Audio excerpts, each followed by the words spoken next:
Please have a seat, folks. Thank you.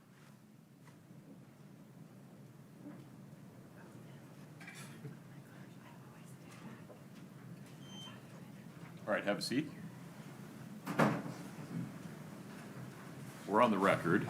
Mr. Bloodworth, I understand, will be admitting State's Exhibit 8-64D, a recording of a May 2023 interview with Robert Crozier. Is that correct? That is correct, Your Honor. The state moves to admit and publish 8-64D. Ms. Lewis, any other objection other than the one I've already ruled on? No, nothing further. Okay. State's 8-64D is admitted. We'll get that queued up now.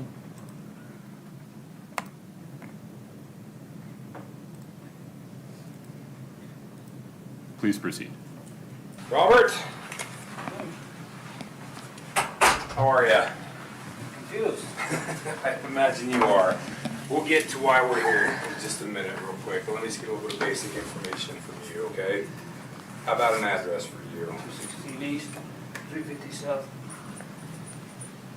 South, what city? Your Honor, I'm so sorry, but you were going to give an instruction? That is true. I appreciate that. Thank you for the reminder. Ladies and gentlemen, Mr. Crozier's side of this interview, this conversation, you may consider that for the truth, give it as much weight or as any as you determine it deserves.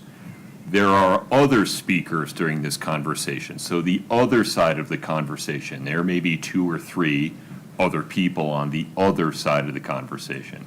You cannot consider any of what they say for the truth.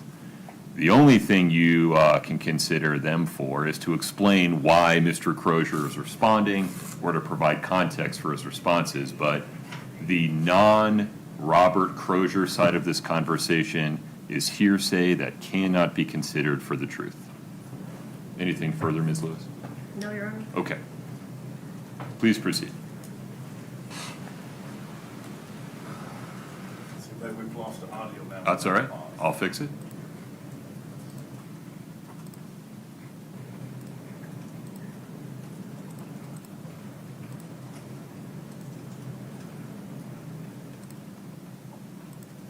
Scott, please give it a try.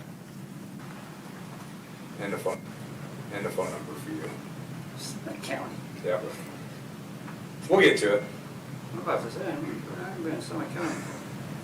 I know you haven't, but you've had involvements with people in Summit County that we're looking at. That's what we're here to talk to you about. What? Phone number for you, Robert. 385.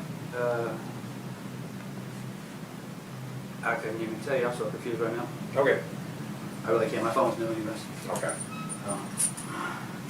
Don't know your phone number then? Yeah. Okay. So we'll get to why we're here to talk to you in just a minute, but before I do that, I'm going to advise you of your rights because you're obviously in custody here in jail, okay? So you have the right to remain silent. Anything you say could be used against you in court. You have the right to talk to an attorney, have him with you during questioning if you wish. If you can't afford to hire an attorney, one will be appointed for you before questioning. If you decide to answer questions now without having a lawyer here, you can stop questioning anytime until you've spoken to a lawyer. You understand those rights I've explained to you? Sure. Having those rights in mind, you want to talk to us today? I mean, let's talk from now. Okay. So we're here to talk to you about a transaction that you made a little over a year ago with a female named Carmen Lauber that Nicole put you in touch with.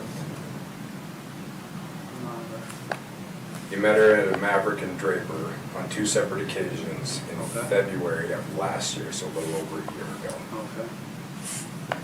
It's not Ringing a bell at all? Not ringing any specific bells, no. Okay. Well, let me give you a little more information then. So we've talked to Carmen, we've talked to Nicole. We talked to Nicole yesterday, got her phone and downloaded everything we needed off of her phone. You sold Carmen blues on 2 separate occasions there at the Draper Maverick. As a result, somebody died from that transaction. So we're not interested in jamming you up or anything like that. We're simply here for information. But we know that you sold those, and we can prove that through cell phone records and that kind of stuff.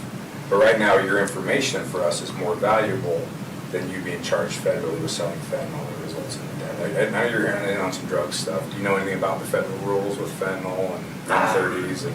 I don't know anything. I know I've got a distribution of, I got a cop of 30 of them in December. And The M30s? then, yeah, Okay. so.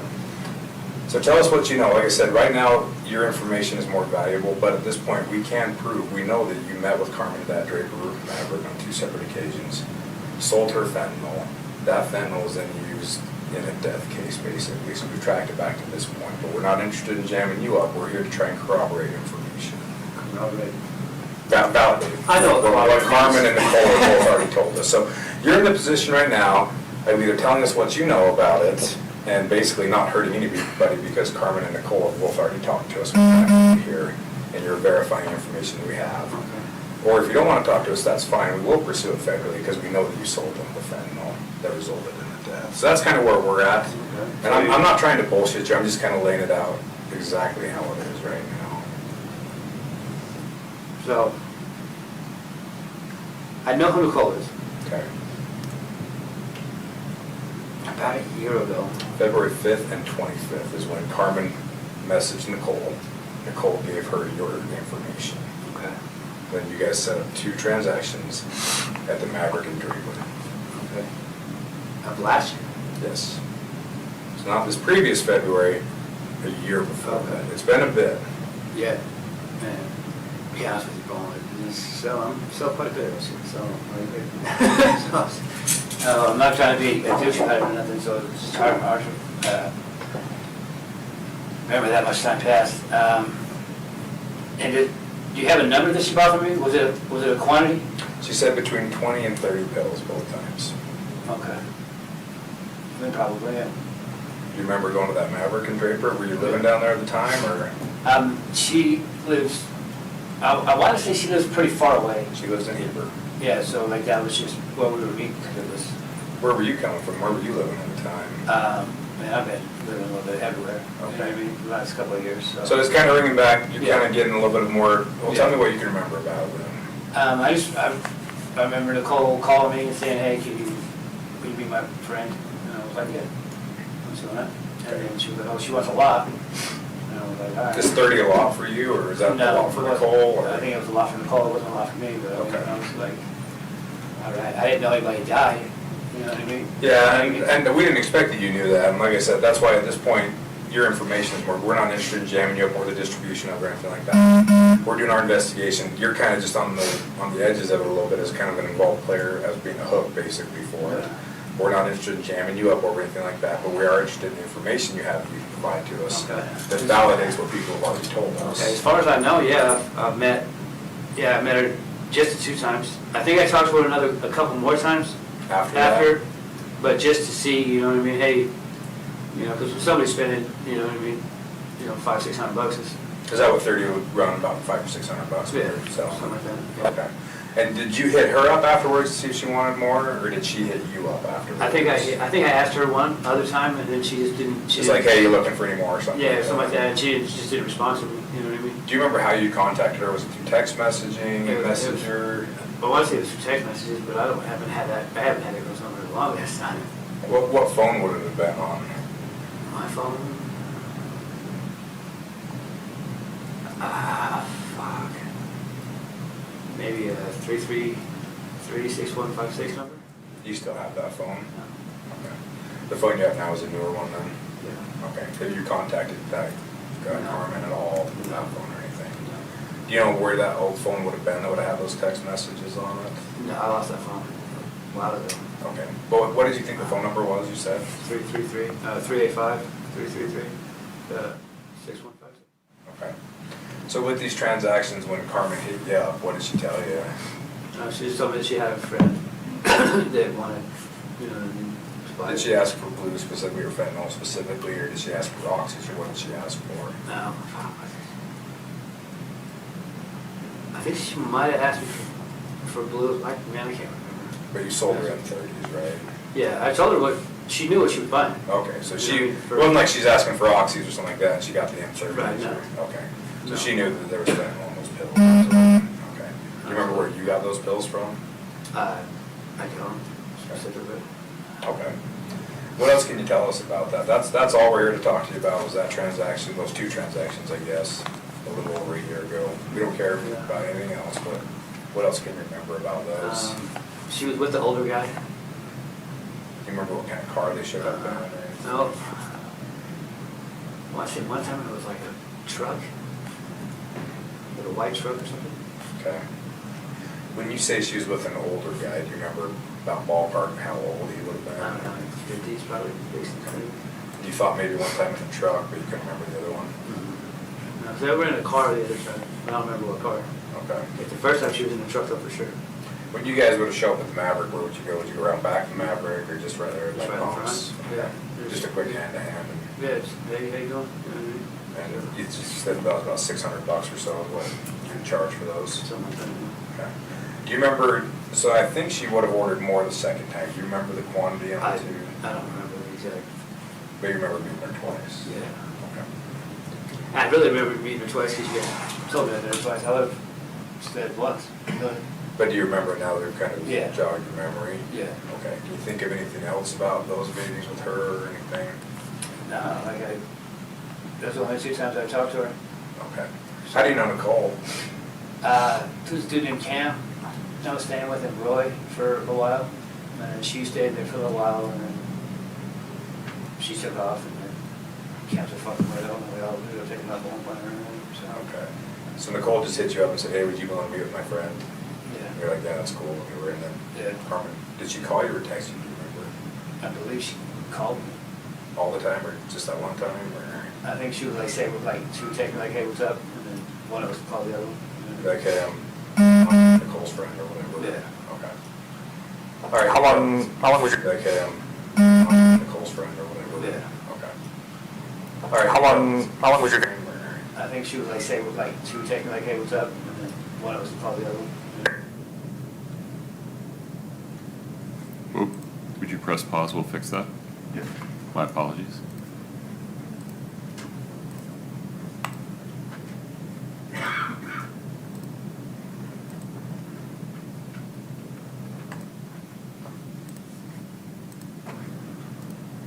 Go ahead, Scott. Out there, or drug court or some shit, wherever she was living. She was on, yeah, she was either on AP&P or on drug court or something. I don't remember, and like, she had to hurry. It was always in a hurry, like, she was like, okay, well, I'm leaving here now, so I can meet you like halfway. Can you meet me halfway? Oh, yeah, I can do that. And halfway was that Maverick there in Yeah. Draper? Yeah. Okay. You said one time she came with an older guy. Do you remember if that was the first time or the second I time? believe it was the second time. First time, do you remember if she showed up with anybody? I don't know. Okay. Okay, I think those are all the questions we had for you. If we have any more follow-up questions, you want to talk to us again as we kind of progress with this a little bit further? Yeah. Okay. I appreciate you talking to us, Robert. Like I said, we're not here to jam you up over anything. We're just here to try and get some information and Yeah. see what you I'm not gonna can. fucking one day wake up with some fucking manslaughter charges. No, we're not going to pursue that. Like I said, if you didn't want to help us out or anything, we kind of have this view right now that the people we're interviewing, we've got enough information, and we're just trying to verify it. You're kind of either helping us out or you're not, and if you're not, you might, honestly. But all you've done right now, so we've already talked, Carmen's already talked, and Nicole's already talked. So you're not telling us anything we didn't know. You're not protecting anybody by not talking to us. All you'd be doing is basically rolling the dice with your future if you didn't want to talk to us, is essentially, because when the deaths are involved, the prosecutors do get a little spun up over it. And with fentanyl in the federal system, if you don't know this, if you get caught dealing fentanyl that results in a death, you could potentially face federal charges. It doesn't matter if you intended to cause the death or anything else like that. They're cracking down on it. So I don't know how long you're in for. I know you're on possession with intent stuff, but if you are still dealing, don't be dealing with that shit anymore, because the feds are coming down hard on it, and it's only a matter of time, especially with how nasty that shit is. And both them bitches gave me my name. I'm like, oh yeah, we're going for Rowdy. Nice. Well, we already verified it through phone records. We already knew who they got it from. Oh, okay. It wasn't like they told us anything we didn't know either. Yeah. We've been able to find everything we need through digital evidence, like all the contacts, all the messages on Facebook, all that stuff. yeah, we knew all of that before we made contact with anybody. Yeah. So it wasn't like they were diming you out or anything Yeah, like but I don't think me and Carmen even were friends on Facebook. we actually were the ones that brought up your name to Nicole, because we already knew that Nicole had put you in touch with Carmen. And we already knew all of that information. Oh, okay. So we're just trying to verify stories is all we're trying to do at this point, Okay. so. Do you have any questions for us or anything like No. that? Other than this isn't gonna backdoor me here? No. No? All right. We're not here to jam you up or anything like that. We don't give a shit about what's going on down here or anything like I that. was just gonna ask you, do any of your people ever tell you if they're gonna use it for themselves, if they're gonna try to sell it to anybody else? What their intents are? Everybody that I deal with does it themselves. You know what I mean? Like, I do it myself, they do it themselves. You know what I mean? Okay. So it's, Did Carmen ever mention anything about hooking it up for somebody else or anything like that? like I said, like she was just, like I met her twice, but, you know what I mean? Yeah, and I figured it was a long shot twice. You met her a year ago. I knew it was gonna be Yeah. a bit of a stretch for you to remember, but Okay. anything else you can think of or anything else you can remember? No. Okay. As you think about it, if you do think of something, let one of the COs know or one of the investigators here at the jail know. Okay. They'll reach back out to us if you think of anything else you want to talk to us about or anything like that, okay? Any other questions or anything like that for us? That's it. Okay. Thanks. Anyway, then. All right. We'll go grab the CO and let them know you're ready. Okay.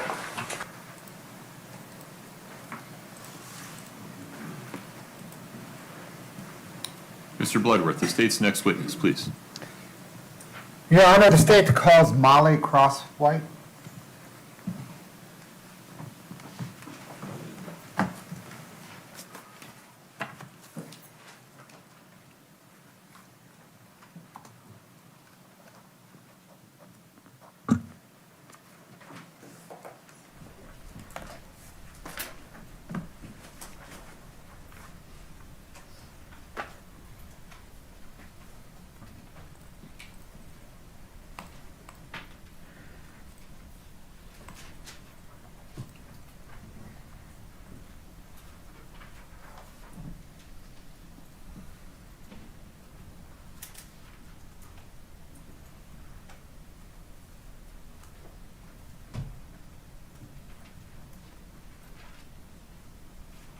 Miss, if you would step in front of Brittany, we'll get you sworn in, please. She's agreeing. Can you please raise your right hand? Do you solemnly swear the testimony you're about to give in the matter before the court to be the truth, the whole truth, and nothing but the truth, subject to the pains and penalties of perjury? I do. Thank you. Please have a seat. Thanks, Zach.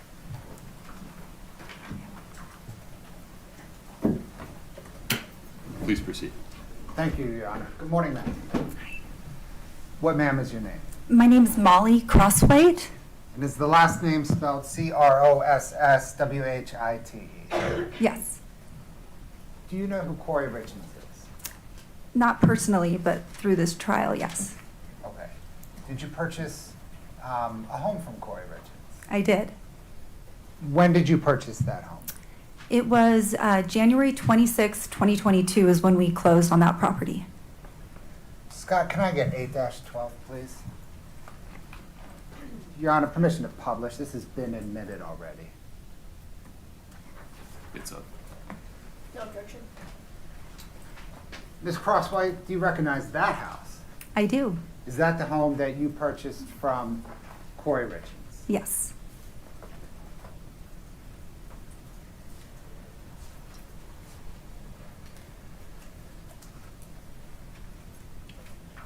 Did you ever move into that home? No, Did you rent that home? I did. When did your renters occupy that home? They moved into the property March 30th of that year. Their lease began March 1st, but they did not move here till the 30th. You said you closed on that home, I'm sorry, the 26th or 27th? I think it was January 26th. January 26th, 2022. Yes, And was that home occupied between the date of the closing and the end of March when your renters moved in? it was not.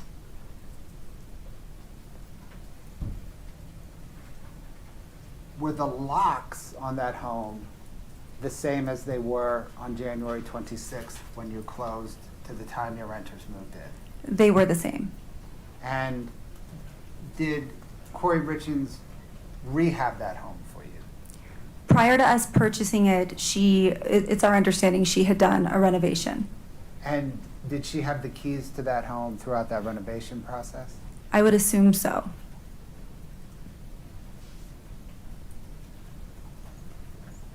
Am I right then, as far as you know, that home was unoccupied between January the 26th, 2022, and the end of March 2022? That's correct. Thank you, ma'am. That's all the questions I have. Ms. Lewis.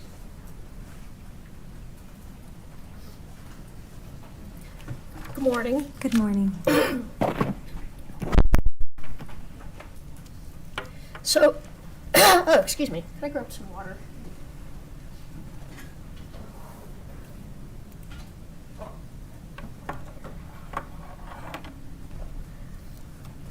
So before you closed on the home, you entered into a real estate purchase agreement, That's right. right? And can you pull up Defense Exhibit 1024, Katie? Thanks, Alex.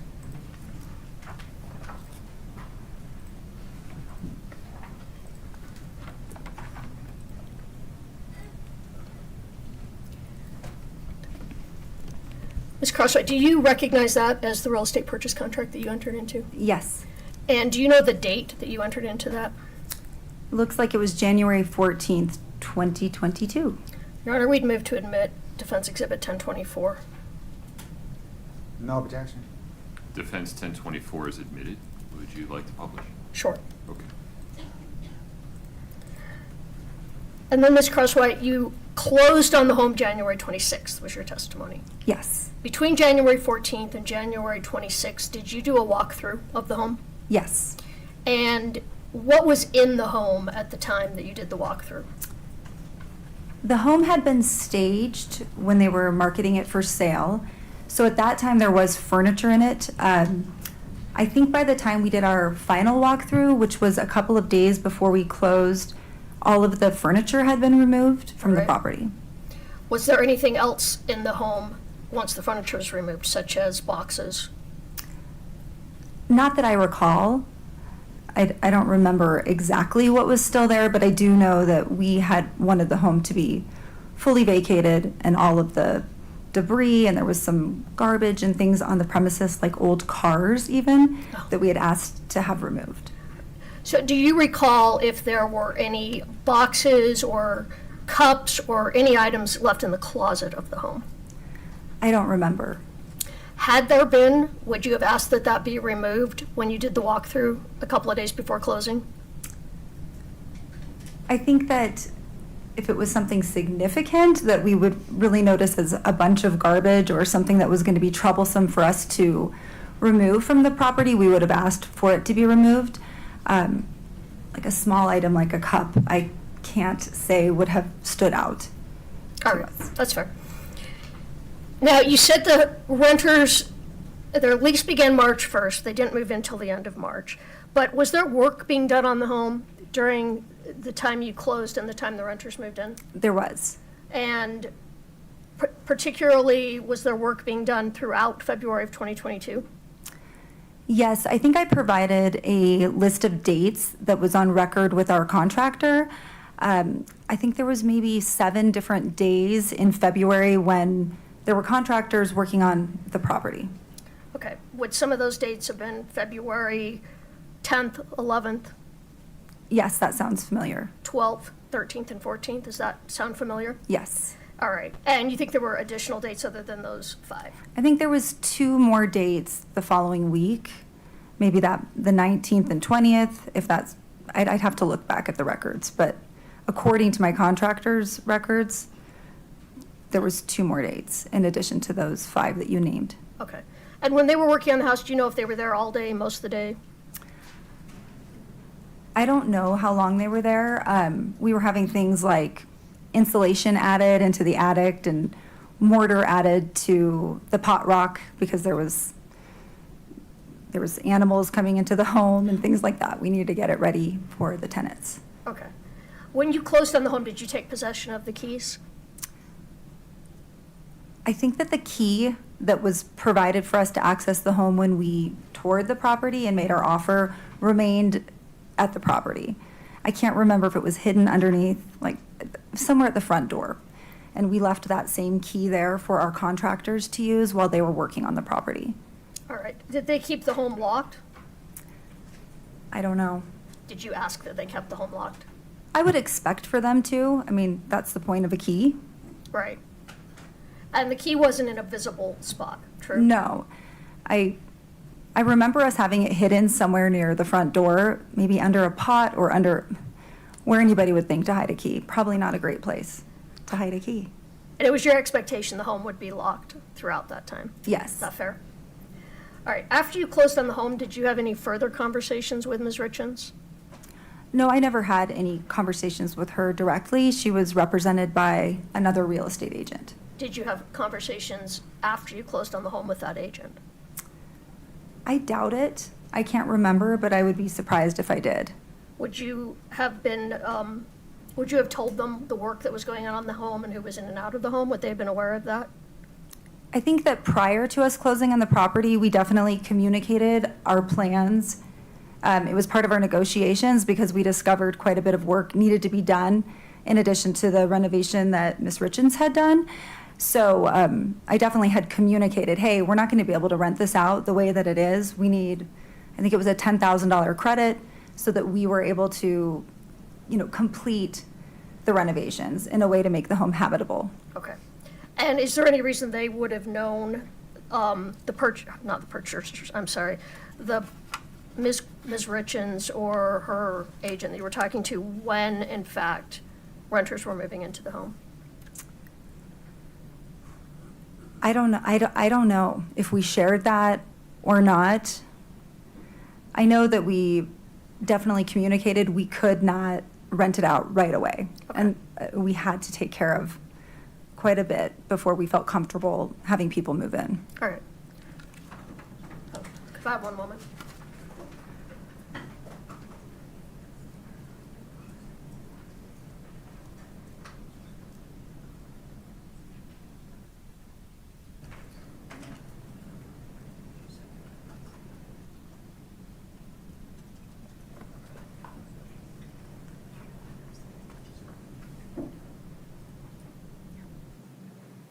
Just one or two more. Do you recall Ms. Crosswhite being interviewed by Mr. Bertram, in this case, the defense investigator? Yes. And do you recall telling him that when you took possession of the house, there was nothing in the house at that time? Yes. All right. And do you recall telling him at that time that you actually turned the key over to the contractors? I don't remember. I never met the contractors on site, so I'm sure I did communicate to them where the key could be found on the property. All right. Nothing further. No, Your Honor. You may step down. Is this witness released, counsel? Yes, Your Honor. Yes. Okay, you're free to go. Thank you. Mr. Bloodworth. Oh, Ms. Sherbanek. Wow, I shouldn't make assumptions. I apologize. Allison Wright, Your Honor. Let's do it.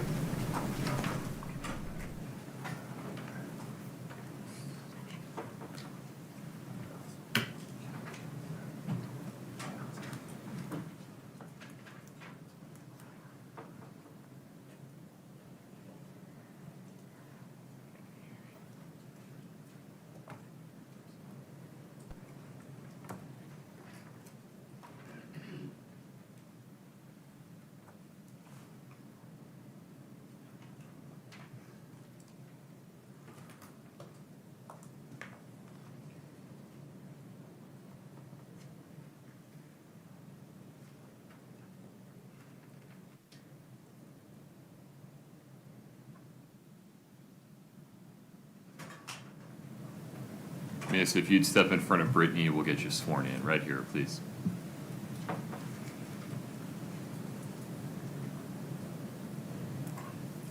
Do you solemnly swear the testimony you're about to give in the matter before the court to be the truth, the whole truth, and nothing but the truth, subject to the pains and penalties of perjury?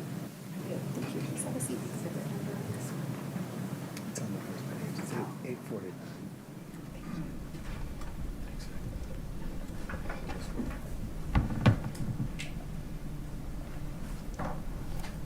Good morning. Good morning. If you could please state your name and spell your last name. Allison Wright, W-R-I-G-H-T. Ma'am, where do you work? C&E Stonemasonry, How long have you worked there? since established in 2010. Did you know Eric Richins? Yes. How did you know him? I first met him in junior high. He was a friend of my sister's. They were both in high school. He spent time at our house, and eventually we ended up in high school at the same time. And is your husband, was his business partner? Is that Yes. correct? Did you know Kouri Richins? Yes. How did you know Kouri Richins? When I met her when she was dating Eric. I want to talk with you about a couple of handwriting items before I ask you a few other questions. That's State's Exhibit 8-49 for the record.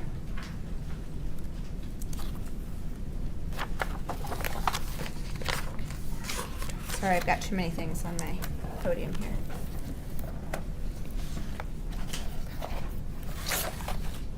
All right. So I'm going to hand you this booklet. Okay.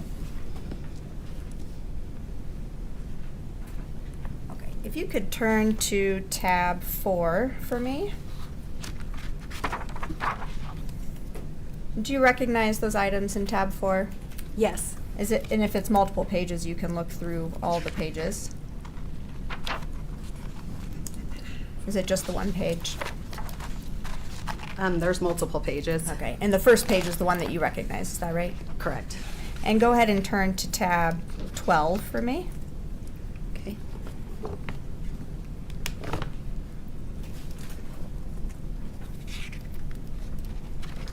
And do you recognize those items? Yes. What are, in tab 4 and in tab 12, what are those items? They are returned checks from C&E Stonemasonry's banking account. And are those checks that you gathered and gave to Katie Richins Benson? Correct.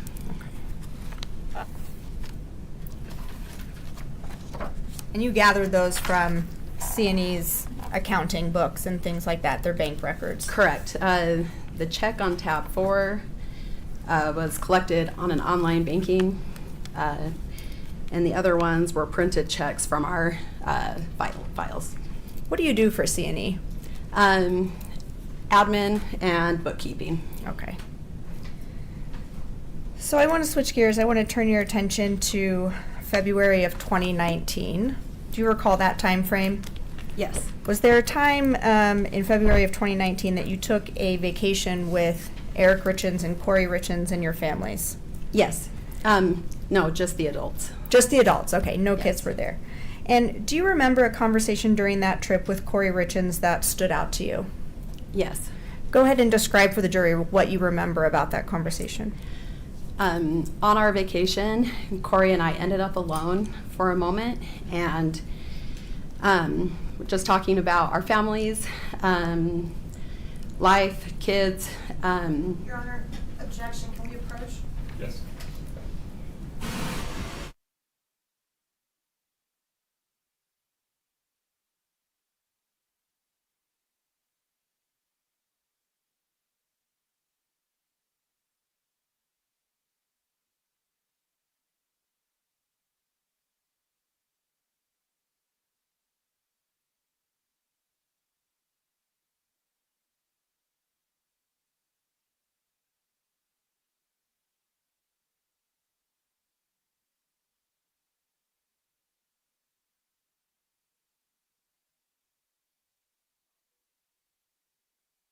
Please stand up and stretch your legs. We'll invite you out of courtroom. Please rise for the jury.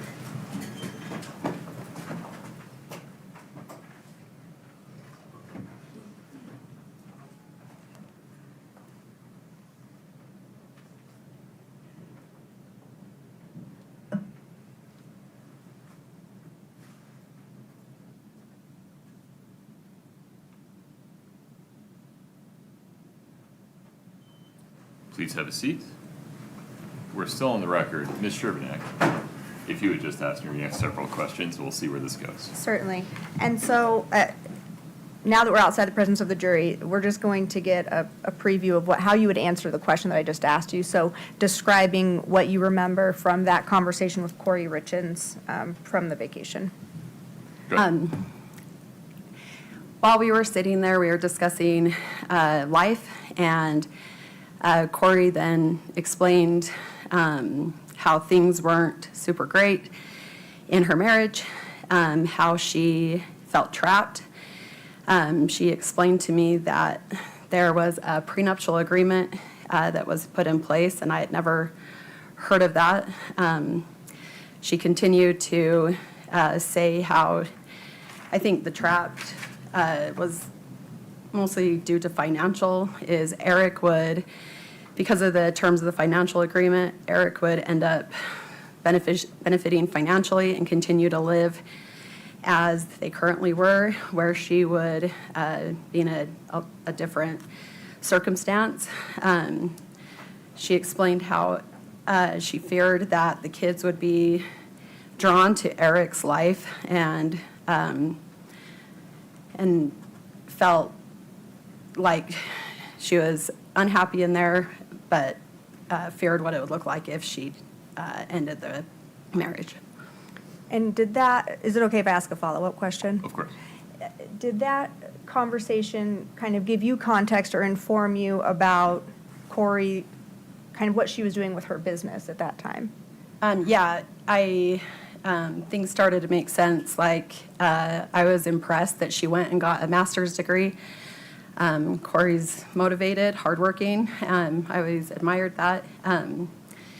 And she was very motivated, it felt like, to become financially independent.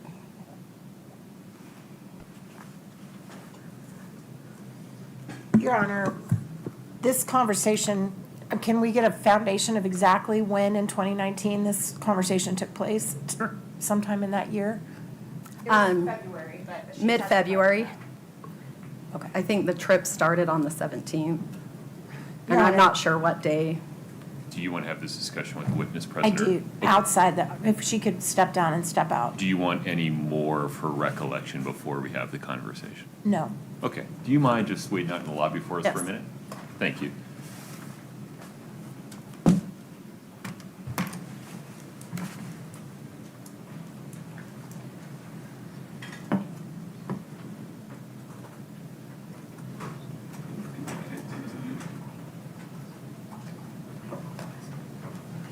Your Honor, may it please the court, according to Mrs. Wright, this conversation took place in February of 2019. 3 years prior, more than 3 years prior to Mr. Richins' death.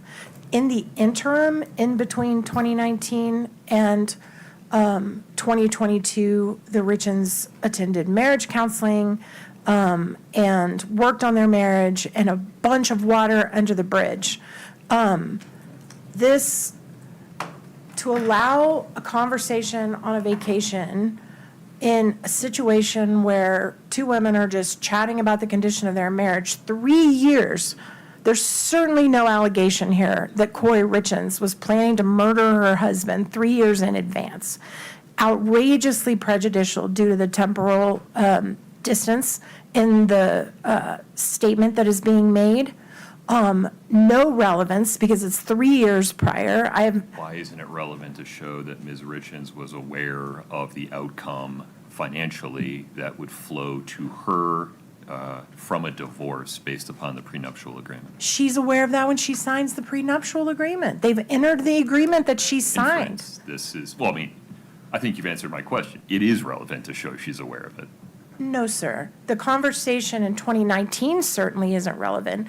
They have introduced a prenuptial agreement that she signed. It's clear that she knew. I apologize for interrupting you. It's not clear because it doesn't, I have no evidence that she read it. I don't have any evidence that she understood it. Here, I have a witness saying she understood it, was aware of it, was fearful of it, was taking steps to mitigate. Okay. If that's going to come in over my objection, certainly respect your ruling. We've made our record, but I would ask that all the rest of that conversation be stricken as too far away, about being trapped in her marriage, about being unhappy. Everything about that is utterly irrelevant and outrageously prejudicial. And we would ask that it be stricken and only be allowed to say that she discussed her prenuptial agreement, and that's it. And we also would like a continuing objection to any questions of this witness about any conversation in 2019. We respect your ruling on that. Okay, so defendant's objection to this series of questions of Ms. Wright is overruled. The testimony that was put on the record through the voir dire requested by defendant is relevant because it shows defendant's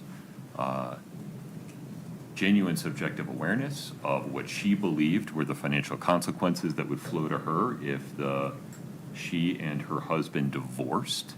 It provides additional probative value because it shows that she was concerned about having less money than her husband if they divorced by virtue of the prenuptial agreement.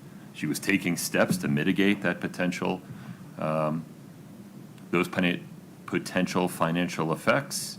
She was concerned about how her children might associate more with her husband by virtue of the lifestyle that he would be able to maintain in a post-divorce financial environment. That is all probative to the issues in this case, and it is not substantially outweighed by the danger of unfair prejudice.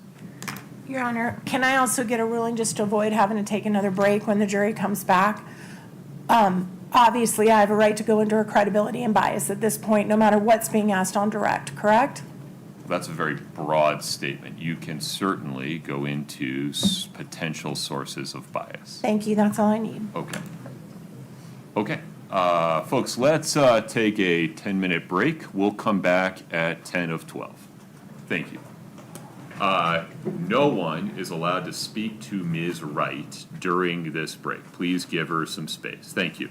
Court's in recess. All rise.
Ms. Nestor ready for the jury? Yes, sir. Ms. Sherbanek? Yes, Your Honor. Okay. Yeah. They can come in when they're ready.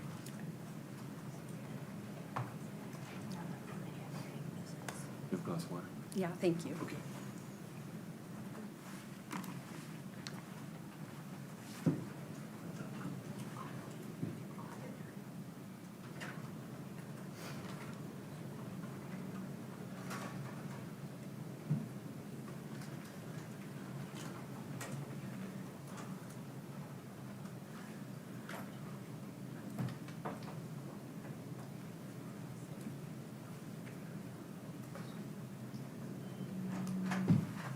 All rise to the jury.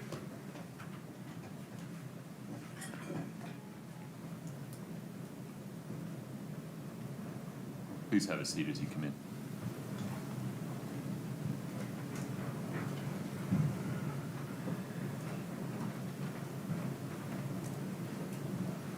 All right, please have a seat. Ms. Sherbanek, please proceed. So, Ms. Wright, before we took our break, I had asked you about a conversation you had with Kouri Richins on a vacation you took. When did that vacation take place?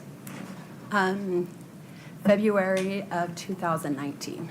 And what was that conversation? Describe for the jury what happened during that conversation. Kouri and I were finally in a position where our husbands were no longer with us. We were just discussing life. We both have kids, our marriages, and Kouri opened up and shared that things were difficult at home. A word I remember is that she felt trapped.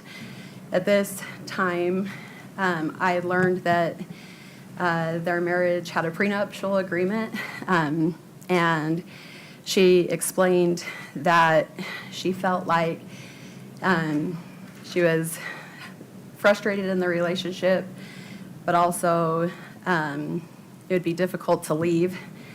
Eric would end up financially secure, and her the opposite.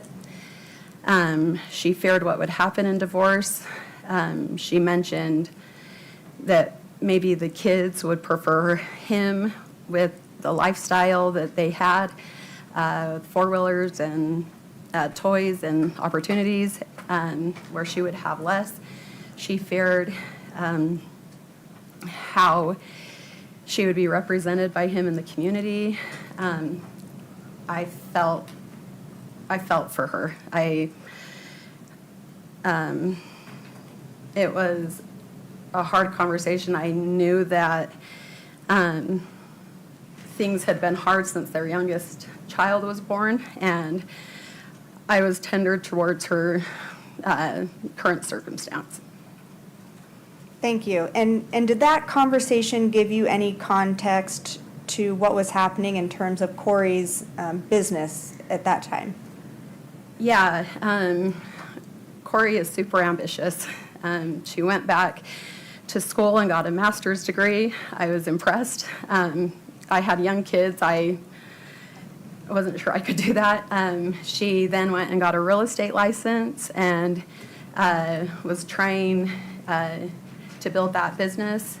That conversation kept playing in my mind as I think this is a way to become financially independent and secure.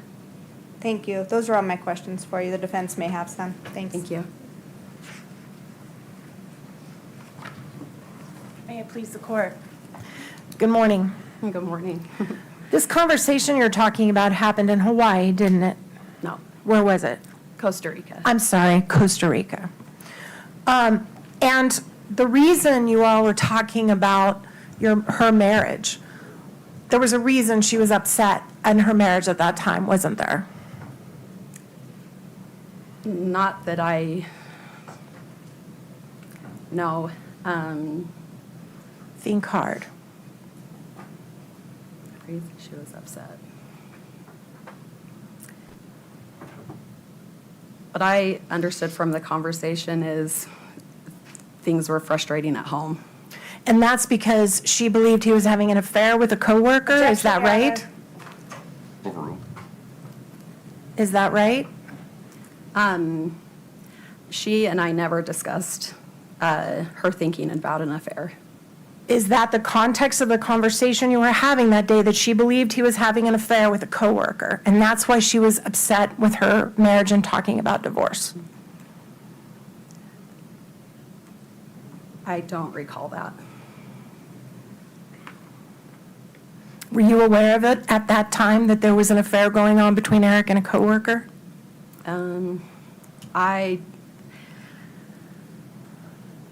I don't recall that conversation versus when I found out.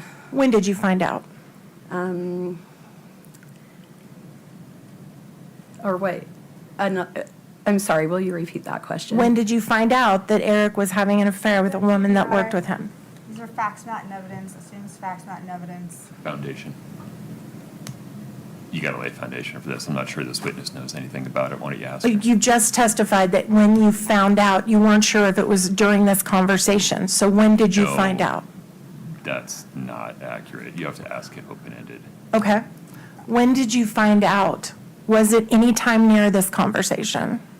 Will you repeat that question with more detail? When did you find out that Eric was supposedly having an affair with another woman in context to this conversation? Before, after, during? I'm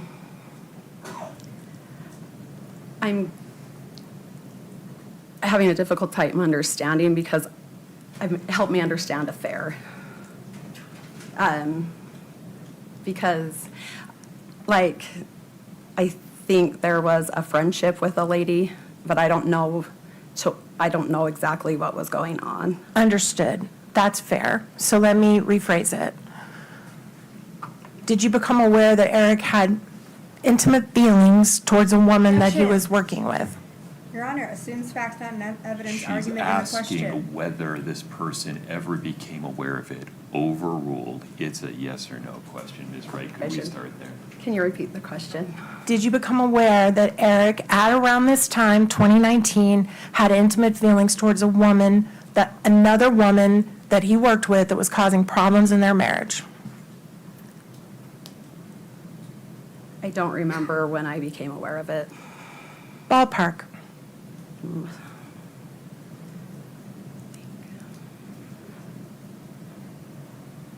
I'm sorry.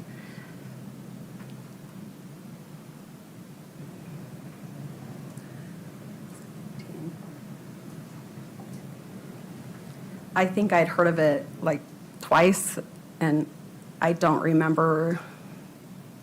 I'm sorry, I don't remember. When you were having this conversation with Kouri, did you know at that time? I don't believe I did.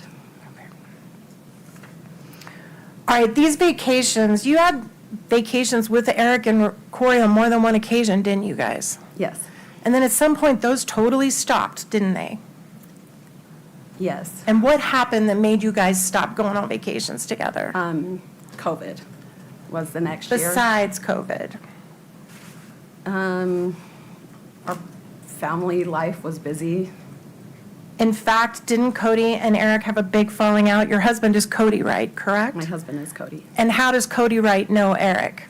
We were friends in high school. They went on to work together, broke off and started a business together, and maintained their friendship. So for they were business partners? Correct. And they both owned C&E stonemasonry together, right? Correct.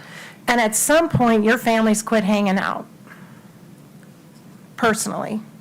We continue to go to birthday parties and like that kind of an event. No longer vacations. I think we had a vacation planned in 2020 that got canceled due to COVID is the one that I recall. In fact, didn't Eric and Cody have a falling out over Cody calling the police on Eric? Cody didn't call the police on Eric. Did Cody provide testimony against Eric with relation to an investigation against Eric for Objection, violating Your Honor. hunting laws? Lack of foundation. Well, this is a different question. Ask her if she's aware. Are you aware that Cody provided information to law enforcement against Eric for a violation of hunting laws? Yes. Okay. And Eric and him, as I would say, fell out over that. I don't know another word. Had a disagreement about that. Yes, temporarily. And you guys never vacationed together again after that, did you? No. All right. Now, you said that you did the payroll and the bookkeeping at C&E, is that right? We have a payroll service company. Oh, sorry, sure. Okay, but you do the bookkeeping. Yes, So you know how much money's coming into that company, right? correct. And you know how much money's going out, right? Yes, And do you and your husband have joint, do you share your marital money, or does he keep his business money separate? we share our marital money. Pause for 1 second, Ms. Nestor. Go ahead, Ms. Sherman. outside the scope of direct. Sustained. All right.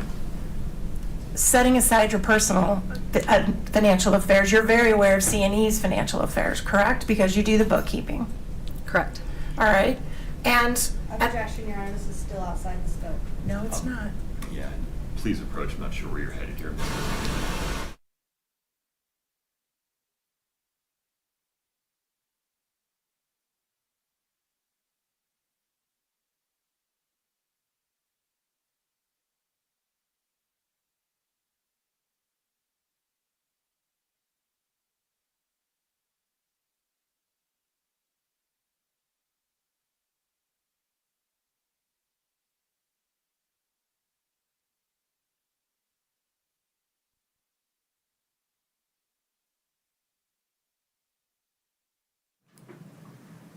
Your next question, please, Ms. Nestor.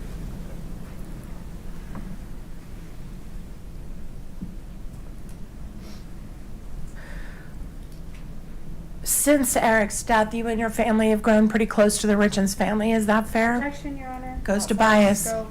Goes to bias. Overruled. If you would please restate the question. Since Eric's death, you and Cody have become very close to the Richins family. Is that fair? I would say the relationship didn't change. So you were very close to them before. Yes, Right. And it's true that since Eric's death, your husband has even accompanied them to court hearings and sat beside them. Is that right? yes, Have you? yes. And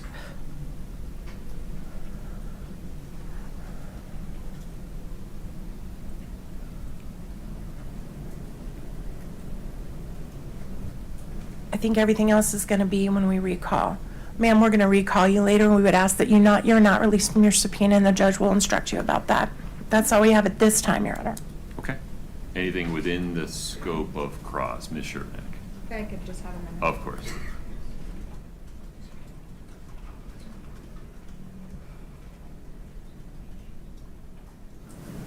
No, Your Honor. Okay. Ms. Wright, you're free to go today. You're still subject to the subpoena that you were served with. You may be called back.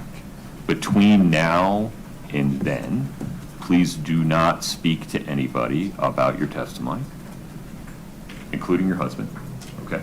And please don't watch any coverage of this case. Don't read, listen, watch anything about it. Do you agree to do those things? Yes, Very good. You're free to go. Thank you for your time. thank you. Good time for a lunch break, counsel? Or do we have another short witness you want to get on and off? Your Honor, we can break. I understand there's some legal issues to address too, so. Understood? Okay. Any objection to a lunch break, No, sir. counsel? All right, please rise for the jury. Folks, quick reminder, you know what I'm going to say. Please don't discuss the case. Don't read, watch, or listen to anything about it. Please don't do any research. Enjoy your lunch. 12:40, counsel, is that reasonable? Yes, sir. Yes, sir. Okay, 12:40. Thank you.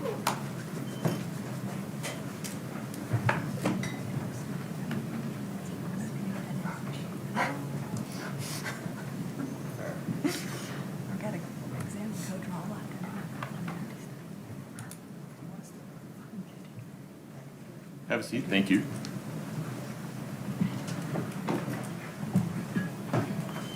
We're on the record. Mr. Bloodworth. Your Honor, we're going to quickly next call Detective O'Driscoll just for a phone download. He'll have perhaps more time later. Okay. But then it's Mr. Cotes Demos, and I understand the defense has some objections related to Mr. Cotes Demos. Mr. Ramos, tell me more. Thank you, Judge.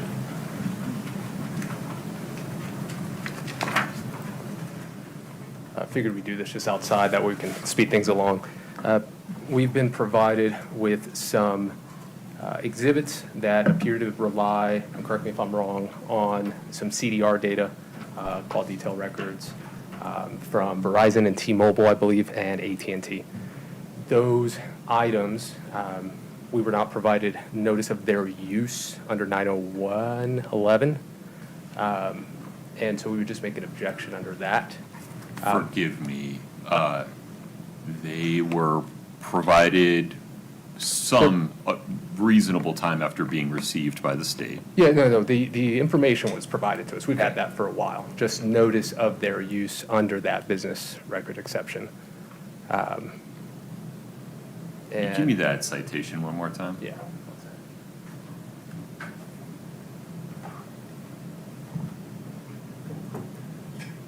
Apologies, Rule 902.11, I believe is what they would be coming in through.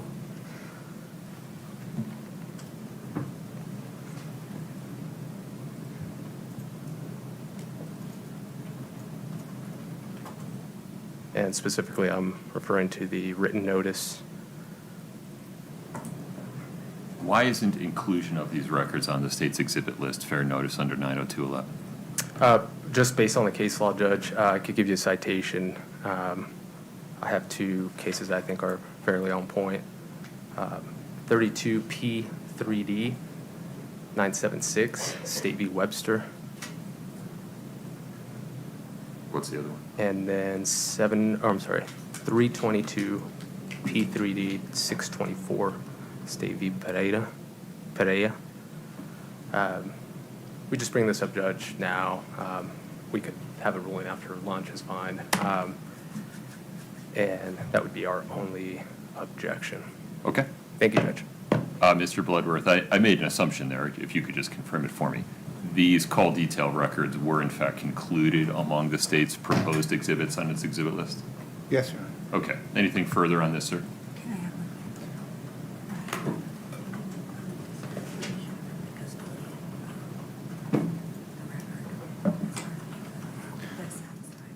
Yeah, right, Your Honor. Just to clarify that, they've been disclosed, and the disclosure included the certification Right. from whoever returned the subpoena.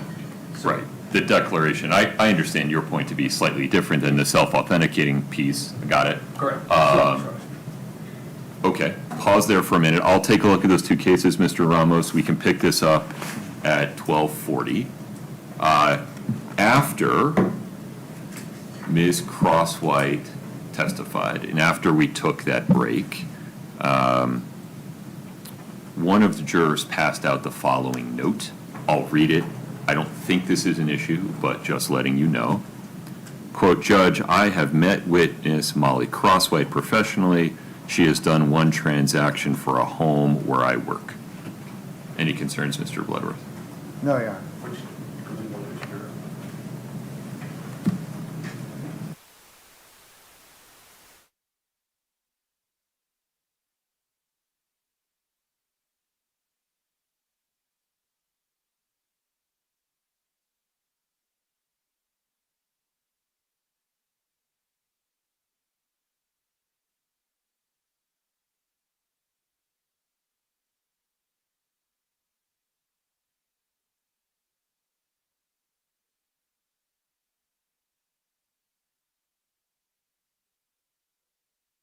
My to-do list. Sure.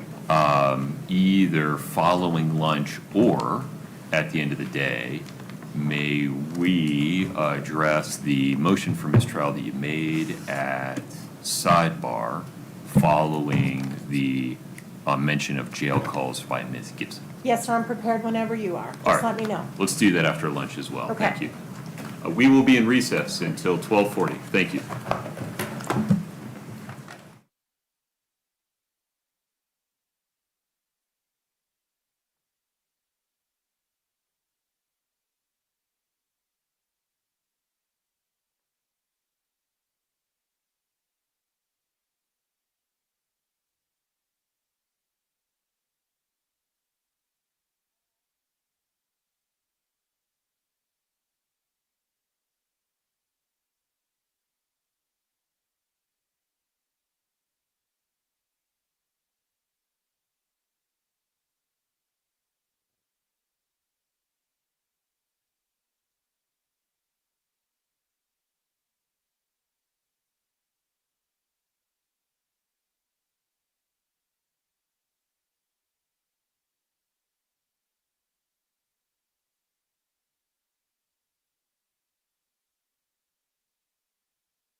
Okay, we're back on the record in 231-500-139.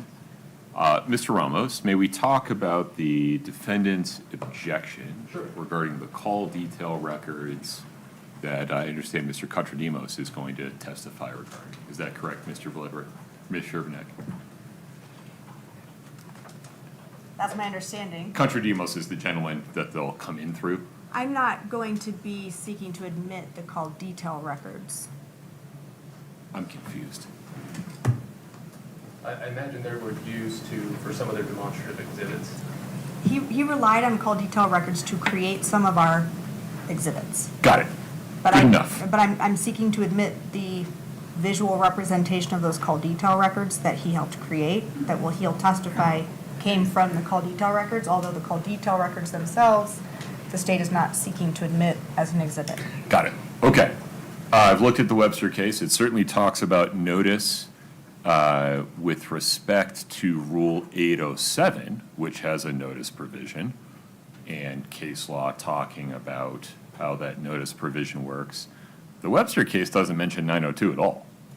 I'm not sure I was following your argument, Mr. Ramos.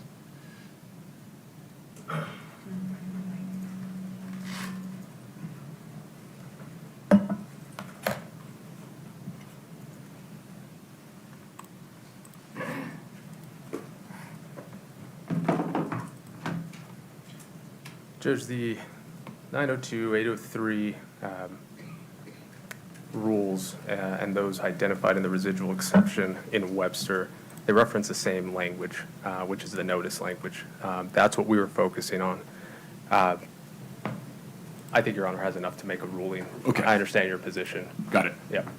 All right, so under Rule 902, subsection 11, records that can be self-authenticating under that rule, before the trial or hearing, the proponent, in this case the state, must give an adverse party reasonable written notice of the intent to offer the record and must make the record and certification that makes the record self-authenticating available for inspection so that the other party, in this case defendant, has a fair opportunity to challenge them. All of those things have occurred.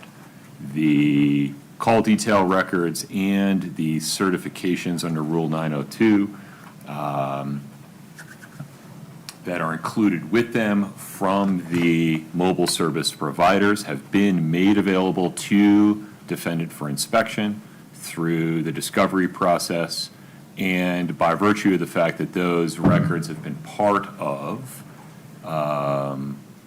or at least the portions of those records that the state seeks to publish to the jury have been part of the state's exhibit list, the state has given the adverse party reasonable written notice of the intent to offer the record. The court finds that defendant has had a fair opportunity to challenge those records. Any objection to the admission of that call detail record information under 902.11 is respectfully overruled. Anything further, Mr. Ramos? No, Judge. There will be through Mr. Cotes Demos some testimony regarding the .png files or the GIFs. I would, at that point, probably ask to hear the witness, assuming they're going to be asked to be introduced to evidence. So I just let the court know now and Ms. Shervanak. Which file type was that? They're like GIFs. They're those GIFs that were presented during the Oh, the pathways that link to those? Correct. Got it. Okay. Can I ask just a general question, just to avoid, because I think it's going to come up. So it's my understanding that the extractions have now been put into evidence, correct? Not the physical documents But of the- the extraction, but the testimony about who extracted or downloaded the phones, yes. And we've put the phones in, but we have not put in the actual, we've not put in the report, the data that's been fed into the Celebrate software platform. Is that in? The raw data is not readable. I know. The raw data is in through the phone, but is the the Celebrite data that has been extracted by Ingtow, was that put in? Not yet. Okay, so if that's not in, how do we have from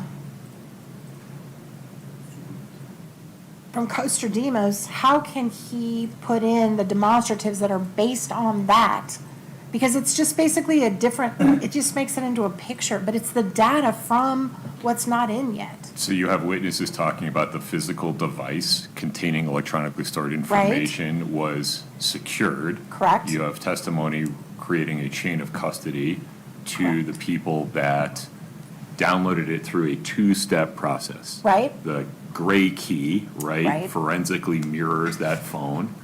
And then Cellbrite is how, among other people, I imagine Mr. Cotes Demos would say, I was able to read and process and parse out, quote unquote, that information.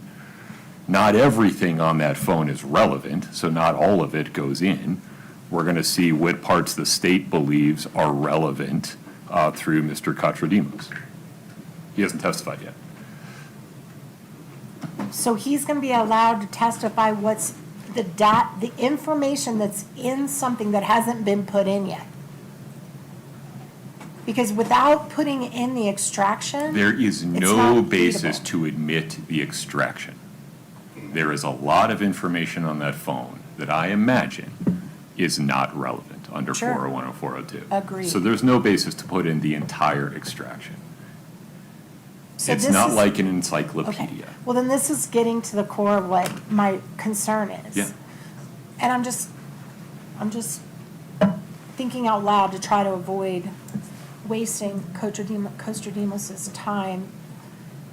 But let's say hypothetically, we want to get some of the extraction information in at a later time. Do you have an expert that has looked at those extractions with Cellbrite and can testify and lay foundation? We do. Okay. No problem. But my question is whether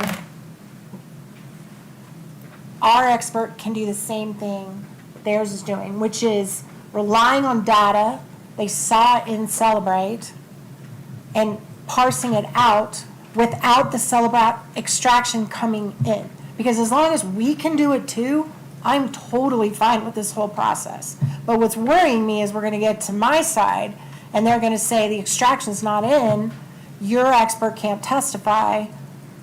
So I guess I just want to make sure we're all on the same page. The extraction doesn't have to come in as long as our expert has reviewed the extraction and they've laid a foundation for authenticity of the extraction, which, by the way, I don't think either side is challenging the authenticity of the extraction ultimately. But the same thing's going to apply when our side gets up and our guy says, this is what I pulled out of Celebrate. I'm going to use this in what we're going to present. Are you talking to me or them? I'm talking to you. I'm not sure what you're asking for. I'm asking if we need to have a hearing now about whether the extraction has to be admitted for all this to come in, or if the extraction doesn't have to be admitted, there's no problems. The only reason we've talked, as I understand it, about the extraction process at all is to lay foundation for the expert testimony of people like Mr. Cotes Demos. Perfect. So you will not require for Cotes Demos to testify about the data that he read from the extraction. You are not going to require the extraction to be admitted into evidence. Because if that applies, then that applies to us too, and we're fine with that.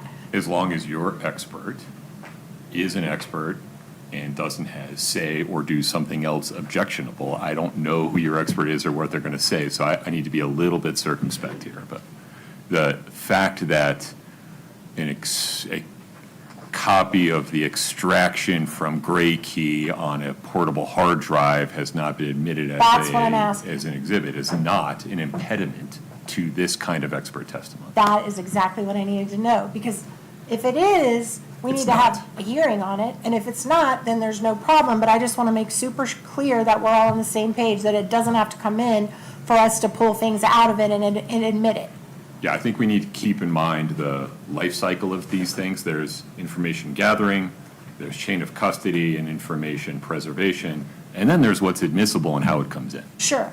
The only reason it's just unique is because the phone itself, without the extraction, the hard data is not readable, as the witnesses have talked about. Right. I mean, like, if the juror was given what was extracted out of the phone, they couldn't do anything with it anyway. You and I agree. Okay, I just want to make sure that we don't do that wrong, so that the extraction, the hard drive extraction itself doesn't have to come in, and we can all pull pieces out of it that we want because the foundation's been laid. Yeah, I want to be careful. You're saying the extraction. There are several. There are. I'm familiar with the ones for which foundation has been laid so far. I don't know whether you're talking about some other devices regarding which foundation has not yet been laid. Eric, Corey's phone. This is, again, I feel like you're talking to the state, not me. No. I think we're all in agreement that the extraction doesn't have to come in. As long as the extraction doesn't have to come in and we can use pieces of it, I'm totally fine. Provided sufficient foundation Sure, for the to show it's extraction has been laid. admissible. To show it's admissible under other grounds, 401, 403, hearsay. Authenticity, yeah. Well, authenticity is an issue, right? If you're talking about a device that we haven't talked about yet, you're going to have to lay some foundation. No. Okay. Assume for purposes of this conversation, it's only devices that have been admitted. So So for the purposes of this conversation and putting aside other 702 related objections that the state may make when your expert witness is testifying, Right. what's good for the goose is good for the gander Perfect. with respect to the extractions. Perfect, perfect. That's all I needed. Thank you very much for taking the time. I do think that's really complicated and strange because of the way that the extraction is a different data set than the actual guts of the phone, which is unreadable. So that's why I just wanted to clarify that. So thank you very much. Okay. I forgot how that began. Oh, the juror issue. We got to talk about the juror issue. We can switch to that. Anything else regarding Mr. Cotes Demos before he takes his stand? Ms. Shervanek? Nothing from the state, Judge. Mr. Ramos? Nothing to say. Okay. The juror note. Go ahead, Ms. Lewis. Your Honor, we do have some concerns about the note that came out from the juror. First off, I believe that had we had this information during jury selection, this juror would have been weeded out in the process because they had a business transaction with the witness. So now we have someone on the jury who I believe, based on our parameters, wouldn't have even made it to the final pool, so that's concerning. The other concern is we don't know anything about the interaction with Ms. Crosswhite, positive, negative. I did have to push back a little. That concerns me a little bit that, if he thinks very highly of her, that could be some bias, that I did have to get up and push back. And our position would be, out of an abundance of caution, we dismiss that particular juror. Are you prepared to address this now, Mr. Bloodworth, or do you need some time to think about it?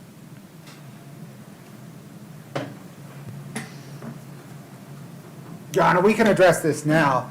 I want to be transparent. I'm not going to rule in this moment. I will need to just take a look at what legal standards, if any, there are regarding this. But if there's anything you want to put on the record now.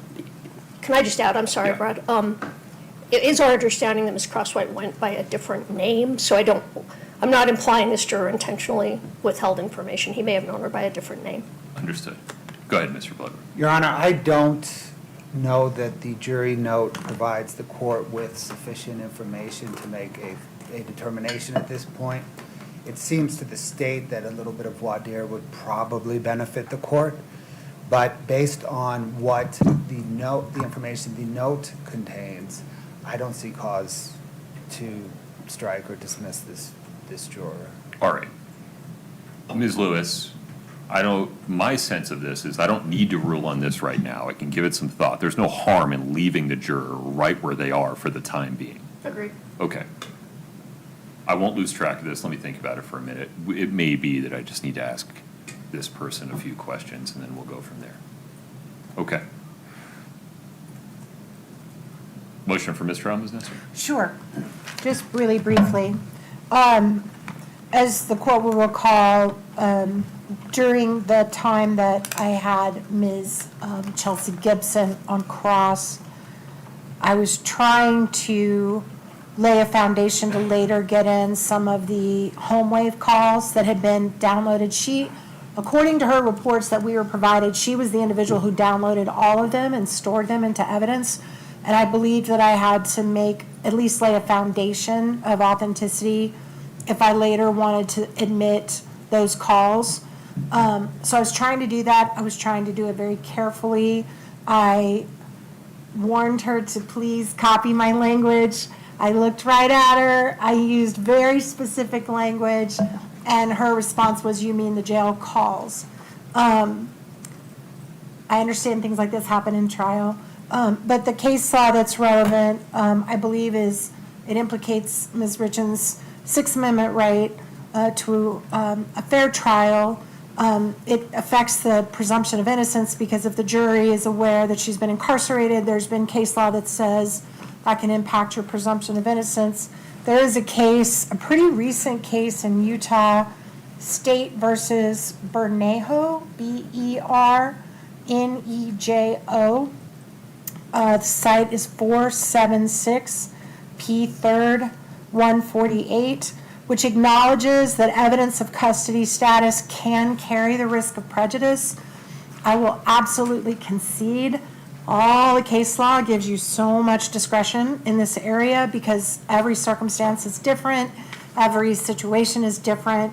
They really, really do rely on the trial court judge to make a call in the moment. Now we have this situation through no fault of mine where the jury now knows that at least for some period of time, my client was in jail and communicating with family, and she did use the phrase calls with an S to indicate there were multiple calls, although she didn't say how many or for how long, and I concede that. So we would, and also the case of State versus Atkin, Atkin, 135 P. 3rd 894. Again, there's a quote, "It may be prejudicial in certain cases." Full disclosure, both of these cases, the court did not find sufficient prejudice to overturn the call the court made in the moment. I think actually Bernejo may have been they were challenging whether the lawyer was ineffective, I think, for failing to make a mistrial objection. If I'm not mistaken, I think that was Bernejo. So I'm not even sure the judge made a call on that case, but I do believe on Atkin they did. So based on the authority, the recognition that it can bring prejudice, based on the fact that this case did happen so long ago, so the jury would put two and two together and realize my client's been in jail the whole time, possibly. It's an inference that could be made. We did move for mistrial.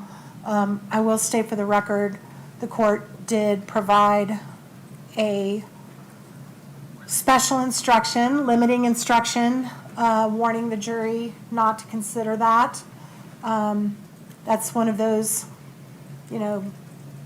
difficulties because it does then again highlight that comment was made, but we were trying to do in the moment the least amount of damage going forward. I did agree to that instruction being made. I did not object to it because at that point I felt like something needed to be addressed. But that was the basis of the motion, and that's all the record we need to make. Okay. Anything further, Mr. Bloodworth? I think I have this firmly in hand. Yes, Your Honor, the state rests on the record that we made at the sidebar. Okay, very good. The issue before the court is a motion for mistrial made by defendant following Ms. Gibson's reference to jail calls, quote unquote, during her cross-examination. The court finds that statement, while improper, was not intentionally elicited by either party. It was inadvertent. It was made in passing. It was a short, quick reference. It is relatively innocuous in light of both the volume of testimony that the jury will hear in this case over the course of 5 weeks it is relatively innocuous in light of the fact that this is a homicide trial, and so it would not come as a surprise to jurors that the defendant in a homicide trial may have been in custody at some point in the case. And moreover, the court gave a curative instruction that specifically instructed the jury not to consider that comment and not to speculate about whether defendant was or is in custody at any time in this case. Based upon those findings, the court finds that a mistrial is not required. Defendant's motion is respectfully denied. Anything further on that, Mr. Bloodworth? No, Your Honor. Ms. Nestor? No, Your Honor. Okay. Ms. Shervinack, anything else before we invite the jury in? No, Judge. Ms. Lewis? Ms. Nestor? Okay. We're ready for the jury.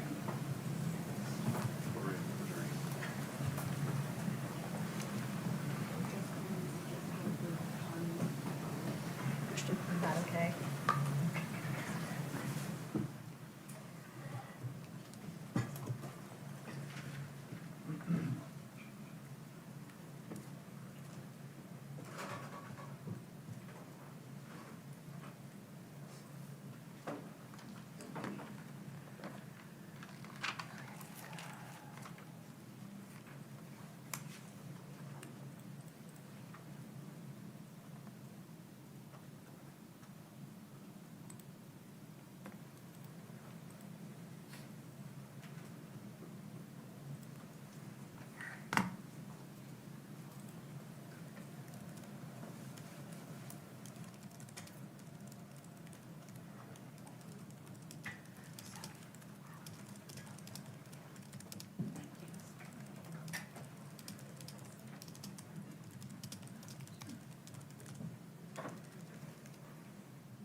Folks, have a seat as you come in, please. Thank you.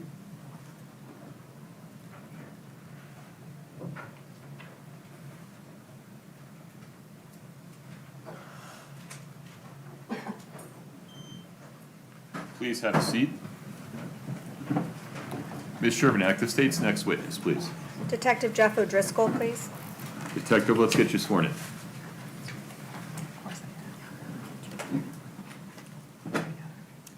Do you solemnly swear the testimony you're about to give in the matter before the court to be the truth, the whole truth, and nothing but the truth, subject to the pains and penalties of perjury? I do. Thank you. Have a seat.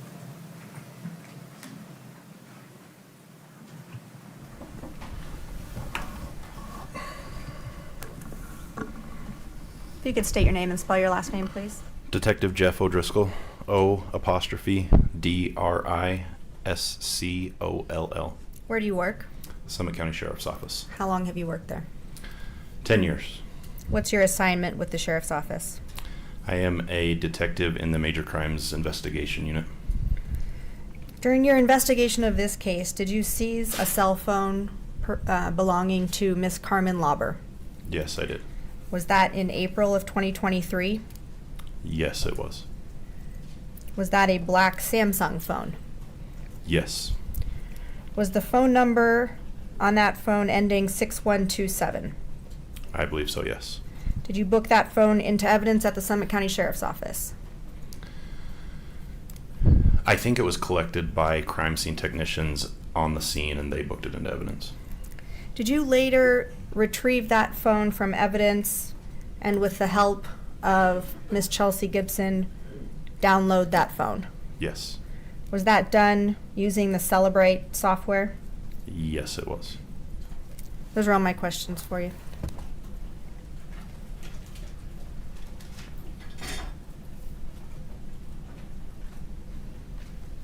Just to make very clear, good afternoon, sir. Good afternoon, Ms. You Nestor. are the O'Driscoll, that's the chief investigator in this case, right? Yes, ma'am. Okay, that's all I have for now, Your Honor. Thank you. May this witness step down, Ms. Shervnak? For now, please. Yeah, okay, very good. The state's next witness, please. Cotes Demos.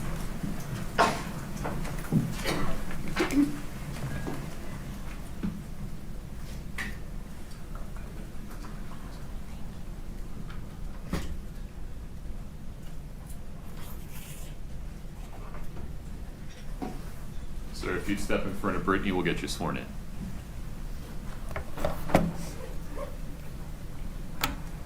Please raise your right hand. Do you solemnly swear the testimony you're about to give in the matter before the court to be the truth, the whole truth, and nothing but the truth, subject to the pains and penalties of perjury? Right. Thank you. Have a seat.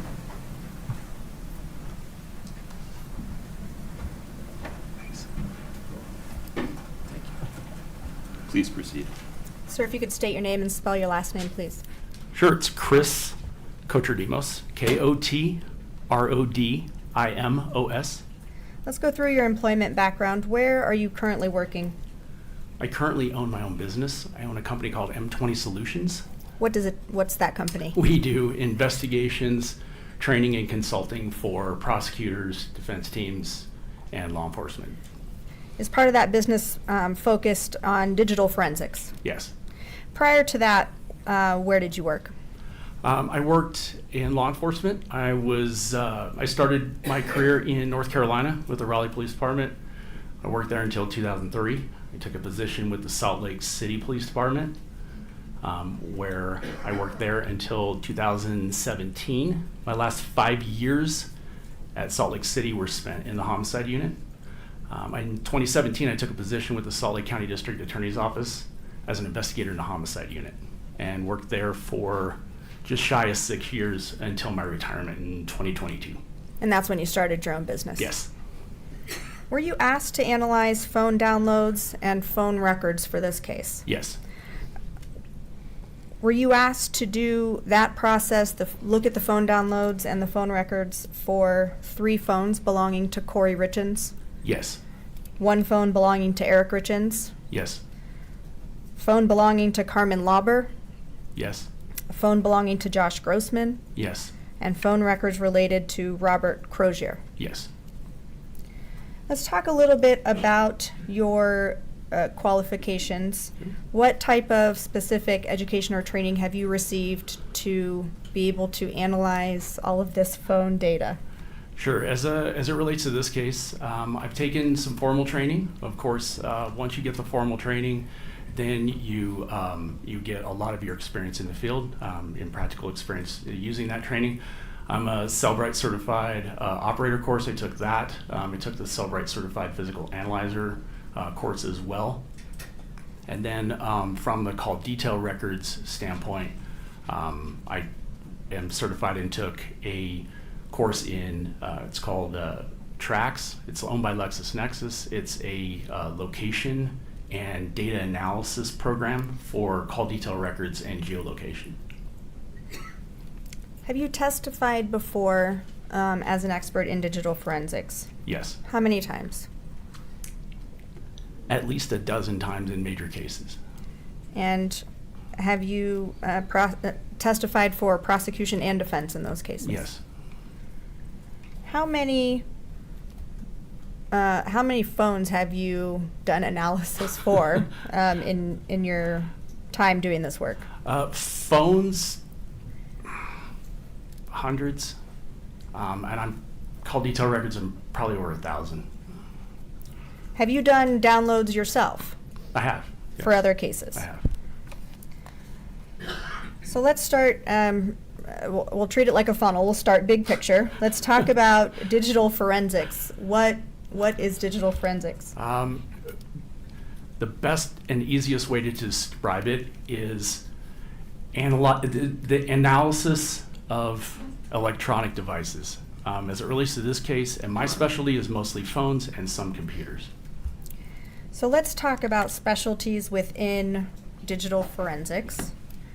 What is, you mentioned that you're certified Cellbrite analyzer a user Yes. or certified Yes. in that program. What is Celebrite? Celebrite, they have several products, but generally what they do is they provide extraction tools to extract data from devices, and then they also provide analysis tools so that you can analyze then those readable files. You mentioned call detail records. Is there an acronym we refer to those in shorthand? Yes, CDR. What is a CDR? So a call detail record, or a CDR, is exactly what it sounds like, pretty much. Okay, it's a record from your carrier, from your cell carrier, like Verizon or AT&T. And what it is it is a record of all your call details. So your incoming and outgoing calls, texts, data sessions, things of that nature. You mentioned location analysis. How do you perform something like location analysis using cell phone data or CDR data? Yeah, so you can map both, but prevalence is call detail records. So law enforcement can obtain call detail records that include location data with them, and location data is essentially the carrier reports and maintains a record during their normal course of business, which towers you're using, where that tower is located, and what antenna or sector of the tower that you're utilizing for that communication. When you're analyzing phone data, what are the two main sources of that information? Oh, so like for phone data, like in general? Yeah, when you analyzed phones for this case, what were the two main sources of the data? So the phones themselves, which is the content of the device, and then the call detail records, which are the communication records associated with those devices. So when we're talking about call detail records, I think most people understand the phone contents. That comes from the actual device, correct? Correct. And the call detail records, you said they were stored by the carrier, is that correct? Correct. And the call detail records, would those be located on anyone's device, or are those solely maintained by AT&T, Verizon, T-Mobile? Yeah, the records themselves are maintained by the carrier. And what is contained in a call detail record? There's a lot of information in there. There is typically a timestamp, so there's a date and a time that the communication occurred, amongst whom the communication took place, between which carrier or which numbers the communication took place. So, which phone numbers, whether it's incoming or outgoing, the duration if it's a phone call, and then of course the tower information, the tower location information. Would a CDR record contain, for example, it would say a text is incoming or outgoing, would any of the content of those messages be in the call detail record? No, not in a call detail record. How do you start, or how do you analyze the contents of a phone? What do you use to do that? So in this case, I used Celebrite Physical Analyzer. And how do you use Celebrite Physical Analyzer? What does that provide you to allow you to analyze the contents? So Celebrite Physical Analyzer is a software package, and what it does is it allows you to analyze readable files from the extraction. So the phone is downloaded, a readable file is created, you load that readable file into Analyzer, and then you can analyze those results. How often is, are there other programs besides Celebrite that can perform that function? Yes. Is Celebrite the most commonly used one? Yes. Why is that? It's very popular because it's got a very user-friendly interface. It's widely known, it's widely regarded. Analysts and people that do extractions and downloads and have learned that they can rely on the results of those. They're pretty good, and so it's commonplace in this industry, particularly in law enforcement. So now you testified that you've done downloads yourself of some phones. Yes. Can the person doing the download, extracting that raw data from a phone, can they change the contents of the phone when downloading it? No. Can they manipulate it in any way when it's going from the raw data into the Cellbrite reader format? No, I don't know of a way to do that. Why might a cell phone be downloaded or extracted more than once? Usually it's different products are being applied to the phone. There are software updates, but more importantly, there's different products that might be available to obtain more data versus the other, particularly. When you receive the download report from the phone in the readable format, what is contained in that report? In the report is going to be all the system files. So there's going to be, most importantly, is the calls, texts, the web history. There can be biometrics. There can be like activity movement of the device, biometric information, web searches. There's pretty much everything that is contained in the phone that a user might utilize or it would be available in that download. Can a download report show if there have been things deleted off of the phone? Yes. How does it show that? Yeah. In Physical Analyzer, if the extraction software recovers something from a database that has been set for destruct or for deletion, it can find that and then repopulate it into the phone as to where actually into the report for where it belongs. And when it does that, in the program it signifies that with like a small red X in a column next to it to let you know that it had been previously deleted from the device as an active user, or by the active, the active file. But the software has been able to go in, find it in the database, and repopulate it.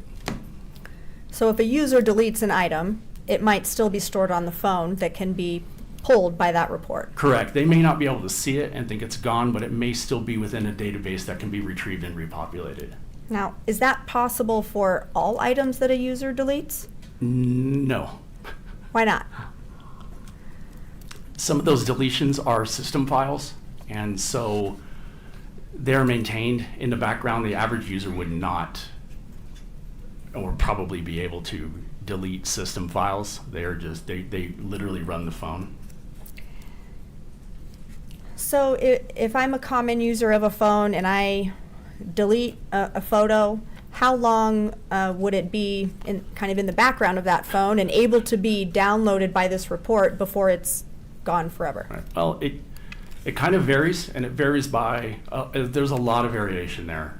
But typically, when an item like an image is deleted, the image itself, that process, the original, like if it was sent to you or whatever, and you deleted it, it would be gone from your view in the phone, but it would be in a deletion file. And so that deletion file eventually has to make room for more deletions, so then it pushes deleted files out to make room for more deletions so that it can refill it. It only has so much room, so it has to purge that at some point. And that time can vary. More deletions are going to make that process typically happen more rapidly than less. So if items have been deleted by a user and that phone gets downloaded in maybe that sweet spot where it's still somewhere in the background of the phone, right, that could be in the report. It could be. But if you miss that window, and then the item is gone for good and can't be found in one of those extraction reports. Pretty much. Once it's deleted from the system file, it's a process called a vacuum. Once it's vacuumed out and those files are reduced, it's essentially, you're probably not going to find it. Now, if a user deletes a text from a phone, from their own phone, does that affect how the text message would show up on the receiving end? No.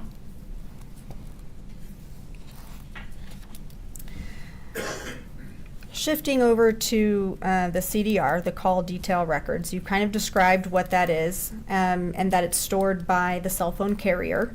How long is that data stored by the different major cell phone carriers? They're all different, so they maintain their records for varying amounts of time. Verizon typically will keep call detail records for 18 months to 24 months, but they will only keep the associated location data for about a year. Whereas AT&T and T-Mobile will keep that information for a much longer time. Now, because this data is maintained or kept by, AT&T or Verizon, can a user access that information? No, those are business records maintained by the carrier. Okay, I feel like we have a good groundwork now, and I want to turn your attention to what you did, so. what you did in this case. Okay. When were you brought on to work on this case? I came on in May of 2023. And in general, what were you asked to do for your part in this case? Analyze phone downloads and analyze call detail records for pertinent information related to the case. And so you analyzed phone downloads for this case, and you talked about the process for doing that. Did you perform any of the downloads for the phones, in this case, yourself? The downloads, no. And in viewing the download reports for the phones you analyzed, did you learn who the phone belonged to? Yes. How do you do that? Well, besides the record or file being designated as belonging to that person, when you open the physical analyzer report, it gives details about the phone number, the IMEI number for the phone, and whatnot, and that can be matched to the user, whomever was using it at the relevant time. As you analyzed phones for this case, did you generally become familiar with the people involved? Yes. Did you become familiar with what they look like? Yes. How did you become familiar with what these people look like? Law enforcement shared that information with me, but in most instances, when I looked into the phone downloads, there are pictures of those people inside those phones doing various things, hanging out with family or, contact photos, that type of thing. I first want to turn your attention to Eric Richins' phone. Did you do an analysis of Eric Richins' phone? Yes. And was that a phone with the number 801-792-9317? Yes. Did you receive a download report from the Summit County Sheriff's Office for that phone? Yes. And was that download performed by Changi Entau and Marcos Garicachia? I believe so. When you reviewed the report for Eric Richins' phone, did you find any evidence of mass deletions on his phone? In Eric's phone, mass deletions, no. How would you be able to tell if somebody had made batch or mass deletions from their phone? Usually, if it's not evident in the actual phone download, whereas you can actually see the software has reported that those items were found as deleted and recovered. Outside of that, you would compare it to other types of evidence, such as like the call detail records. So how would you be able to tell if there were deletions when comparing the phone to the call detail records? It's basic. You just take the call detail record and you look and you see who that person was communicating with through their call detail record, and then you would be able to verify if those communications were maintained in the call logs on the phone themselves. So if I called you 5 times today, it would show in my call detail record, but if you downloaded my phone, it would also show in my call log that I called you 5 times today and what time of day and how long our phone calls were. Did you review text message conversations from Eric Richins' phone? Yes. And in addition, did you review device activity data? Yes. You mentioned biometric data. What type of biometric data can you recover from a phone or review? Right, it's kind of hand in hand with the activity report that you just mentioned. When a device moves or a connected device moves, it reports that movement to the device and it's found in that activity sensor report portion of the download. Did you look at Eric Richins' phone for evidence of THC gummy use? Yes, And did you find text messages between Eric Richins and Kouri Richins as it related to THC gummy use? yes, Was that 3 conversations? it was. Okay. Was that 1 conversation in November of 2021 Yes, and 2 conversations in January of 2022? yes. Scott, if we could show the witness 2-118D.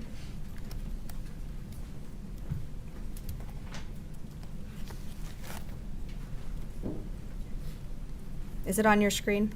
It's not, I've got Okay. a desktop. You have Blueberry Law showing. It's not on my screen, John. Oh, my I got it apologies. frozen from when I unplugged at lunch. That's okay. 1 second. Counsel.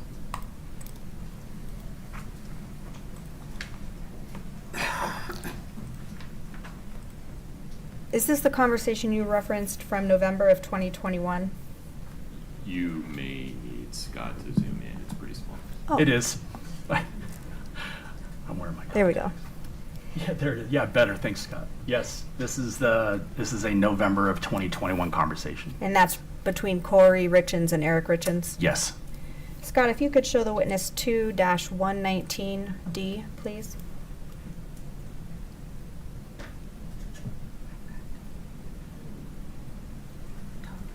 Is this a conversation between Eric Richins and Kouri Richins in January of 2022? It is. Thank you. And Scott, if you could show the witness 2-124D.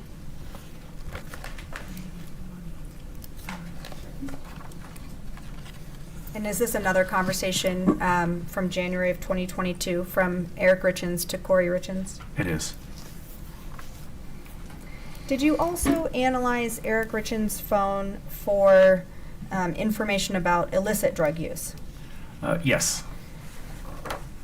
Did you find anything in Eric Richins' phone about illicit drug use? No, outside THC, I didn't find anything.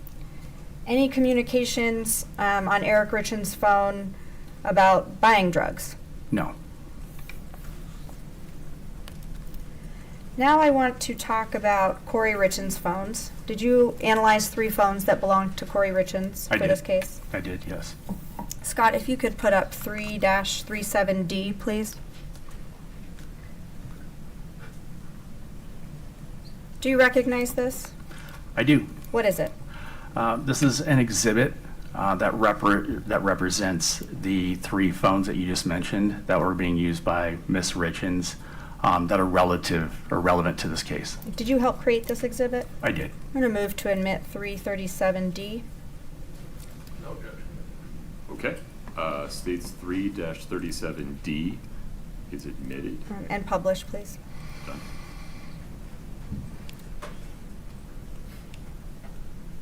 Okay. I have a pink pointer that I'm going to try to use. All right.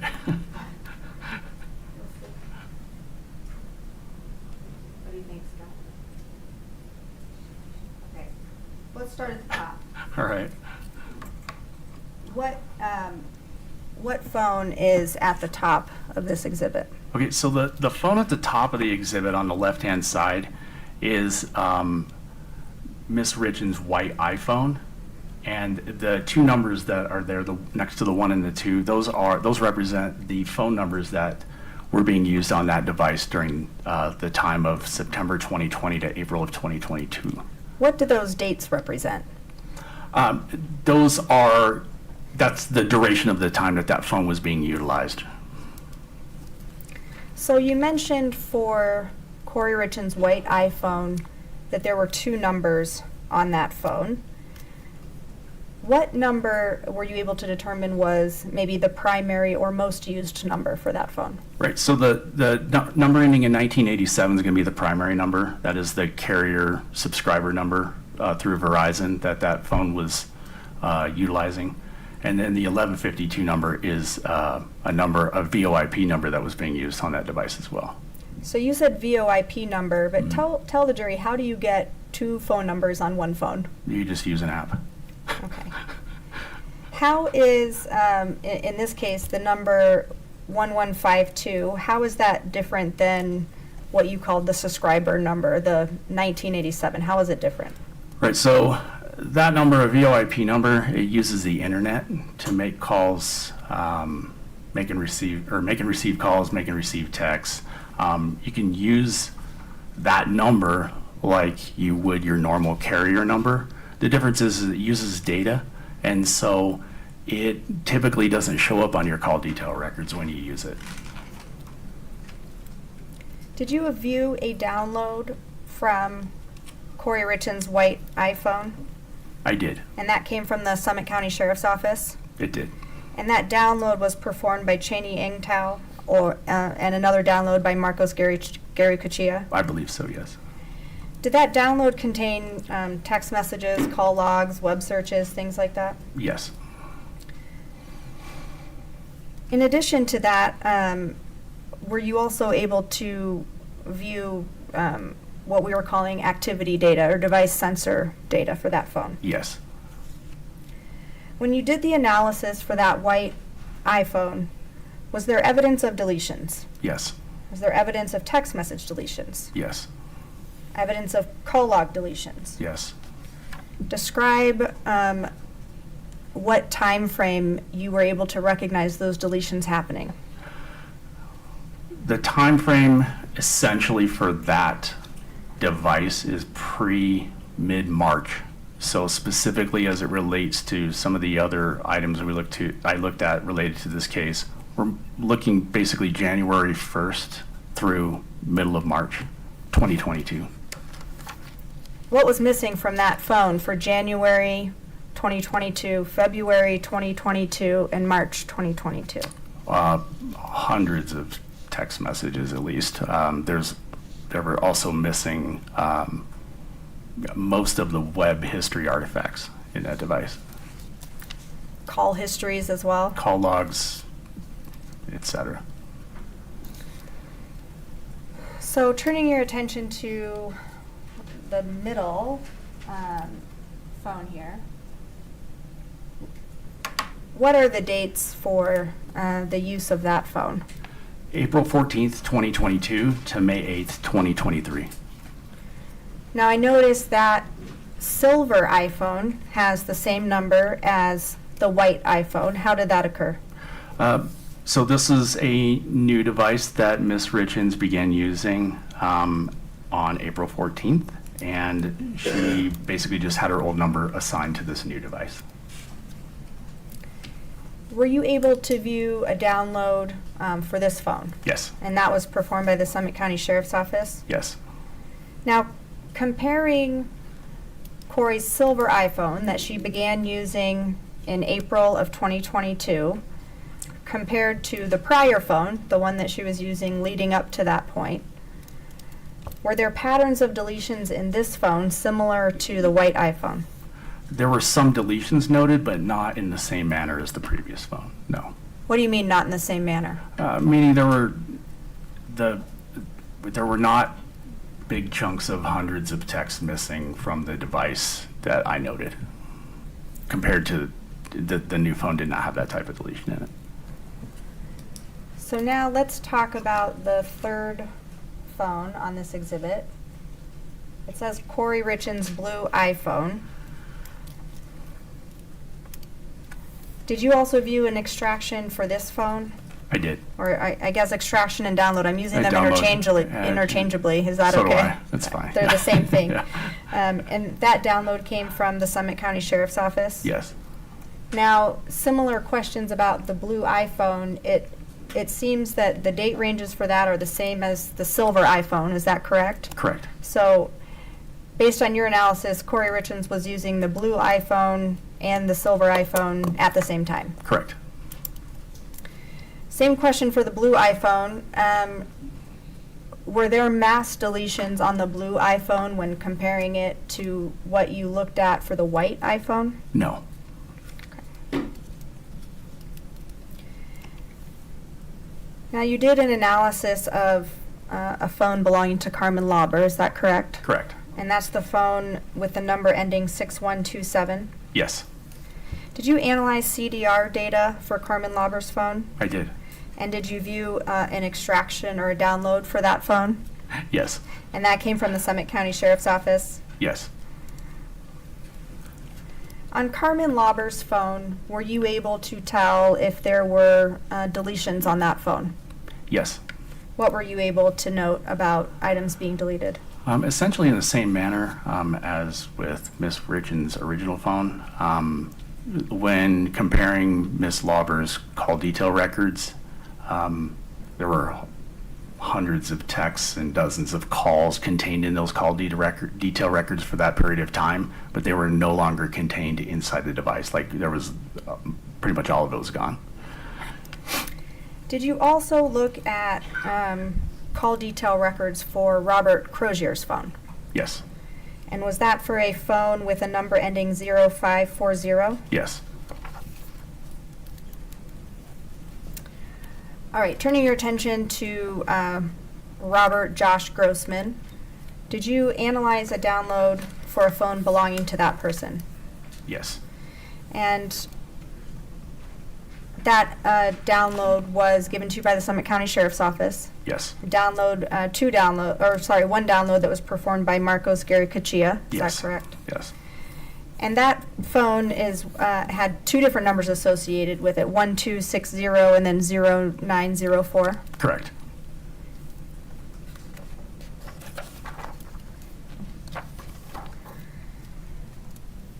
When looking at all of these different phone downloads, did you analyze communications between Eric Richins and Kouri Richins? Yes.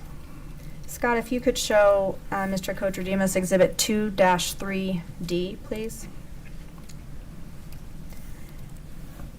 Just zoom in a little bit so he can recognize it. Is this a message between Kouri Richins and Eric Richins from December of 2020? Yes, it is. Scott, if you could show the witness Exhibit 2-5D.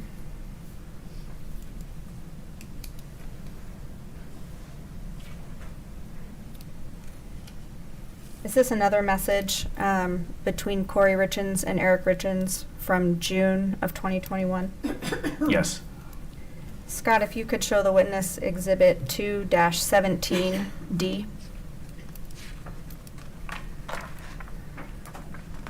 Is this a text message between Eric Richins and Kouri Richins in January of 2022? Yes. Yes, it is.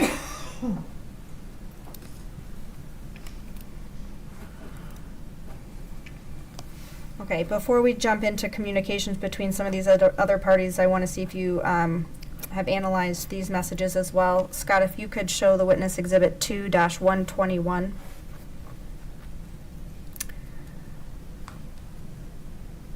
Do you recognize this message as a text message thread that you analyzed from Kouri Richins' phone from December of 2022?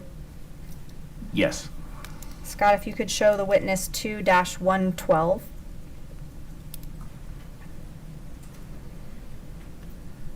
Similar question, do you recognize this as a text message from Kouri Richins' phone that you analyzed from February of 2023? Yes. And Exhibit 2-113.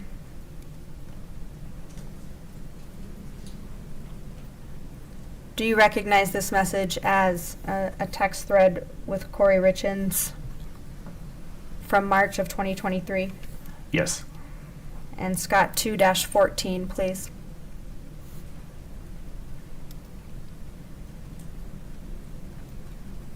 Do you recognize this as a message from Kouri Richins' phone from March of 2023? Yes. Okay. Thank you, Scott. Did you analyze communications between Kouri Richins and, I know he goes by Josh, but Robert Josh Grossman? Yes. Did they communicate as far back as 2020? They did, yes. And through October of 2022? Yes. What were the typical volume of calls and texts between Kouri Richins and Josh Grossman? Particularly from November of 21, which was essentially when the 1152 number showed up on his phone, daily, with a few exceptions. Now, Scott, if you could put up 337D again, please, for the jury as well. One moment.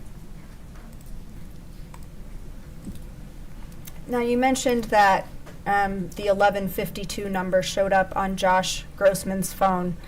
What number did Kouri Richins and Josh Grossman, from Kouri Richins' side, what number did she use to communicate with Josh Grossman? By text, 1152.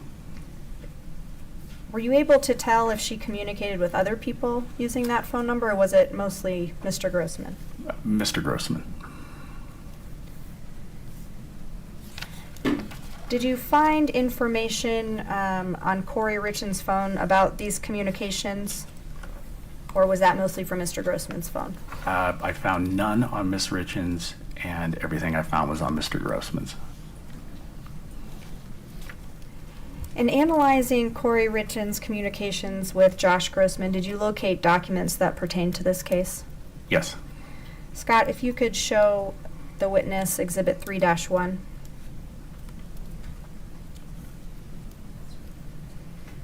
And then if you could, I believe there's a second page, if you could show the subsequent pages. Do you recognize this? I do. What is it? This is Generally speaking, is it a document you found? Yeah, this is a vacation reservation made, or that was located inside Miss Richins' device. I'm going to move to admit 3-1.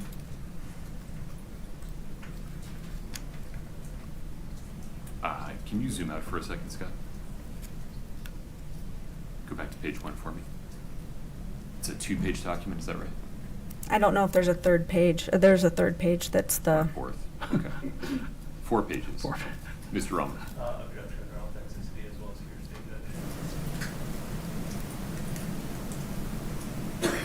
hearsay. Talk to me about authenticity. Why don't you folks approach for a second?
All right, let's pause here for a moment. Let's see, you can see that document, right?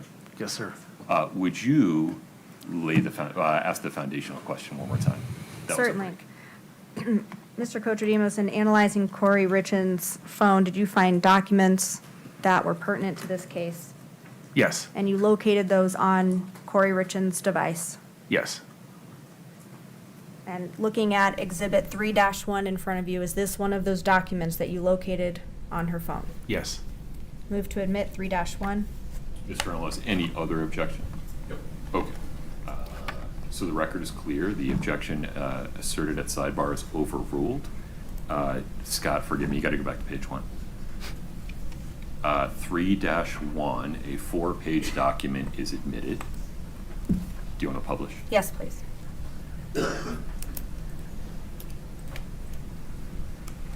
And Scott, if we could zoom in on.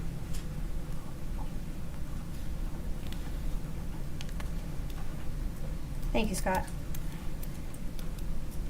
Did you analyze communications between Kouri Richins and Carmen Lauber? Yes. Did they begin communicating around December of 2021? They communicated prior to 2021, but in relation to this case and in relation to the cell phone, the CDR records, in relation to that extraction or her phone download, yes, 2021, December. From January of 2022 to, say, March 15th of 2022, what was the volume or approximate volume of text messages between Kouri Richins and Carmen Lauber for that 3-month period? Between the two of them, about 800 text messages. Doing some quick math, that's about 11 per day. Yes, about 10 or 11 a day on average. So from March 16th, 2022 to the end of that year, so March, April, May, June, July, August, September, October, November, December, approximately how many text messages between Kouri Richins and Carmen Lauber for that 9-month time frame? About 600, 650. Okay, we're going to do some quick math. Is that about 3 per day? It's about 3 per day. Now, to be clear, I'm not asking you if they communicated 3 times a day, right? Just Correct. doing the average, that's about what it would come out to. Right, it's about a 70% decrease if my math is right. Where does that data come from? The call detail records between Kouri Richins and Carmen Lauber. And because it's a call detail record, we don't have the content of any of those messages. Correct. They've been deleted from Kouri Richins' phone. Yes. They've been deleted from Carmen Lauber's phone. Yes. We don't know what they said. Correct.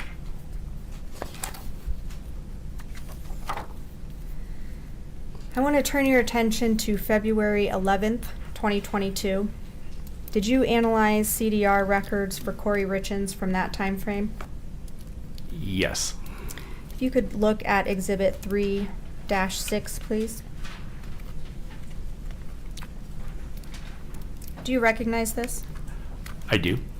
Is this a call detail record for Kouri Richins' phone?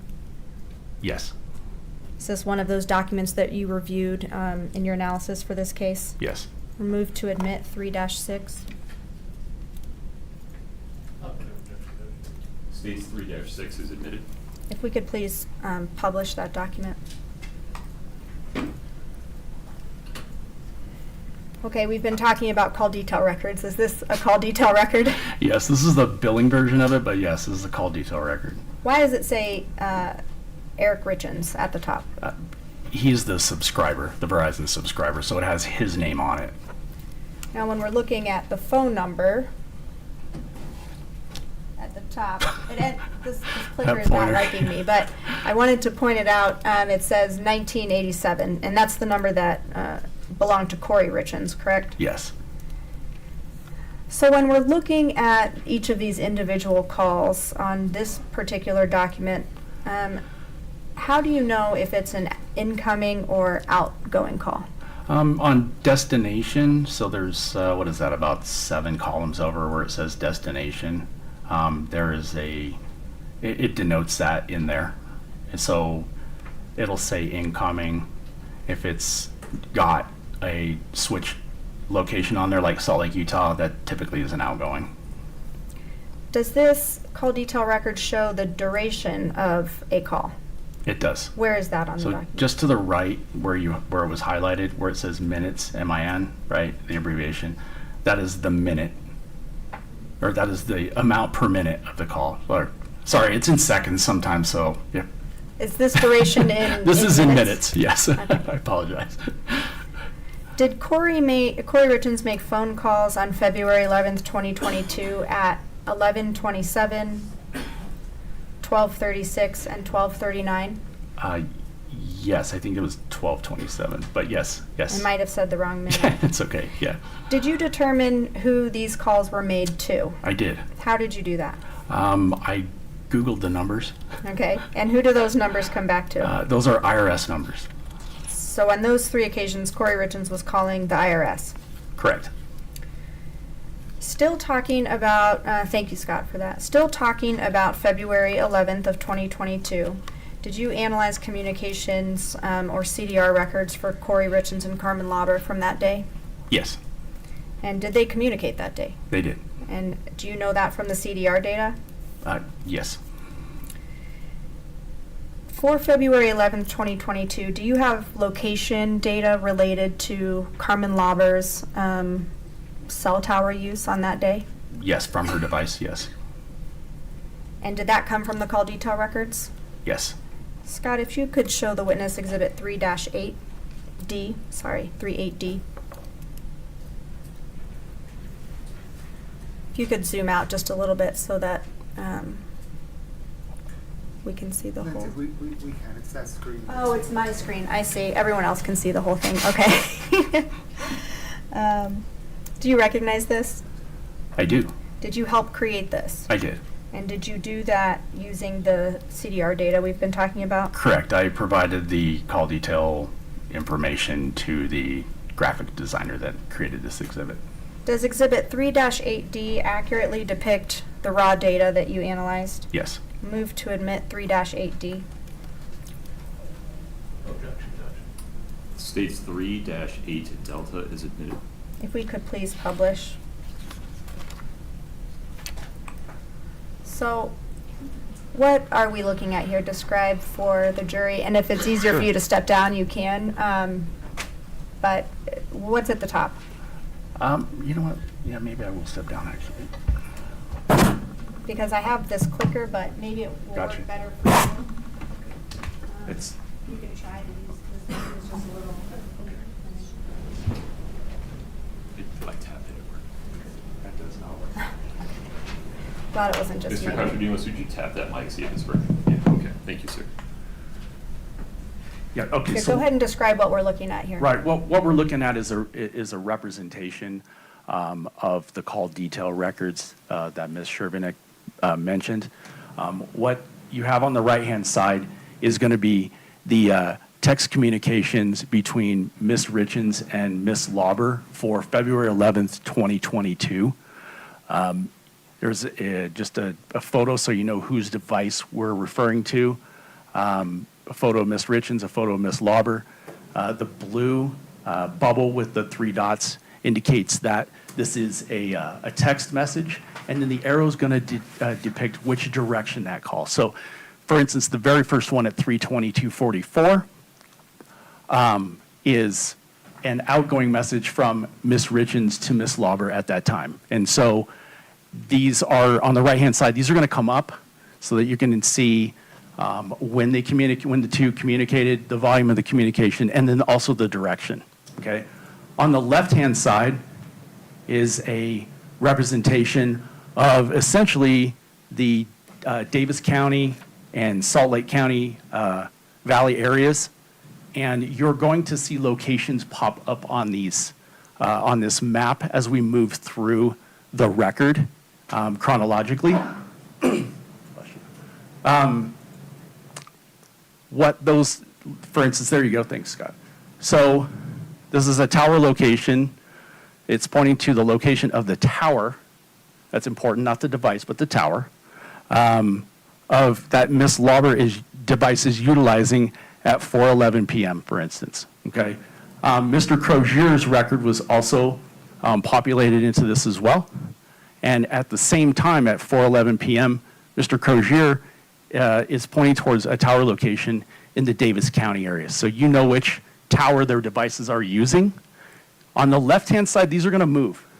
And what that depicts is the movement of the device as they reacquire different towers, okay?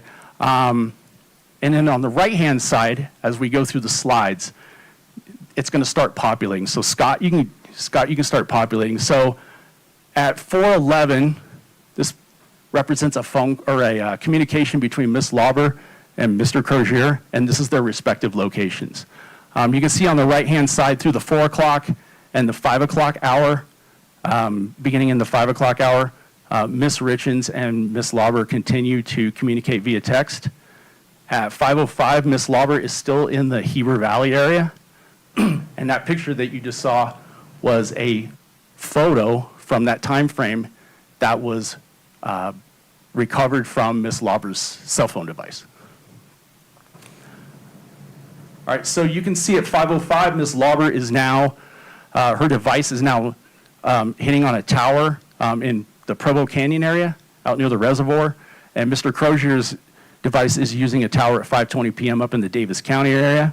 And on the right-hand side, you're going to see Ms. Richins and Ms. Lauber continue to communicate with one another. And Ms. Lauber's device is traveling down Provo Canyon and into the Utah County area. That device is now heading into roughly the Utah County area. It's utilizing towers in those locations. And eventually it's going to move north. And you can see Mr. Crozier's device has now jumped significantly. I want to explain this to you, the jury, because this is important. Mr. Crozier's carrier is T-Mobile, okay? So his carrier does not provide location data for these records for text. It's only calls. So the only time Mr. Crozier's location is going to appear to change is when his device is utilizing a tower for a call. Ms. Lauber's was more detailed. This isn't all of every single pinpoint of every single tower, because every single text she made utilized a tower, but for the sake of not cluttering this up with a bunch of repeats on top of each other, you can assume that from the previous point to the next point, she was utilizing the tower before it. So she was utilizing the tower near the reservoir for several texts, and then now she's using this one in the Utah County area. All right, Scott. Yep, so Mr. Crozier's device is now moved a little bit farther south and utilizing a tower there. In the 6 o'clock hour, Ms. Lauber and Ms. Richins are communicating via text. And Ms. Lauber is now arriving on a tower at or near the area of, it's in Draper, Utah, near the area of a Maverick store that's there. Mr. Crozier is heading in the same general direction, utilizing a tower in the same area. You can see on the right-hand side, Ms. Richins and Ms. Lauber are continuing to communicate via text. And then at 7:21, we have Mr. Crozier and Ms. Lauber utilizing the same tower. They're not talking to each other, but they are utilizing the same tower near that Draper location. And this is that location. So on the left-hand side, you can see there Mr. Crozier and Ms. Lauber at 7:21 are making their respective communications. Their devices are using this tower, which is located across the freeway from this Draper, from this Maverick store in Draper, right off the freeway.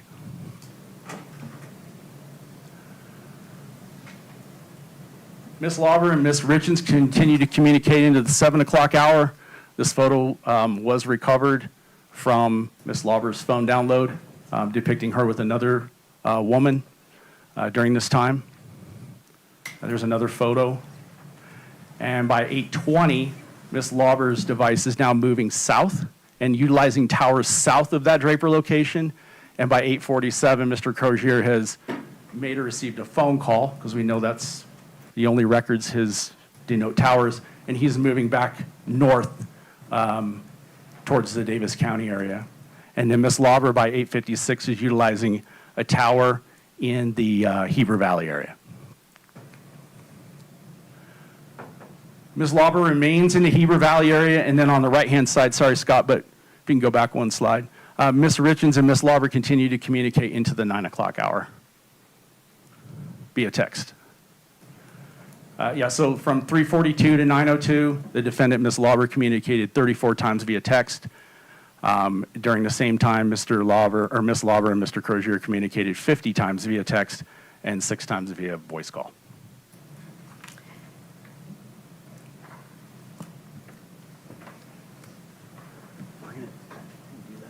Yeah, you can just say that. But I think I can walk them through it from here now that they Okay, understand. Yeah. Did you also look at communications from February 11th, 2022 between Carmen Lauber and Robert Crozier? Yes, Did they communicate on that day? yes, And is that information from the call detail records? yes. Scott, if you could show the witness Exhibit 3-33D. Do you recognize this? I do. Similar to the last exhibit, something that you helped to create Yes, and using the call detail records that you were just describing? yes, Does Exhibit 3-33D accurately depict the raw data that you viewed in this case? yes. Move to admit 3-33D. Your Honor, no objection. If the following testimony is going to be similar to the last one, perhaps we can have some questions. I think we all understand where they're traveling and what it means now, just to move things along. 3-33D is admitted. Would you like to publish? Yes, please. Okay, so similar to the last exhibit that we looked at, is this one laid out the same way? It is, yes. And the last exhibit was depicting communications between Carmen Lauber and Kouri Richins, and this one is between Carmen Lauber and Robert Crozier. Is that correct? Correct. Otherwise, the different indicators, the bubbles, the arrows, those things remain the same as the previous exhibit? Yes, The map that we're looking at, the area of the Salt Lake Valley remains the same? yes, And then similarly, as we see the different pictures of the people moving, that is the cell phone towers that their device is utilizing at those different times. correct. Scott, if we could move through this exhibit, and Mr. Cotes Demos, if there's anything that you want to note regarding the communications between Robert Crozier and Carmen Lauber. Right, I think if we just, for the sake of time, like Mr. Ramos just said, we can just slowly click through those, Scott.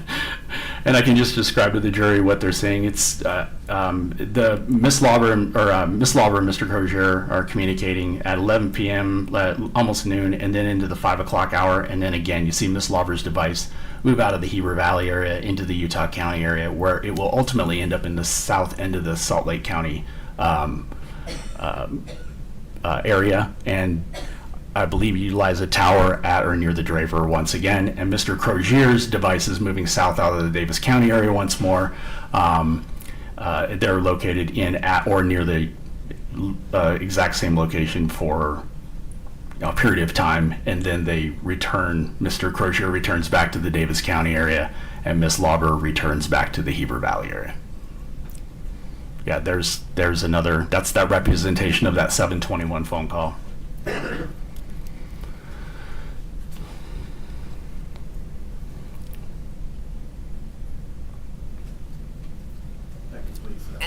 Yep. Thank you, Scott. I want to turn your attention to February 14th of 2022. If we could put up Exhibit 3-6, that one's already been admitted. Do you want to show it again? Yes, please publish it to the jury. One moment. And Scott, if we could expand on the phone call at 8:53 a.m. So, from these records, did Kouri Richins make an outgoing phone call on February 14th at 8:53 a.m.? Yes. Did you determine who that number belongs to? I did. Who does it belong to? That is the Mirror Lake Diner. Thank you, Scott. For February 14th of 2022, did you analyze communications between Kouri Richins and Josh Grossman? Yes. Scott, if you could show the witness 2-27D. And scroll through so we can see all of it.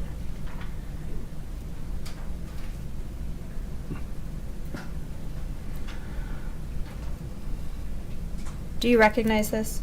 I do. Did you help to create this, or did you create this? I created this one.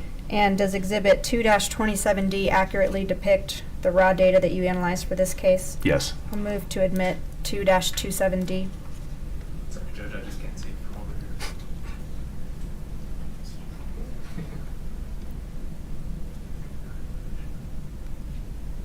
No objection, Judge, thank you. States 2-27D is admitted. If you could publish that, Scott.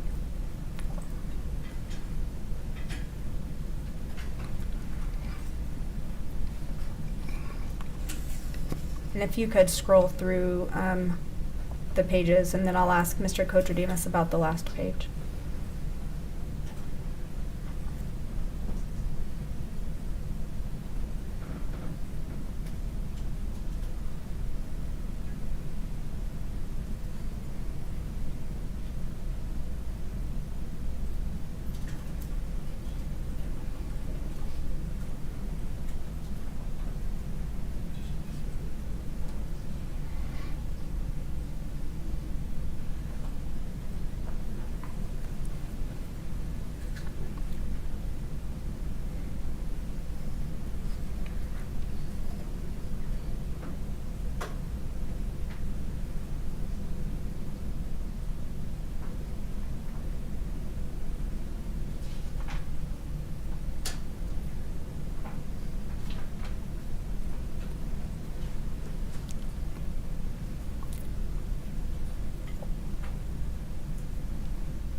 What are we looking at that's depicted here on the last page of this exhibit? So this is an image that was contained within that text thread that was sent by Ms. Richins to Mr. Grossman.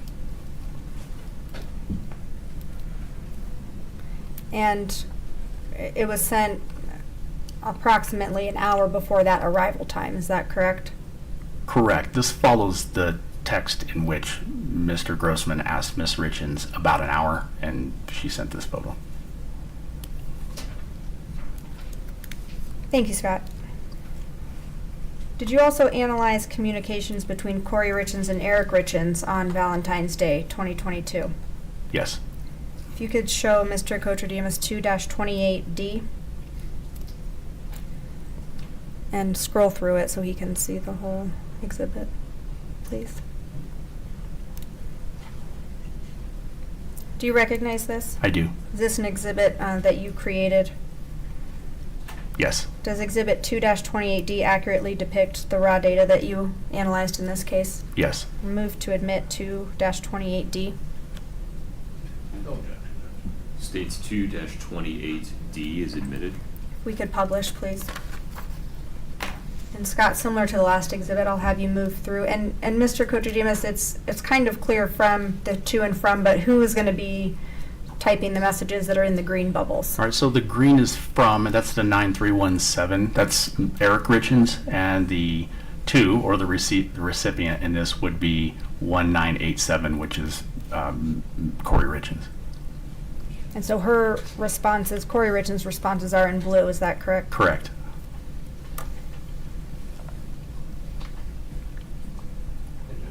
If I may, perhaps for purposes of these messages coming in, if Your Honor could give the instructions that you've done in the past as to the figure say as to Mr. Richins. Maybe we could just do it once. We all know that it applies to all of them. So, fair reminder, the statements by Ms. Richins on her side of that conversation, you may consider those for any purpose. You may give them the weight you deem appropriate.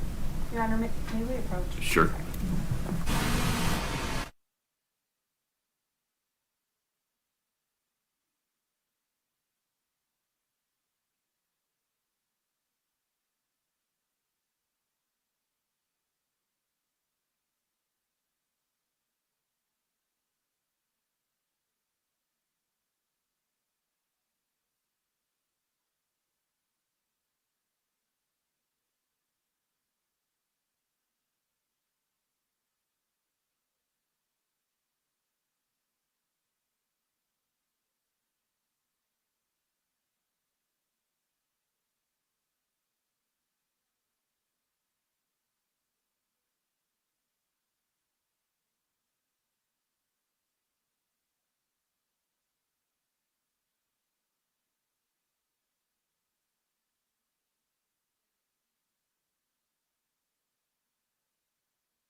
This is a good time to take a restroom break.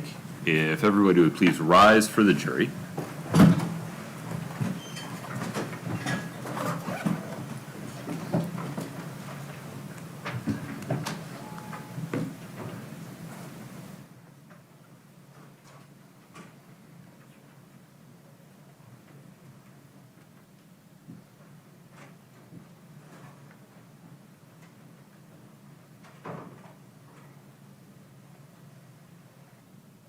Have a seat, folks. Thank you.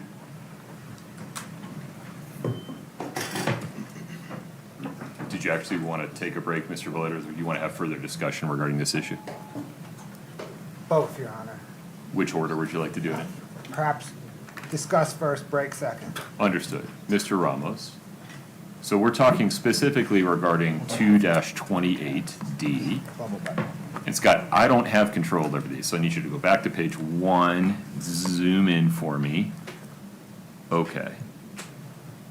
Do we need to excuse the witness, or are we good? He's an expert. I imagine the state's going to tell me the exclusionary rule won't apply to him, but I was just curious. yeah, so I don't think Take a so. break. Yeah. If you need to use the restroom, that's one thing. I'm good. Okay. So the first green bubble in 228, I've already ruled is a present sense impression and is admissible. Any further record there, Mr. Ramos? That was early on. Yeah. No, Okay. You've ruled on it, so. So keep scrolling, Scott. Then we have a blue bubble that represents, I need the second green bubble, please, Scott. Just the green ones. Oh, okay. Second green bubble, please, Scott. On the first That's the page. first one. On the first page. There's your first page, there's only one green on the first. Oh, I'm sorry. Okay, can we go to the second page, please? And then the, No, we did that one. no, we didn't. It's okay. So highlight that one for me, Scott. Oh, wait, I can see it. I'm sorry. I'm so sorry, Scott. Go back to page 2. Unzoomed. Green bubble states, "Are you home?" Any objection, Mr. Ramos? No. Okay. Third bubble says, "In the office, I've been sleeping out here." That, I think, is also present sentence impression that I've previously ruled on. Okay, go to page 3, Scott, if there's one. Green bubble, "No, it's quiet out here." I think it's the same. And then, Mr. Ramos, I'm going to pause if I No, just, I'm just- okay. yeah. And then get to the end of this 228D, Scott.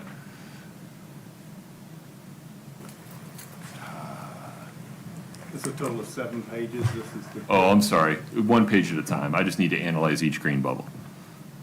This is the next set of green bubbles here. This one's good. You can go to the next one. No, we're not seeing the same thing Scott is. Hold on a second. Oh, we're not seeing what you're seeing. That's why. My apologies. Scott, if you'd unplug and plug back in for me, I'd appreciate it.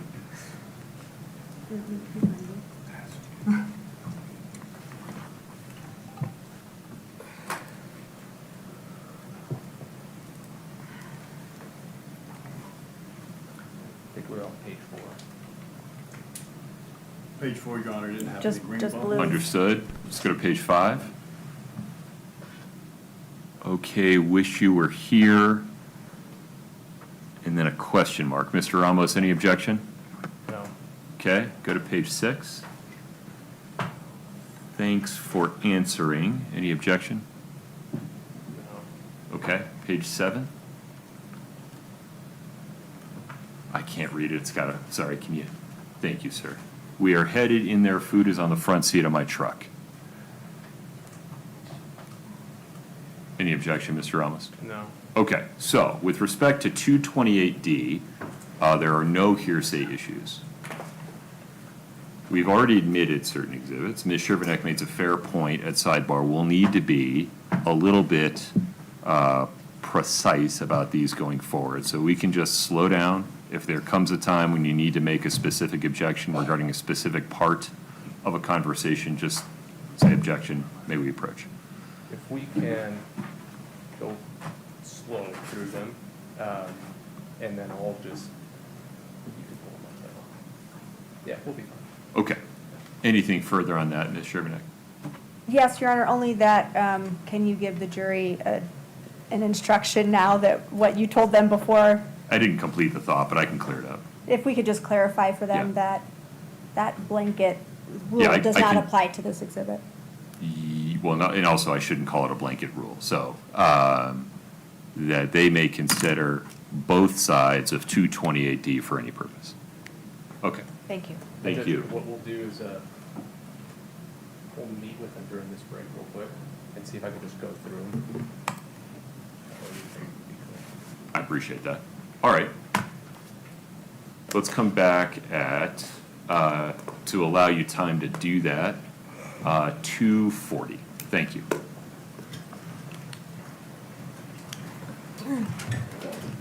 Court's in recess. You're welcome to use the restroom. Don't talk.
Back on the record at 231-500-139. Mr. Ramos, before we invite the jury back in, any objection to me to describing State's Exhibit 228D as a February 14, 2022 text exchange between Eric Richins in green and Kouri Richins in blue? No, Judge. And Okay. There was only one other message, and we're good with it. Okay, very good. Anything before we invite the jury in, Ms. Shervnick? No, Your Honor, you'll give them a clarifying instruction about, okay. I intend to fall on my sword on that one. All right, we're ready for the jury. We're ready for the jury.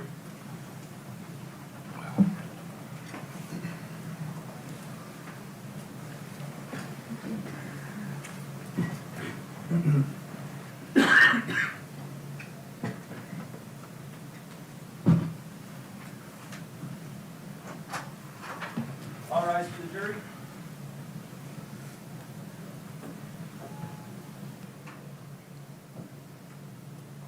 Folks, feel free to have a seat as you come in, please.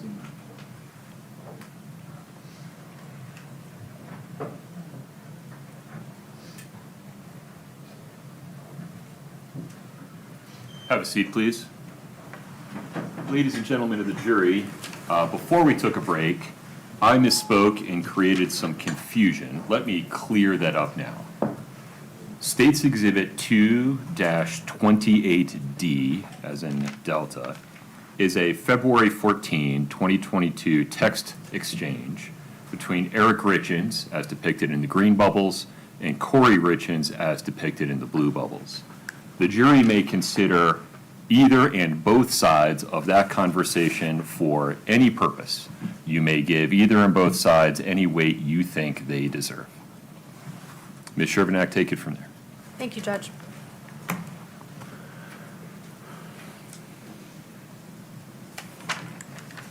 If we could put 228D up on the screen. I don't know if we got through the whole conversation before. I forget where we left off, so I'm going to have Scott go through this conversation for the jury with that new instruction in mind.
In addition to these text messages, did you also analyze Eric Richins' device data, sensor data, I guess, for February 14th of 2022? Yes. If we could show Exhibit 314D, please. Do you recognize this? I do. Is this an exhibit you helped create? Yes. Does Exhibit 3-14D accurately depict the raw data that you analyzed from Eric Richins' phone? Yes. Move to admit 3-14D. No objection. States 3-14D is admitted. If we could publish, please. When you analyzed the movement data from Eric Richins' phone on Valentine's Day 2022, we're looking at a graph here. What does this graph depict? The graph depicts travel, so in distance in blue, and in energy exertion basically in green, and the in frequency hour to hour on February 14th, 2022. Was there a gap in Eric Richins' movement and the other data that you just referenced during the middle of that day? Yes. Is that denoted here in the blown up portion? What do we see? It is. There's a data set on the left-hand side for flights climbed, distance traveled, and steps. Depicting, so this is a portion, well, actually, this is the 12 o'clock hour. And then on the right-hand side, there is device activity for depicting steps and distance traveled at 1:32. And so from this data, we can tell that from approximately 12:05 to 1:32, there was no movement data recorded on Eric Richins' phone. Correct. Did you analyze his phone for similar types of movement on other days? Yes. And did you compare the data from Valentine's Day to those other days? I did. Was it unusual for Eric Richins to have an 87-minute gap in his activity in the middle of a workday? It wasn't typical, no. Thank you, Scott. I want to turn your attention to February 26th of 2022. Did you analyze communications between Kouri Richins and Carmen Lauber on that day? Yes. Scott, if we could show Mr. Cotes Demos 3-16D. Do you recognize this? I do. Did you help create this? I did. Is this using the CDR data that you analyzed for this date? Yes, this is essentially the same type of exhibit that was created for February 11th. Does Exhibit 3-16D accurately depict the raw data that you viewed for February 26th? It does. Move to admit 3-16D, please. No objection. States 3-16D is admitted. And publish to the jury, please. So we saw an exhibit like this before for Yes. February 11th. Yes, we did. Are we looking at information now pertaining to February 26th? We are on this. This exhibit is text communication between Ms. Richins and Ms. Lauber on that day. And similar map of the same area? Yes. Arrows denoting who sent the message? Yes. The times they were sent and received and direction, yes. Now, these pictures are kind of small, but similar to the last exhibit from February 11th, Ms. Richins is denoted with the red background, is that correct? Correct. She's on the left side there. And Ms. Lauber is denoted with the green background? Correct. And then we also see Robert Crozier on these exhibits, and he's in the yellow background, is that correct? Yes, he will come up. There he is. He'll come up on the map there on the left-hand side. And again, Scott, if we could move through this exhibit, and Mr. Cotes Demos, if you could describe what we're seeing as we go through this Sure. process for February 26th. Sure. On the right-hand side, similar to the other day, there was text communications between Ms. Richins and Ms. Lauber through the 2 o'clock hour. It picked back up in the 5 p.m. hour. And at some point during the 5 p.m. hour, Ms. Lauber's device started utilizing towers in those same locations from the previous day. Provo Canyon, Utah County area, traveling north until it finally stopped in the area of the southern end of Salt Lake County. Same thing with Mr. Crozier's device, beginning once again in Davis County and moving south and utilizing towers along the way. So Ms. Lauber is now on the left-hand side. You can see by 7, PM or so, she is utilizing towers back in Provo Canyon, heading back to the Heber Valley area where she ultimately ends up. Mr. Crozier has returned back into the general area of the Davis County area by 8 p.m. And then you saw all the communications between Ms. Richins and Ms. Lauber, 71 texts between 2:25 p.m. and 10:33 p.m. that day. And Mr. Crozier and Ms. Lauber, 65 texts and 3 phone calls. Now, similar to February 11th of 2022, did you look at the communications between Carmen Lauber and Robert Crozier for February 26th of 2022? Yes. If we could show Mr. Cotes Demos 3-34D, please. Excuse me. Do you recognize this? I do. Is this an exhibit that you helped create? It is. And does 3-34D accurately depict the raw data that you analyzed for that date, February 26th? It does. Move to admit 3-34D States 3-34D is admitted. and publish to the jury, please. Okay, we've seen one of these before. Yes, we have. We know the data that's on here. If we could, Scott, move through this, at Mr. Cotes Demos, as you just described. Yeah, so there's the 4:01 p.m. Call from the previous slide. Mr. Crozier is in Davis County. Ms. Lauber is in the Heber Valley area. To the right, those are the communications between the two. There's texts and some phone calls. You can see the date stamps next to those. Essentially, what this exhibit shows is the other side of that communication or that incident or event between Ms. Lauber and Ms. Crozier, Mr. Crozier and Ms. Lauber. Sorry.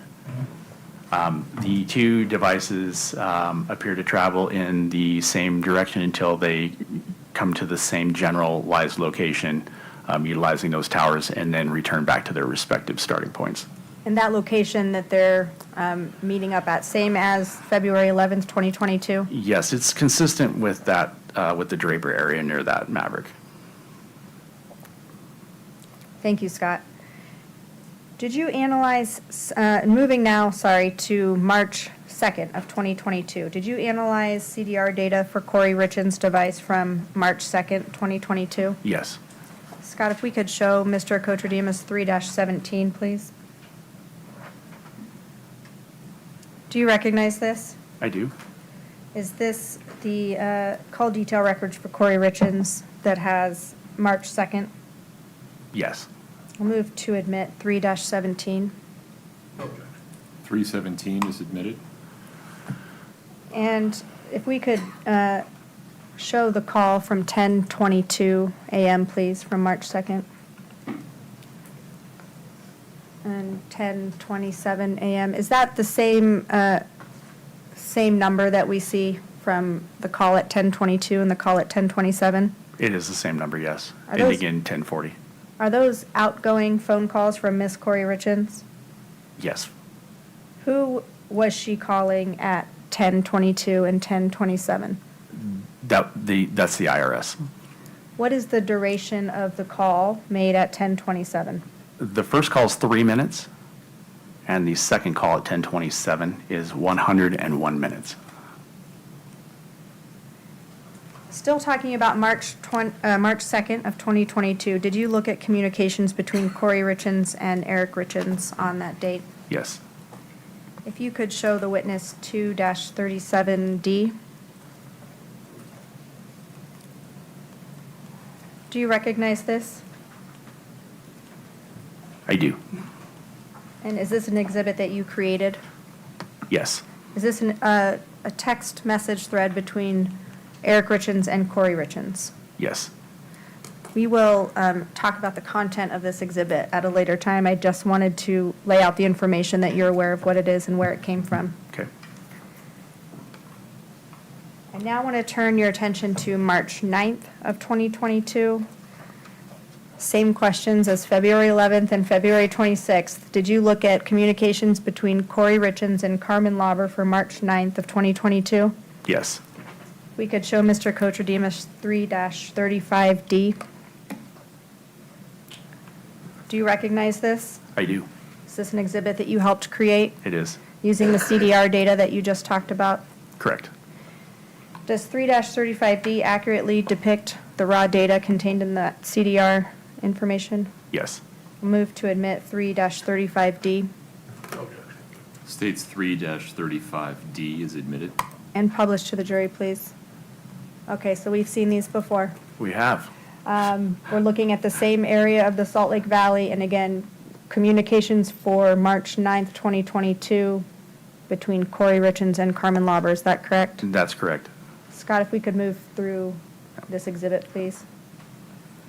And this is just the same representation of those records. It shows essentially the same travel, and it depicts the conversations, text conversations or communications between Ms. Richins and Ms. Lauber's devices. We've got 10 o'clock hour, 11 o'clock hour. Ms. Lauber's moving. She moves a little north in this. If you want to stop it right there, Scott, just for the 12:11, 12:13. She moves north out of the Heber Valley for this particular event. That tower at 12:11 p.m. is located very close to the Richins residence. Other than that, the travel is going to be depicted in a similar manner. Ms. Lauber is going to travel same route through Provo Canyon into the south end of the Salt Lake County area, in an area consistent with being at or near the Draper, the Maverick and Draper. And Mr. Crozier is going to do the same thing. He's going to travel south, and his device is going to utilize towers in that direction as well. On the right-hand side, you're just seeing more communications between Ms. Lauber and Ms. Richins from that day.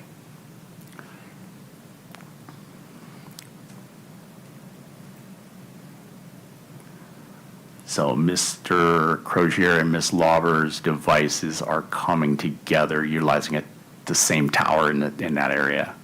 Again, that's the tower across the freeway from the Maverick in Draper. Then the two will depart, or presumably depart, and their devices are utilizing different towers until they return to their respective starting points.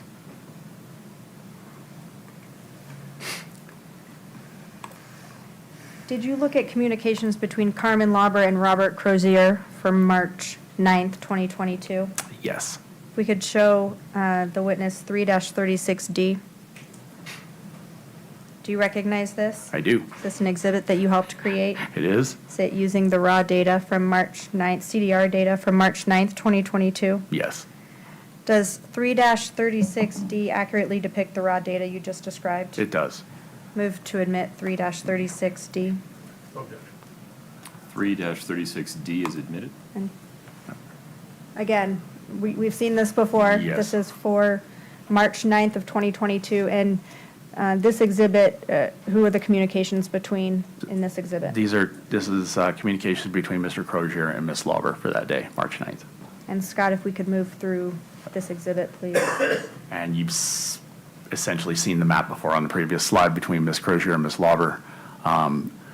The thing that's different on this is the communications are just between Mr. Crozier and Ms. Lauber, or Mr. Crozier and Ms. Lauber. Again, 11 o'clock hour, 12 o'clock hour, they're communicating. The devices essentially come together into the same general location, utilizing a tower there.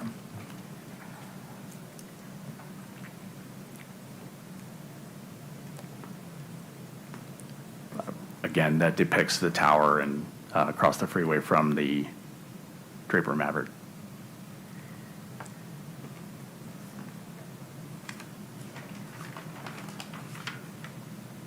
The two parties continue to communicate until they return to the Heber Valley area and the Davis County area, respectively.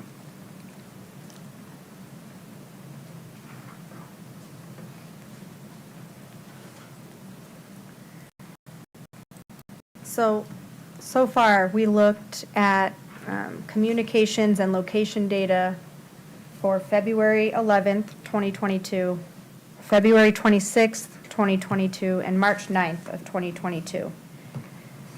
Other than those 3 occasions, did Carmen Lauber ever visit that Maverick and Draper in all the data that you reviewed? No, her device never, was never in that general area. Did she ever meet up with Robert Crozier? Did their devices come together at any other time other than those 3 occasions that we've talked about here? No. I want to turn your attention to March 3rd, 2022. Did you analyze data from Eric Richins' phone from the night he died? Yes. You looked at call records, Yes. and you looked at text messages and web searches. Yes. We could show the witness 3-39D. Do you recognize this? I do. Is this an exhibit that you helped create? It is. Does it accurately depict the raw data that you reviewed from Eric Richins' phone? Yes. Move to admit 3-39D. 3-39D is admitted. You could publish this to the jury, please. So you might want to step down for this so we can just describe for the jury what we're looking at here.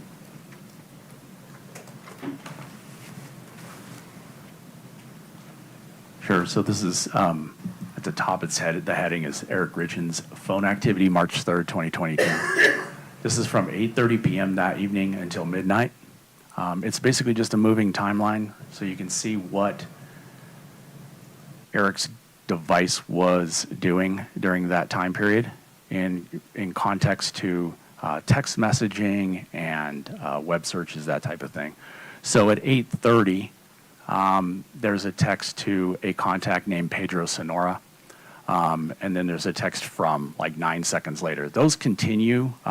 There's a few of those, and then there are texts between Eric Richins' device and a contact named Scott Wagner in that device. Those continue into and through 8:30. There is a discussion going on between Mr. Richins and Scott Wagner, kind of back and forth during that time. And then at 8:50 p.m. on that day, Scott Wagner calls Eric Richins, and they talk for 8 minutes and 32 seconds. At 9:45 p.m., a Google search is made from Eric Richins' device. There's a misspell in it, but he's basically searching how far is it from Scottsdale to Nogales. And then at 10:18 p.m., there's an incoming text from a contact titled Raul C&E. Thank you. For that last text message that's listed in the 10 o'clock or 10 p.m. hour, was there any indication that that message was opened by Eric Richins? No. During this time frame from 8:30 p.m. to 12 a.m. on March 3rd, how many phone calls were made on Eric Richins' device? One. That's the phone call that you talked about to Scott Wagner. Correct. No other phone calls made on that device that night? No, between 8:30 and midnight, no. Talking about same time frame, the night of March 3rd, 2022, did you look at Kouri Richins' phone for that same time frame? Yes. Did you analyze the data and device events for that phone? Yes. If we could show 3-18D1. Do you recognize this? I do. Is this an exhibit that you helped create Yes. using the raw data from Kouri Richins' phone? Yes. Does 3-18D1 accurately depict the raw data that you reviewed? It does. I'll move to admit 3-18D1. No objection. 318D1 is admitted. If we could publish this, please. Similar to Eric Richins' device, I guess not showing communications, but what are we looking at here for this device data? So there's an activity sensor and device events for that device. When you say device events, what do you mean? So there are certain events that are captured in a device in the system files that detect various things. One of those things is locks and unlocks, meaning when you locked or unlocked your phone. The activity sensor is device movement. So there are accelerometers and gyroscopes and whatnot inside your device. And when it moves and it detects movements, it reports that to the system files and it retains that.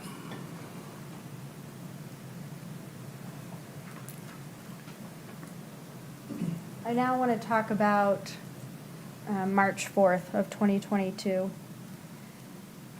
For Kouri Richins' phone, did you look at movement and device events for Kouri Richins' phone for March 4th of 2022? Yes. If we could show Exhibit 3-18D. Do you recognize this? I do. Did you help create it? Yes. Does it fairly and accurately depict the raw data that you reviewed from Kouri Richins' phone? Yes. Move to admit 3-18D. Okay. 3-18D is admitted. So walk us through, there's some different things here, and maybe you want to step down to the screen to show the jury what these different markers on this exhibit mean. Sure. So we have a device event. The first thing we have for a device event on that day or in that morning is 3:06:50, the phone is unlocked. That unlock is for 28 seconds. At 3:07:04, there's a speaker activation. What that is there's an audio output route. There's audio routing in a device through the system files, and it detects when the speaker is activated. So anytime the phone is using the external speaker, you should get a system file report or an audio output report on that, and it'll tell you that the speaker's in use. Okay. At 3:08:10, the activity sensor picks up that a device travels 243 feet. So the 3:08:10 is the beginning of that trip. It's not the end of that trip. And at 3:10:37, the phone is unlocked for 1 minute 40 seconds. At 3:15:59, the phone is unlocked again for 37 seconds. At 3:19:07, the phone is unlocked once more for 28 seconds. And at 3:19:39 a.m., the phone is unlocked briefly for 3 seconds. We have a timestamp for a 911 call at 3:21:05. We have a receiver activation. We have a device, another activity movement, meaning the device is reporting that it had moved again. And then at 3:22, there is a receiver activation.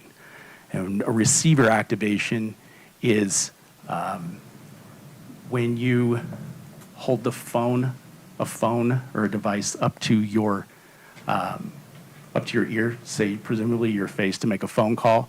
There's a proximity sensor inside the device that activates the receiver, and so there's an activation there at 3:22:12. Thank you.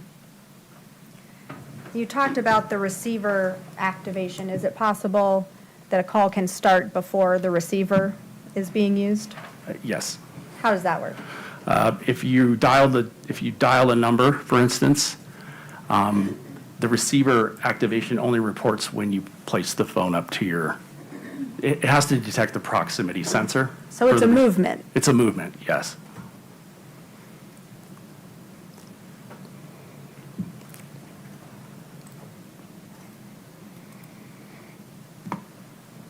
Did you also pull or look at data from Kouri Richins' phone from the morning of March 4th, 2022?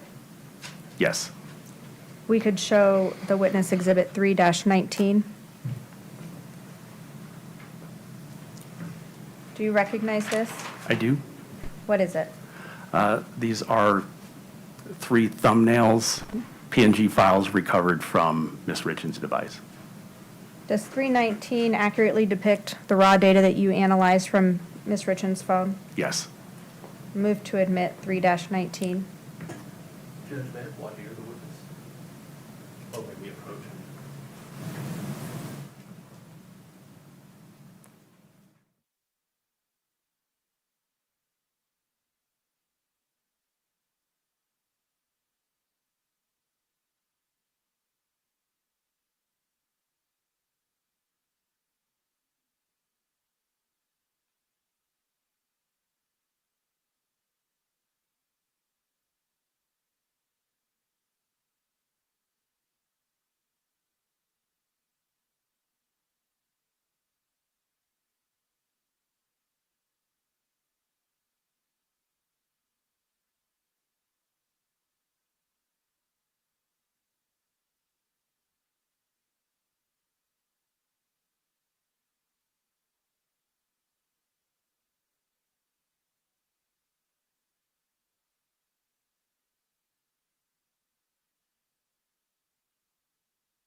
Ms. Sherbanek, please proceed.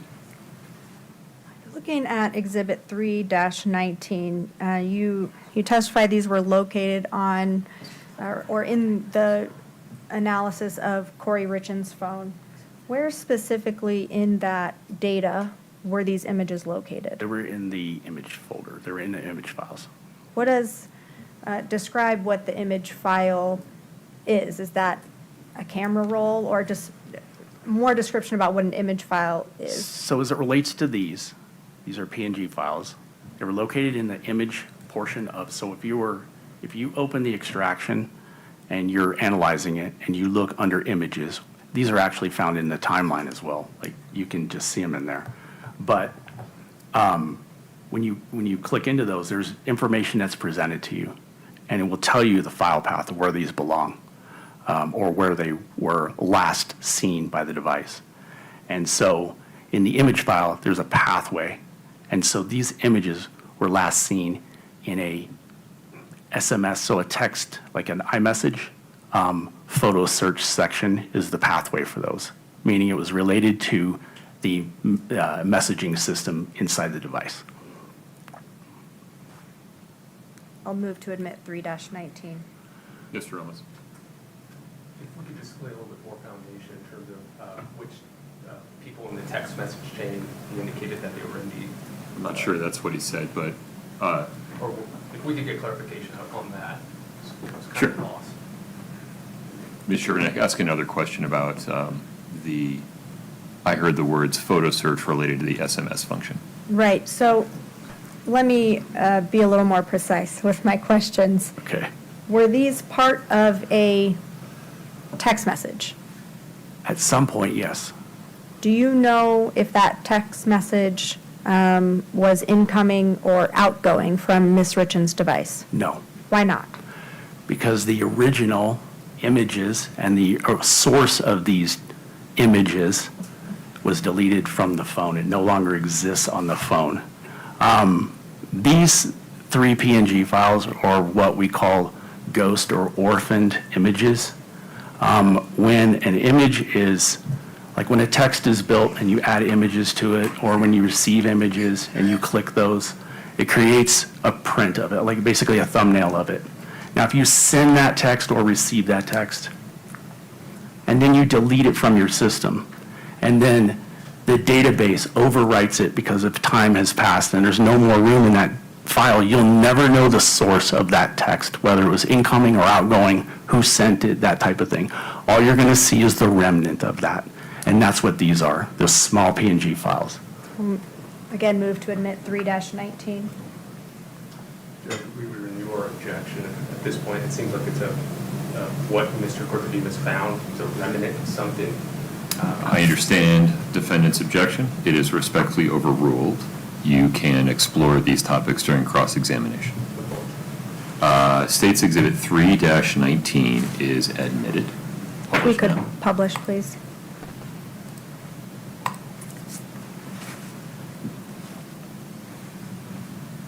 So these are the images you were just describing. Yes. And you described that they were found in the image files as a remnant of possibly a text message. Right. I wouldn't say a remnant, it's a thumbnail. I mean, A it's thumbnail. a PNG file. I mean, it's a thumbnail, yes. From the data that you analyzed, were you able to tell if these images were accessed by Ms. Richins' phone? They were accessed by the system in her phone, yes. How do you know that? It gives an accessed indication in the file path, in the data and the extraction. It'll say when the device was accessed, and it will give a timestamp. When we say accessed, what does that mean? It just means when the file, or when that image was either selected or viewed or, I mean, it's accessed. Yeah. But it means it was selected or viewed by the person with that device. Correct. You mentioned there was a timestamp. When were these images accessed on Kouri Richins' phone? 8:29 a.m. on March 4th. Was the phone also manipulated in some way during that same time? There was activity on that device, yes. What do you mean activity? There was prior to that, at 8:28, there was an unlock event that lasted the duration of this access point. There was the device event log shows that the device was actually turned into portrait view and then turned into landscape view, turned back into portrait view until ultimately it was locked again. I think the lock was at 8:34, but I'm not 100% sure on the time. So those, the turning of the phone, the unlocking of the phone, those correlate with the time that these images were accessed? Yeah, around the same time, yeah, during the same unlock event. So now I want to turn your attention to the post-April 13th, 2022 phones Okay. from Kouri Richins. We know from, Scott, if you could put up 3-37D, please. And you can publish that to the jury, it's been admitted. So I'm referencing this, the date on here when the silver phone and the blue iPhone were being used by Ms. Richins. Right.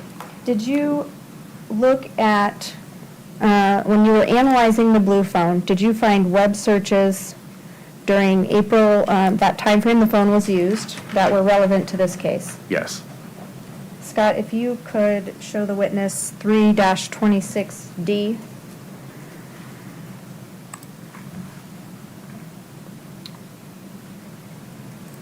Do you recognize this?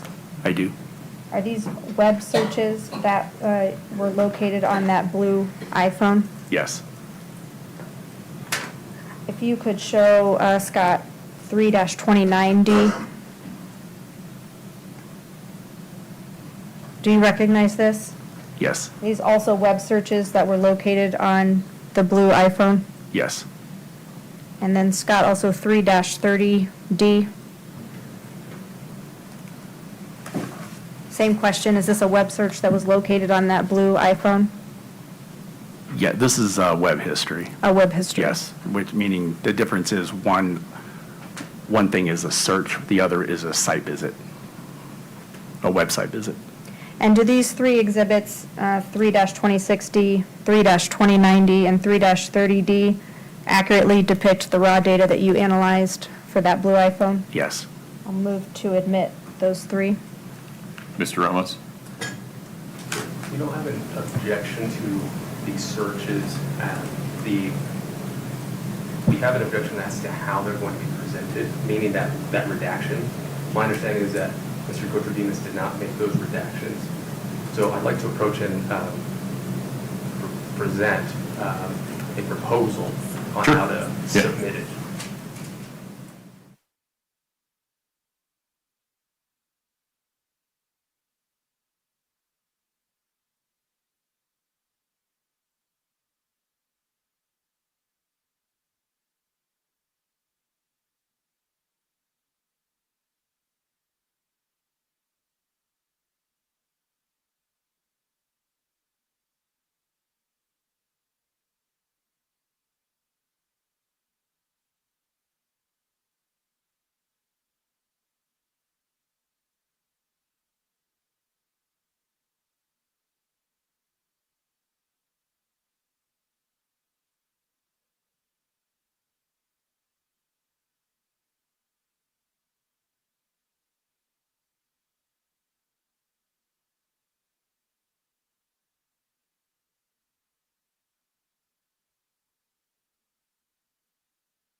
So it was 26, 29, and 30, correct, Ms. Sherbanek? Yes. States 3-26D, 29D, and 30D are admitted. We're going to publish those. I have an instruction for the jury. Scott, could you go to 26 for me for a moment? Ladies and gentlemen, as you look at 26, 29, and 30D, you'll see these blue blobs that have no text behind them. Those are intentional redactions of information that has no relevance to this case. Please do not speculate about what was behind the blue bob. It's irrelevant. Just ignore it. Ms. Sherbanek, please continue. So as we were talking about these three exhibits that we will go through in turn, you mentioned web searches versus site visits. What Yes. are we looking at here? These are web searches. What's the difference? So when you type a search into your device and to presumably search for something on the internet, when you type it in and you hit send to search, it logs the search that you had typed into your device. And so someone could search for any multitude of things, we're all aware of that, but maybe not if the results come up, if they actually click on a result, that would be a site. Right. We normally see, analysts will normally see corresponding web histories related to those searches. So if you were looking for a type of vehicle, you would have a search for a type of vehicle, like a 2026 Toyota 4Runner. You're looking to buy one. And then right behind that, you'll see web history, meaning what happened was you typed in that search field, it popped up, and then there's some suggested websites for you to go to based on your search. And if you click through to those will show as a web history, meaning a site that you actually visited. And so what are we looking at here? Right here, we're just looking at the search function. These are just searches that were inputted into the device. And this is in that blue iPhone, right? In the blue iPhone, yes. Scott, if we could do the same expanding for each page of 2-26D so the jury can see the different entries.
So we saw some web searches on 3-26D that related to remotely wiping an iPhone or remotely deleting text messages.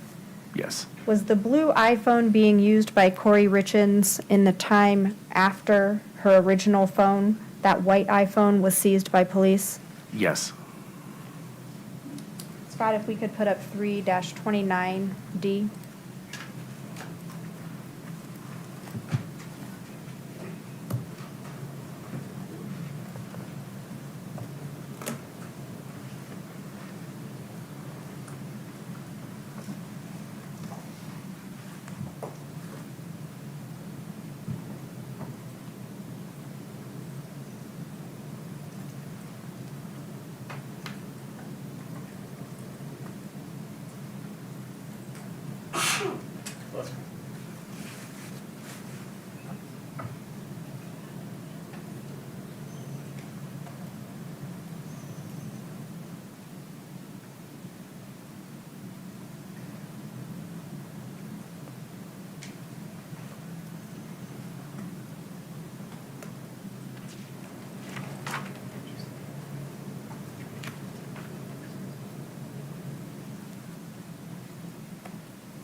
So when we're seeing this activity on the phone, does that indicate a website visit? Yes.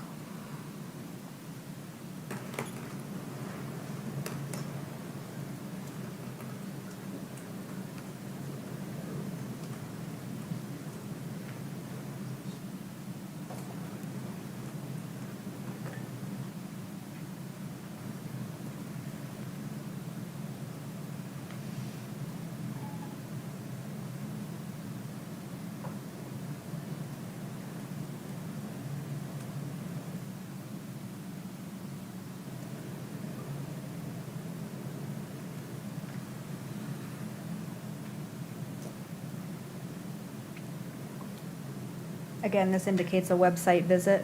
Yes.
And Scott, if we could move to 3-30D.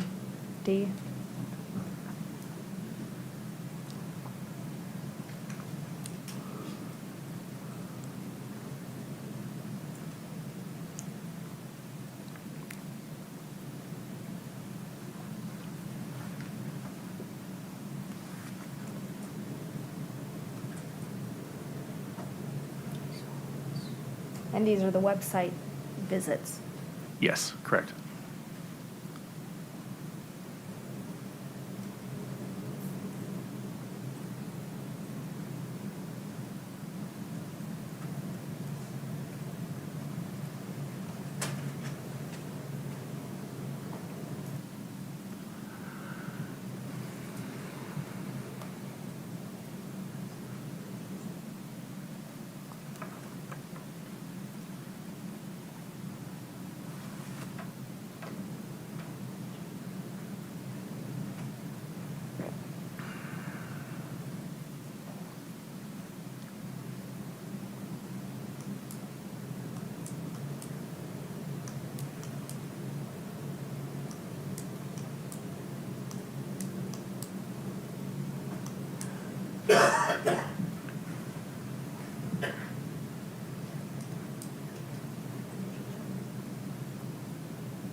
Just a moment.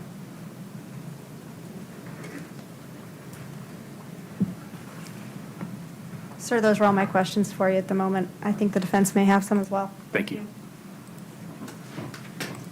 Still have some water? Need some more? I need a little more. That'd be great. Thank you, sir. Zach, can we get a refill for the witness, please?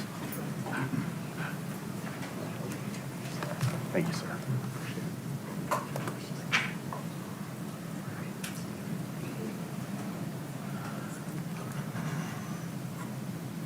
Mr. Ramos.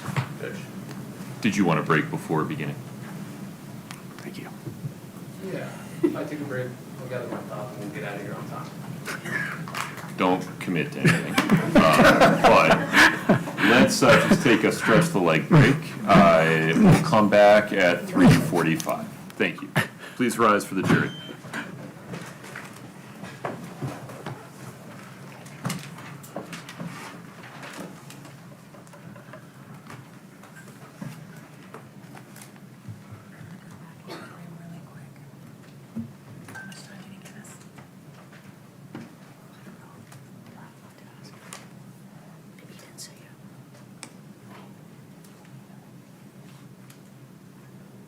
All right, folks, we'll be in recess until 3:45. Mr. Couturier, if you want to stretch your legs, use the restroom, that's fine. Just don't talk to anybody. Yes, sir. Understood. Thank you. Possibly have 10.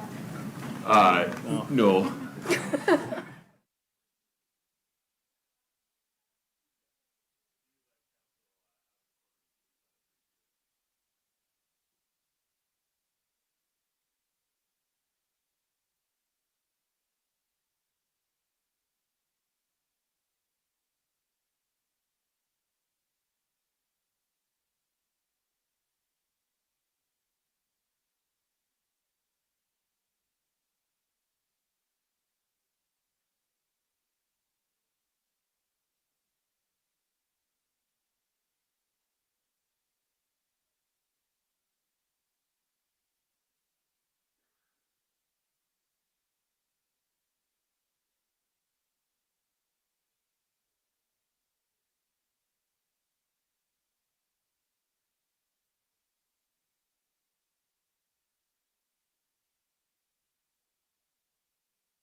Ms. Shervanek?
All rise for the jury.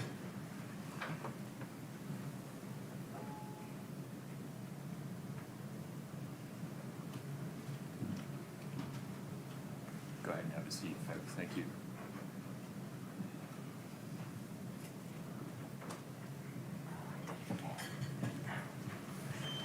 All right, please have a seat. Thank you. Mr. Ramos, Thank you, please Judge. proceed. Mr. Cotes Demos, how are you? I'm doing great, Mr. Ramos. How are you? Good seeing you again. Good to see you. You know what? Let's just dive right into the GIFs, the okay. PNG files. Yeah, sure. Right? Sure. Could we pull up those that exhibit? And just for the witness, Judge. So I have this document here. It's been marked as State's Exhibit 340. Do you recognize that? Yes, sir. Now, when you were testifying earlier, you informed the jury that it was all the image files that you received, correct? Well, just for, this representation is just for that, for the 4th. Correct. Yeah. Yes. So what we're looking at are It's part of that, yes. Images, data files for that day. Specifically, I think there was a range. It was for the March 4th, correct? Correct. Okay. Now, in that, there were 39 images, right? Correct. Now, of those images, obviously, we've seen 3 of them, okay? Yes. So I want to focus on those, okay? Okay. All right, so what I'm going to do is I'm going to pull up those 3 images that you've seen, Okay. okay? Mhm. And I'm going to show you the MAC, right? Okay. Which is the modified access created, Yep. okay? Yep. All right. We can pull that up for you. Now, could you see those on the left-hand side there? I do, yes. Okay. One second. That's what he can see, right? Okay. Sorry, I have a smaller screen here, so I just want to Okay. make sure we're on the same page. All right, yeah. Okay. On the left-hand side, can you tell me, or tell the jury, if all of these images were accessed on the same date and time? Yes, they Down were. to the second? Yes. Okay. Now, you mentioned that these are .png files, okay? Yes. Now, if we look to the right, there is what appears to not be a GIF, I guess, or it is a thumbnail, but it is of a, how would you describe it? What's the picture? What's that picture of? I don't, which one are we looking at? The one on the right-hand side, it looks like a house almost in the distance. Oh, yeah, yeah, there's a photo of a piece of property, it looks like, yes. Are you familiar with that property? I can't tell what it is from the photo. Fair enough.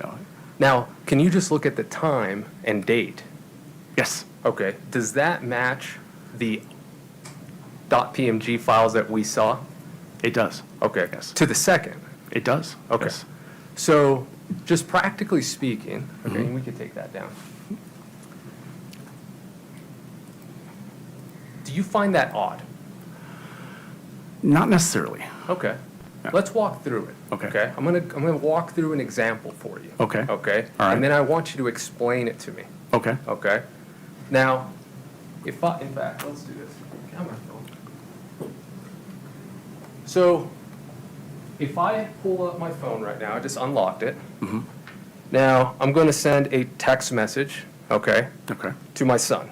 All right. Okay. Now, I'm going to go ahead and add a thumbnail. A photo, yeah. Photo, Uh-huh. okay. And I'll do a GIF, okay. Okay. And so I'm looking for one, I found one, so I just clicked on that. Okay. Okay. Now I just clicked on another one, Okay. and I just clicked on another one. Yes. Okay. Now I'm gonna add also a picture, okay, just for my folder, Okay. okay?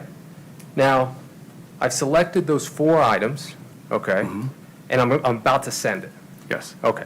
So, if you were to get my phone and put it in your system, extract it, and you analyze it, obviously it would be a text message, It would, yes. correct? Yes. Now, the modified access created, would all of those be the same date, time, down to the second? They could be, Could be. yes. There's a lot of reasons for that, Yes. okay? For example, the type of iOS I have, That could affect it, yes. the type of extraction that's done. I don't know if the extraction type would determine that or not. Logical versus physical. I still don't think, in the way these images were in the database. Okay. I don't think that would be, accurate. So then let's look at the database. Okay. Where exactly were these images? So they were in the database. That is, there's a pathway in there. Yeah, let's pull that up Yeah, again, so that's please. where they're at. Okay. Okay, so they are in an SMS photo database, essentially. All right? So is it up there now for you? It is not, not yet. Okay. Now, the source file, is that what we're referring to? Yes. Okay. Yep. So I see here has a bunch of numbers, underscore files, full, .zip, right? Yeah. Private, var, mobile, library, cache, Yes. right? Yep. Okay. Talk to me about cache. All right, so, caches or folders, they're just places where the system stores data. Okay. Yeah. And if I were to go to my phone right now, I could find those .png files, that image I just sent, right? If I go directly to my text message, correct? You could, yes. Yep. Right, because I just Yeah. sent it. Uh-huh. Okay. Now, here in this file, this doesn't lead you straight to a text message. Correct. Okay. And so it is, and I think what you said in your direct, I think it was the system, I think is the word, you were very specific. The system in her phone, I logged it. Is that correct? Yes. Okay. Those are databases. Correct. Yeah, yes. Okay. So fair to say, and you indicated in your testimony early, so I think I'm right, that there are certain things in our phones that are there, but we can't necessarily access them. Correct. We need a process to go kind of below the surface. Right. Okay. Now, in this case, these .pngs, You had 39 of them, correct? Yes. Okay. Now, you only selected 3. Yes. Okay. Did you select those? I shouldn't put. I provided what I provided. Like, And- I provided the entire extraction report, and then I provided the part of the extraction report for that day. Okay, so Yes. you provided the full 39? Yes. Okay, understood. Now, I want to go back to that other image, okay? Okay. Now, these have the exact same date, the exact same time, down to the second, okay? Are they tied together? I don't know that. You don't? No. In fact, it's impossible to know. It really is. Now, in what you do, there is, we heard the word a lot, analysis, right? Yes. You analyze. Right. Okay? Now, we know that you can, we get the information from GrayKey, it's extracted, then we put it in Celebrite. The analysis comes in reviewing the report, correct? Correct. Okay. Now, and you were also very careful in your direct testimony that it's not necessarily, I don't think you use these words, but it's not infallible, right? This Celebrite report. Correct. Okay. In fact, Celebrite itself recommends its operators, is that the word? Yes. To make sure that they validate their data, Correct. right? Yes. And there's a lot of reasons for that. Yes. For example, you do have a hardware that you use, correct? Yes. You want to validate it's working. Correct. And then also the software that you use, you want to validate that that's working. Yes. Okay.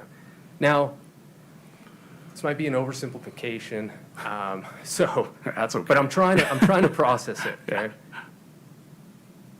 A lot of money went into making those phones. Yes. A lot of the data and how it works all of it's proprietary, correct? Yes. Now, in a way, Celebrite is trying to hack the phone to get the information. Doesn't really hack it, but it parses the data in there. It parses But the data. Yeah. Okay. And when it spits out, that's not a common term. When the report gives you this information, you can't take it as God's truth. There's context to a lot of stuff. So, yeah, I mean, I can take it as God's truth, quote unquote. Yeah. That is how the system files within the are constructed. You can take it that's how Celebrite put the data or extracted the data. Correct.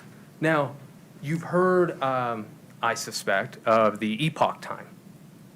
Yes. Okay. Now, if you could explain to the jury epoch time in terms of digital forensics. I cannot. Cannot? No. Why not? I don't have enough familiarization with it. I just don't. Okay. Not on the stand. All right. Well, is it fair to say that, let's look at this created and modified and accessed, that date and time. Okay. Are you aware that that time isn't actually how it's stored on the phones?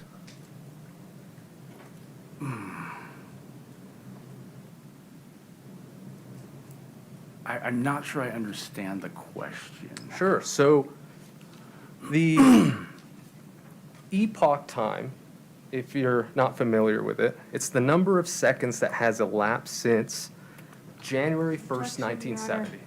Are you familiar with that? I am. Oh, sorry, For a Judge. minute. I What was the apologize. objection? He said he couldn't testify about what epoch time is. So foundation. foundation, I think you're laying foundation. I am, right? Judge. Let's see where this goes. Overruled. If So- you would, I interrupted you, gentlemen, if you would ask that question. Absolutely, Judge. So the epoch time, and I'm just going to, I'll explain it how I know it, and if it refreshes your recollection, great. If not, we'll move on. Okay. Okay. So epoch time is the number of seconds that has elapsed since January 1st, 1970. Okay? Yes. Don't know why they did it this way, but that is how the phones have registered the information. Or were you aware of that?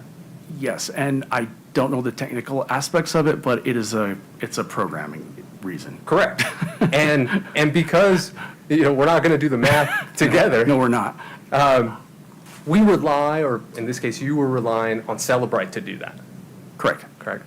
Now, You also, a way to validate your data, because things even as, little as time, you also have the ability to cross-reference the data that you have in your phone, in the Celebrite report, okay, the extraction, with other information, correct? Correct. So for example, the call logs, the text messages that you sent out, right, that's presented in the extraction. Yes. You could then compare it to the call detail records, Correct. right? And you Yes. could say, oh yeah, you know what, this matches up. Yes. Okay. And you do that in a way to make sure that the information you're getting is correct. Yes. Okay. Now, when we look at this 4 images, the 3, I'm going to call them the what's been admitted as the 3 PNGs, okay, which we all saw, or let's call them GIFs, even though I know they're not right now. Right. But just so everybody's aware. Okay. And then we have this photo that appears to be of a home, okay? Right. Now, you have records and you have call logs for March 4th, correct? Yes. Okay. And you can see who all communicated that day. Correct. Correct? And you could also get that through call detail records, correct? Not always. But the call detail records you indicated mark the time that a call was sent out and a text was sent out. If it hits the carrier.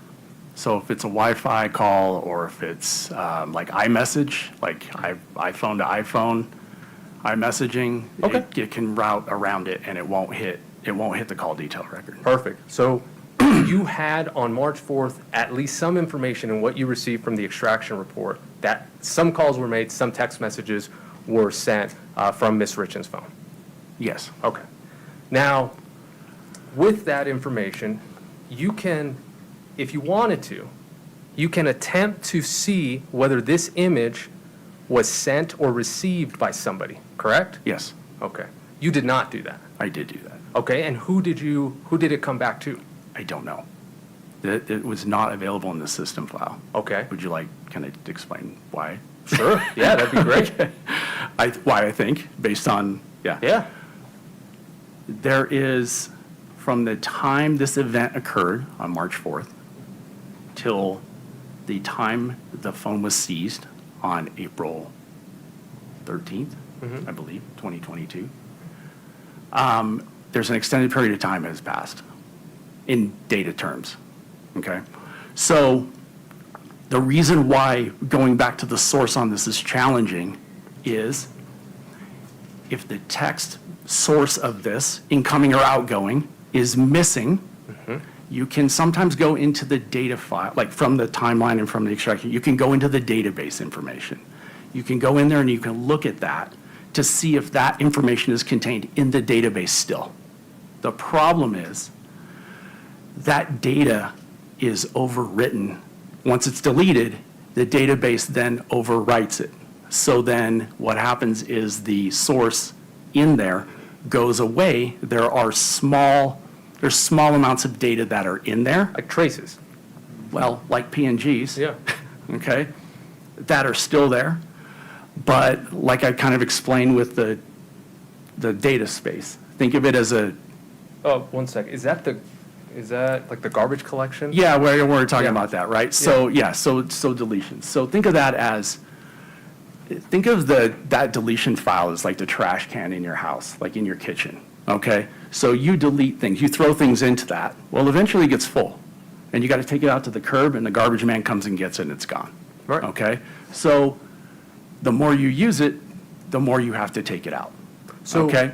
let me stop you there. Yes. Because what I'm asking about is, I understand that you tried. I'm getting there, I promise. Oh, no, real quick. Okay. Okay, go ahead. Okay, yeah. Go ahead. All right. So those databases store that information for a while, okay? Then what happens is that text information, that the text threads, they're stored in a different place than these. What happens is every, 30-ish days, don't hold me to that, but it's roughly, this iOS system performs a vacuum.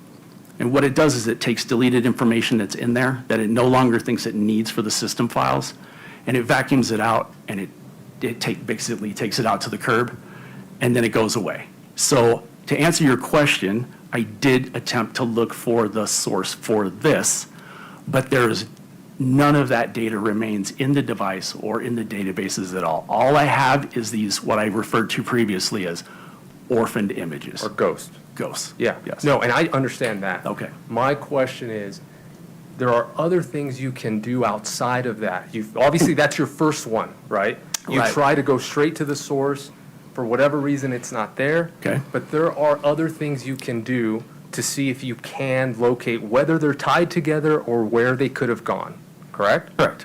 So you indicated that at a minimum, this is on the mobile messaging system, right? Yes. It says mobile SMS, correct? Yes. So you know that at one point it was sent or received to somebody from Miss Richins' phone? Yes. Okay, so you have contacts in her phone, correct? I do. And if you had call detail records, for example, or just in her log, or, any number of things, right? Right. You can go to those and see if the individual on the other end maybe did still have that message, correct? Potentially. I mean, Yeah, potentially. Now, you didn't do that in this case. Are we talking physically contacting these individuals and? Absolutely. Okay, yeah. So I agree with that statement. Okay. That you didn't do it. That I didn't do it. Okay. But I would also add to that my role in this case is as an analyst, and I provide the information, and then any following it, any update or a follow-up investigation is 100%. Yeah. Yeah, I mean, I imagine that when you were asked to pull those images on that day, I imagine you explained all of this to the prosecution. I did, yeah. Right? Yeah. And you explained to them that, hey, you know what? These did pop up. Yep. 39 of these. And to your point and your question, I did go through call detail records. I did go through those types of things to see if there was a corresponding communication that would be contained in the call detail records that matches this. Absolutely. And you did this because that is your job. Correct. Right? You're trying to say, hey, I have this orphan ghost.png. I'm going to try to find its home.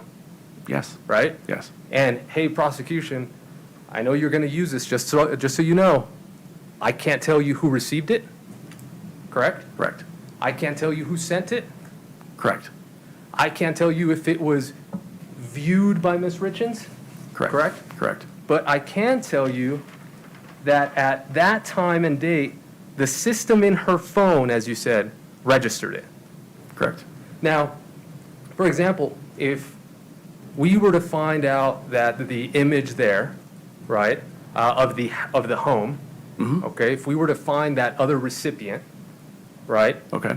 And in that recipient's cell phone, it had the day prior, okay, so March 3rd. Okay. Say around 5 o'clock, okay? Okay. And that individual sent the image, okay? Okay. And then Miss Richins opened her text message with that home there, okay? And maybe those GIFs or those .png, those thumbnails were attached. It could have been that the computer registered as it accessed it as it was opening up, correct? Correct, because it would Okay. create a thumbnail. Correct. Yes. Now, like you said, we don't know that, right? Correct, we don't. Okay.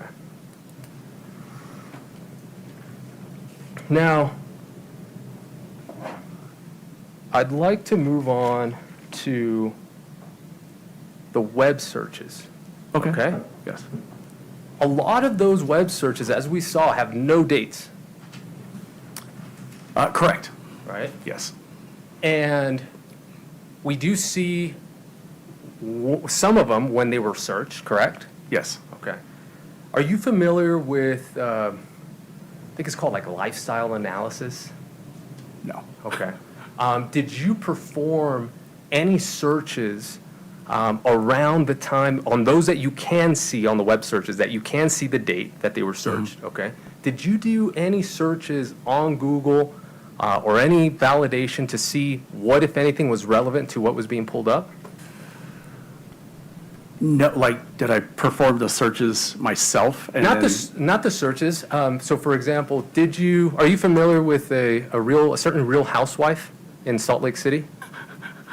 Recently? In Yes. April 2022? Oh, no. Okay. Are you aware of somebody maybe being sentenced around that time? No. Okay. And now that would provide context to you, correct? I could. Yeah. Because right now, just as we see the searches, we don't know why that would be a search, correct? I don't know We have- content or can't speculate on anything. You like can't speculate. No. You shouldn't speculate. No. You also can't tell me, with the information that you have, who actually did the search, Correct. right? It was done on the phone. It was done on the device. You could tell us the location of the phone possibly when those searches were done. Correct. You could tell us possibly the Wi-Fi that it was connected to, if it was connected to one. Correct. Okay. But you can't tell us who searched him. Correct. Now, you can't tell us if we were at, if this happened on the 4th, let's go back to the GIF images, okay? Okay. On that day, at that time, are you aware, were you told that there were other people in that home? I'm aware of that. You are aware of that? Yes. Okay, and so did you reach out to those, or I guess that's not your job. You could not tell us who opened that phone at that time, correct? Correct. Okay. Now, I do want to talk to you about something you just brought up. It was you said, the Wi-Fi. You said not necessarily because it could be an iMessage, right? Correct. Was one option, and then the other one was that it was connected or sent through Wi-Fi?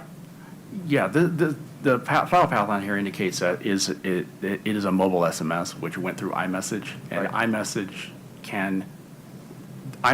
iPhone to iPhone typically will not hit a carrier, so it won't be in a call detail. Right. But that also is helpful to you, right? Because you're able to see, of all the people that she could have possibly contacted that day, you could then narrow it to like who has an iPhone. Correct. Okay.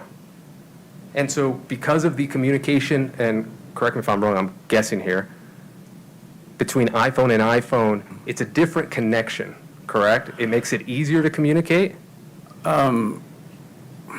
It's a typical Wi-Fi connection, so it's not a different connection. Okay. It's just a different system, or it's the same, they're on the same system. It goes through Apple servers versus the carrier. So for example, can we pull up the Mr. Richins' mobile activity on the night of March 3rd? Do you recall that state's exhibit where you laid out a graph of all the text messages that were sent from Mr. Richins to a Pedro Sonora? Yes. Right? Yes. I think it's up on your screen now. Yes. Okay. When we were talking about this, one of the last questions was about the text from Raul at 10:18. Okay. And I believe Ms. Shervanack asked if it had been read, or if you could tell if it had been read, and you answered it very curiously, which is, I'm left to wonder, I just want clarification, whether or not you could actually tell if it was read, or whether there just wasn't enough data to determine whether it had been read. I didn't see any, I don't remember. Okay. I'm sorry, I just don't remember the No, data no, line and that's why I'm specifically. following up. Yep. That's why I'm following Yep. up. There's no response. The indication was that it was not read. Okay. Yeah. Now, here, we see all these text messages, correct? Yes. And we just talked about the iMessage that you just discussed. That Yes. sometimes that won't register on call detail records, for example, right? Correct. Now, that's different than this, right? That is different than this. Okay. You would expect an iMessage to show up here? Yes, because this is from the phone's timeline itself. Correct. These are system file. Correct. Just want to make sure. Could we take that one down, please? Thank you. Okay, so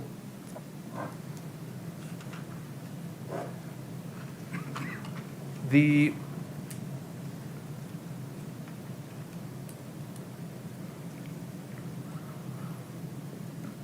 movement of the iPhone. Let's start with Eric's. Okay.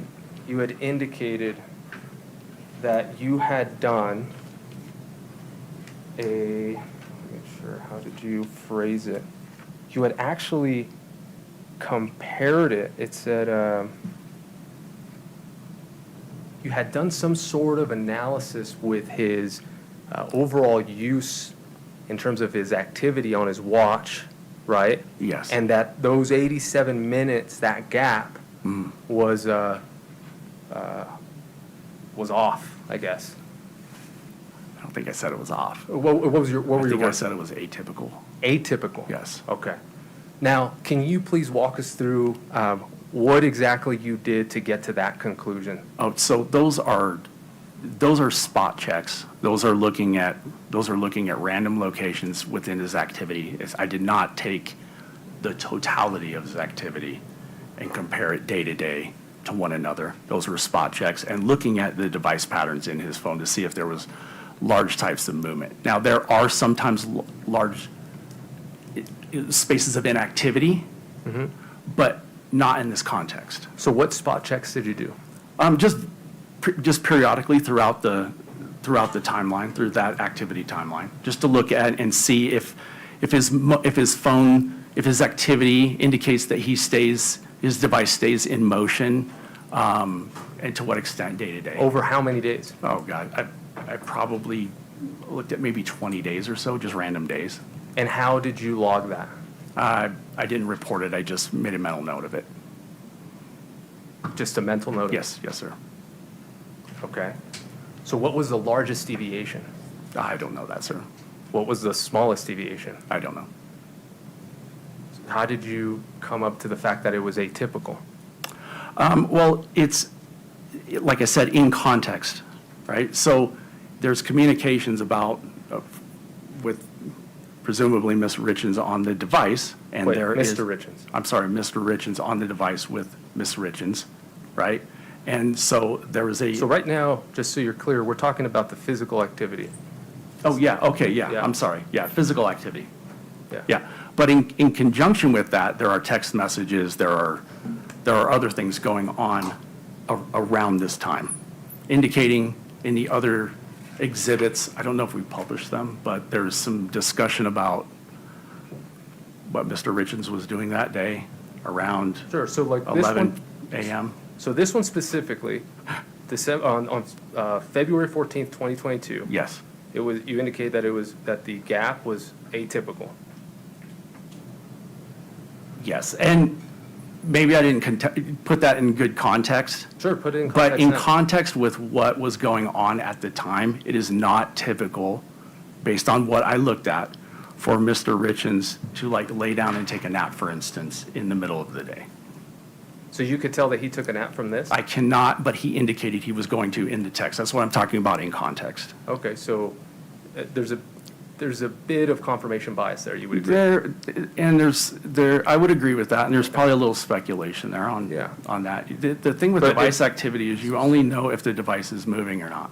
Right, there is a bit of speculation, like you said, and we shouldn't do that. Probably not. Let's talk about, you can take that down. Let's talk about the activity sensor data, okay? Not in context of what was registered. Okay. But in the context of you as an analyst, okay? Okay. Now, we talked about how what you do is digital forensics. Yes. And that's considered a forensic science. Okay. Do you disagree with that? Yes, it is. It is? Yes. Okay. And part of that field, right, is what we, I guess, grew up knowing as the scientific method, right? Yes. And so, for example, here we identify a phone, an electronic device, okay? And then we go from identifying that to preserving it. Yes. Right? Yes. And we either put it in a Faraday bag or we plug it in and we make sure that the hash values and the hex code and everything matches. Correct. And we do that so that when you get the information, you know that it's the cleanest version possible, correct? Correct. Okay. And then, once we preserve it, we then collect the information, which would be the extraction. Yes. Right? And then we examine it. Okay? Yes. And then we get into the analysis. Yes. Okay? So we examined it, and I'm going to go off of the activity sensors, okay? Activity monitors. Yeah. So we identified it, we collected it, we examined it. Now let's talk about the analysis of it. Okay. Okay?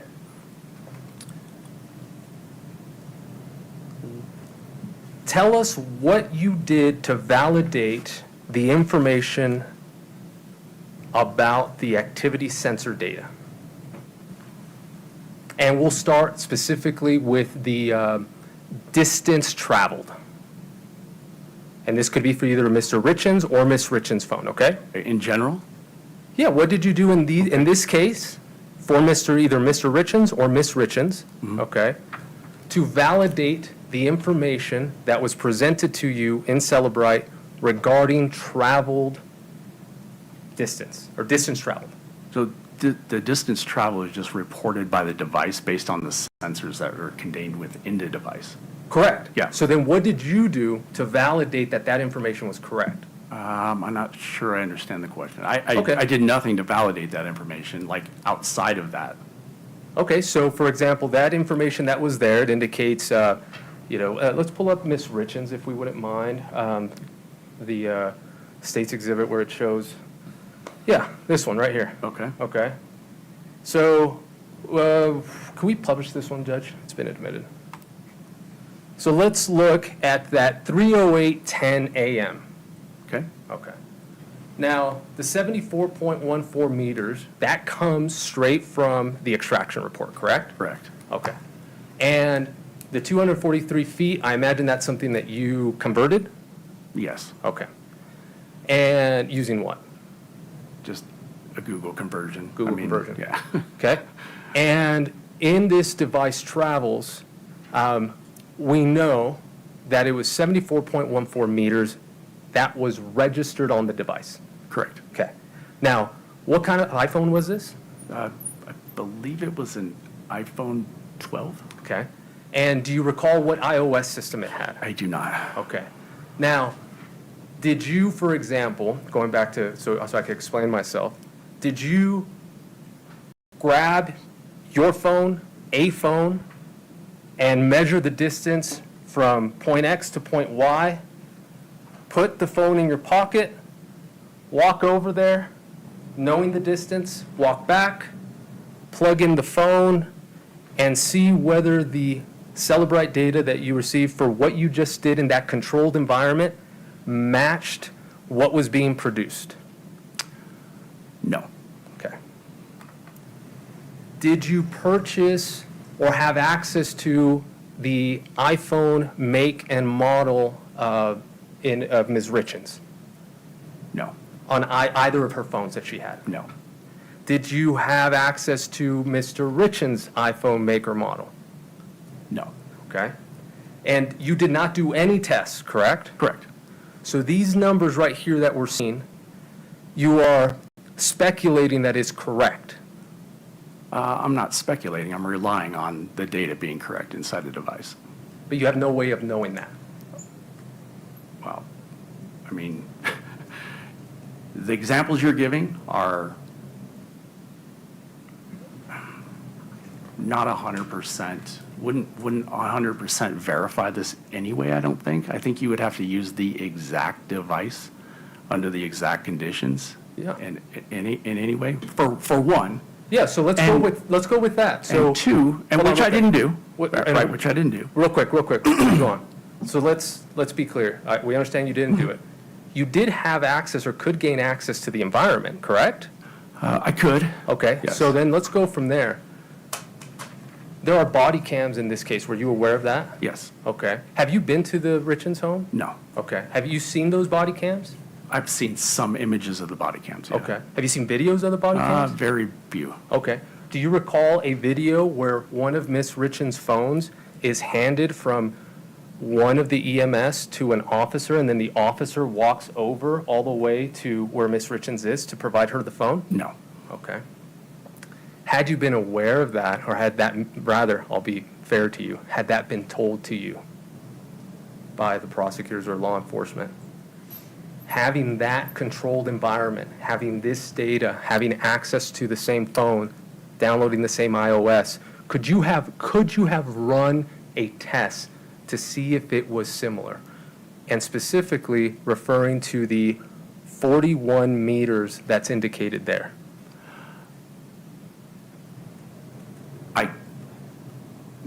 I could, Okay. but, I mean, your statement just actually opened up why there's a device movement later on. My questions sometimes tend to do that. Okay, so now let's talk about even the phone unlock lock. Okay. That seems pretty intuitive. Yeah, the locking. The locking and unlocking. Yes. So for example, when we look at the 319, I'm sorry, could we go back to the other one? I don't know if it was me. Thank you. At 319:39 at the bottom, phone unlocked 3 seconds. Mm-hmm. So it was unlocked 3 seconds. Does that mean it was locked at 3 seconds? Yes. Okay. And then, to be honest, this is just out of curiosity. Why don't we show an unlock before the 321? Oh, no, because that I don't know. Sometimes just things happen, right? I don't know. Yeah. Okay, we could take that one down.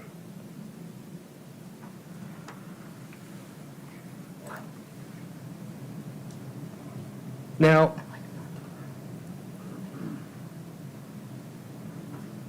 going back to the web searches, okay, just briefly. This was all after, to your knowledge, I imagine you're aware that this was all after, all these searches were done after Ms. Richins knew she was under investigation, correct?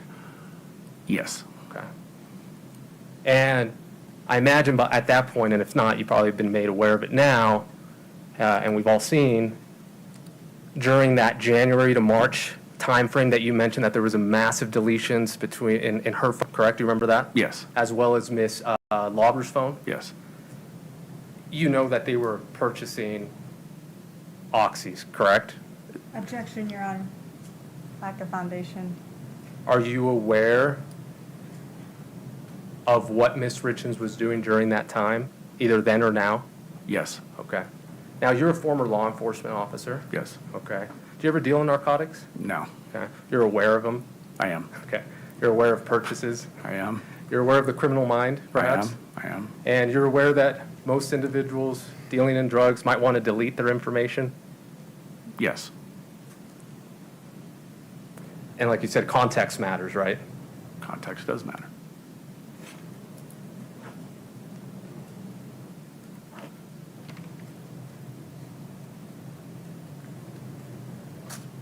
Bear with me.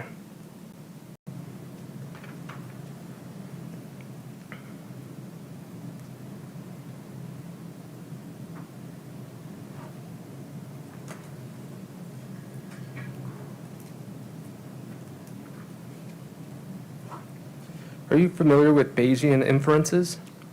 No. Okay. Or probability statements? No.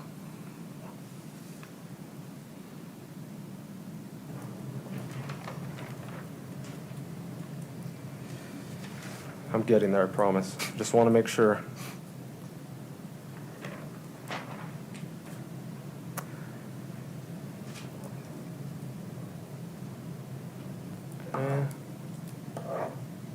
Oh, can we pull up the call record for Ms. Richins? I think it was 101, 110-minute one, please.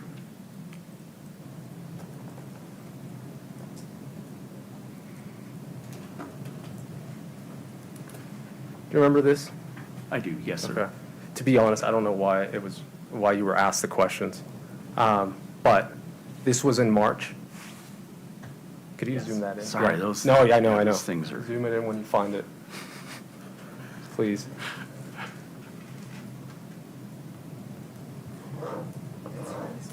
Oh, don't worry about it. It's fine. You remember what we're discussing, right? I think I do, yes. Yeah. If you can find the date, that'd be great. I believe it was March 4th or 8th. And, Your Honor, this exhibit on the screen is not March? It's February. It says February 11th. So it's 3-6, whatever. Oh, okay, perfect, thank you. Around March Around March. 1st. Is it March 2nd? So, let's be clear, for the record, the jury can't see what you and the witness. No, we understand. I'm just, I want to make sure that Katie finds it first, Okay, and then we'll. let me know when you're ready. Is that it? Okay. Yeah. Yeah, that's it. Yes, if we could publish it, and we could see the 101 minutes. Now, the date is March 2nd, correct? Correct. And you indicated that you reached out and you found out that that was the IRS? Yeah, I Google searched the number. Okay. I know the number. Yeah. I was gonna. It ends in 1040. I mean, it's. Well, and it's a month before tax season. Yeah, correct. So context-wise, Okay. not unusual, right? Yeah. Not unusual. Yeah. We could take that down.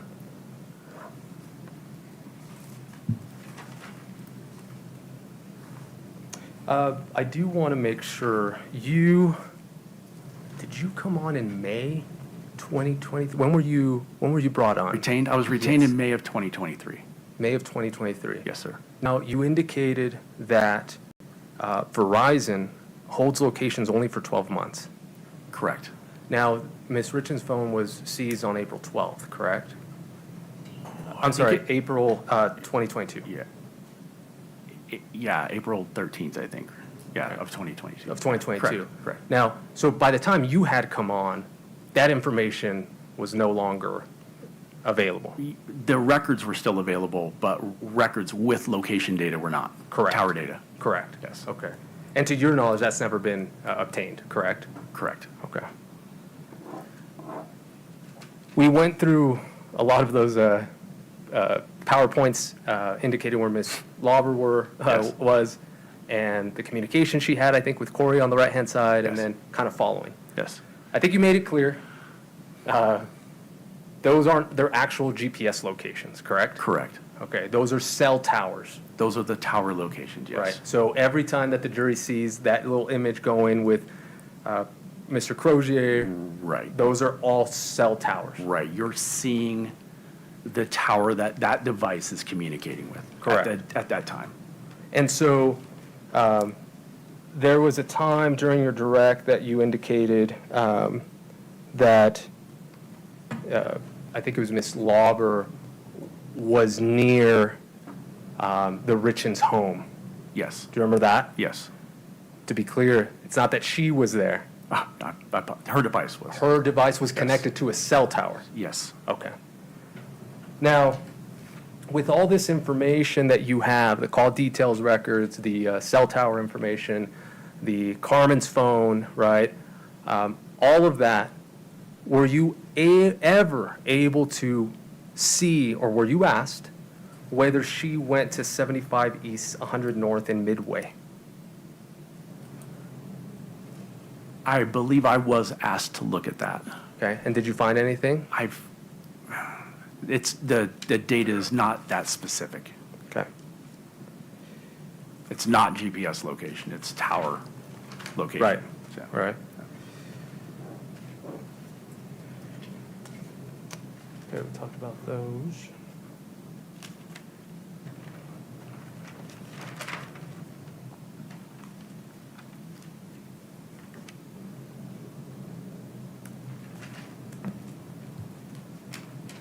Okay, I think I'm almost done. I think I am done. Oh! Two things. Biometric data. Okay. Let's go back to the activity sensor data. Did you go into anywhere in the extraction to locate the height Ms. Richins put in her phone? I don't recall seeing that. The, whether her weight, I don't recall seeing that either. the stride. Again, I don't recall seeing that. Did you do that or recall seeing that in Mr. Richins? No. Okay.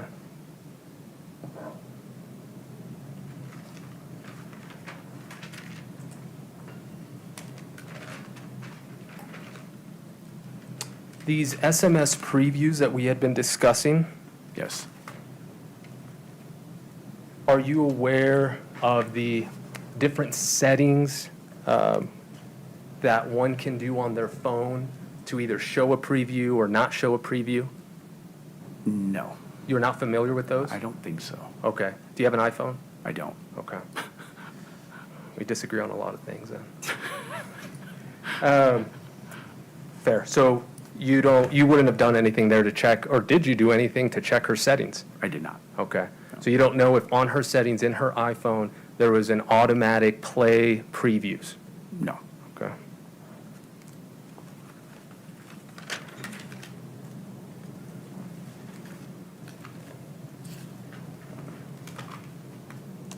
One second. May I have the white noise, Judge?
Okay. For clarification purposes. Okay.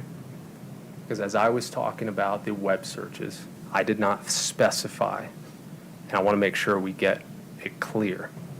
Those came from the blue phone. Correct. Okay. So those were after the April 13th, April 12th, when the white phone was seized, correct? Correct.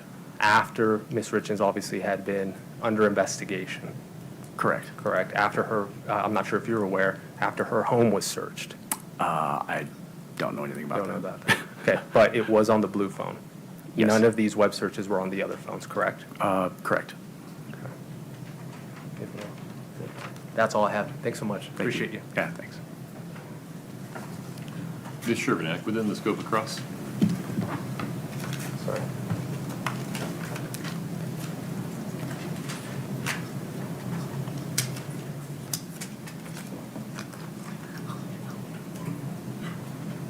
A lot of sticky notes.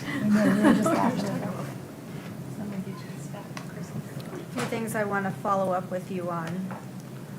We talked a little bit about CDR data and Wi-Fi, maybe why things wouldn't show up on Wi-Fi. Sure. What type of messaging can happen over Wi-Fi? Most app messaging happens over Wi-Fi. So third-party apps like WhatsApp, Kik, Signal, those types of apps. But also, again, iMessage. And so when talking about those 3 image files located on Ms. Richins' phone from March 4th, 2022 at 8:29 a.m., we don't know all of the information about those because it was deleted. Correct. If it hadn't been deleted, we'd know more. We might. Talking about the web searches on the blue phone, when you looked through and analyzed that blue phone, nothing indicated to you that that blue phone was being used by someone else. Correct. I want to talk about Exhibit 3-14D. And this is the device, Scott, if we could put that one up. One moment, please. The witness has it. Do you want to publish it? Please. Okay. Go ahead. Now, you made this exhibit in conjunction with the context of what was happening during this time frame. Is that correct? Correct. Meaning that you looked at messages between Kouri Richins and Eric Richins during this time frame. Yes. And in those messages, Kouri Richins was telling Eric Richins to go take a nap. Yes. And based on what you've created with this exhibit, does this movement in context indicate to you that during this time frame, Mr. Richins could have been laying down? Or Yes. not moving? Yes. I want to talk about this activity sensor data. That data is proprietary to Apple. Yes. And tell me if I'm wrong, but Apple probably puts a lot of money into making that data. I'm sure they do. They want it to be correct for Yes. their users, Yes. and they would want it to be accurate for their users, Yes. because their users want that activity data to reflect what they're actually doing. Yes.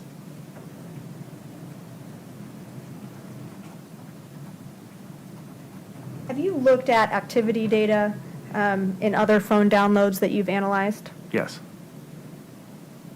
And looking at phone activity data for other hundreds, maybe thousands of phones that you've analyzed, have you been able to tell if that data can be checked in other cases? Meaning that if somebody said, hey, I went for a 1 mile walk today, giving you a hypothetical, and then you could look at their phone and say that they went for a 1 mile walk. Have you been able to look at that type of data in other phones and verify that it reports in the way you would expect? Are you asking about corroborating witness statements based on their activity in their devices? Right. Yes. That activity data in other cases when you've analyzed it has been accurate and corroborated by other information? In my experience, yes. Just a moment.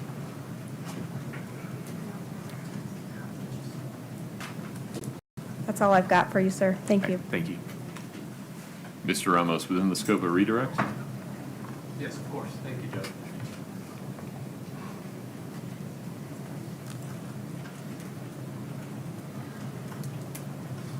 You indicated that, Ms. Sherbanek was talking about the information that was deleted. Yes. Regarding those thumbnails, GIFs, correct? Yes. Certainly it would have been better for all of us. It would have. Does that file path and the information tell you who deleted it? No. And as you explained with the garbage collection, it could have been that way, correct? It would have to be, it would have, if it wasn't deleted from the device, it would not have ended up there. There would be a remnant of it. Right. Yeah, it would be a data line. Okay. Now, you were also asked about that you did not investigate or you don't have any reason to believe that anybody else had the blue iPhone. Do you recall that question? Yes. And you said that no. Yes. How do you come to that conclusion? The big thing for me is there is a text in that phone from that device to Mr. Grossman in which the defendant indicates that. So, to be clear. Yes. I'm not saying that the phone wasn't Miss Richins. Right. Right? Yeah. My question is. Okay, well, I'm trying to answer it. Yeah, so I'll clarify my question to make sure I'm Okay. asking it right. All right. Is your testimony that there was nobody else who had access to that phone at all? I don't know that. Okay, that's my question.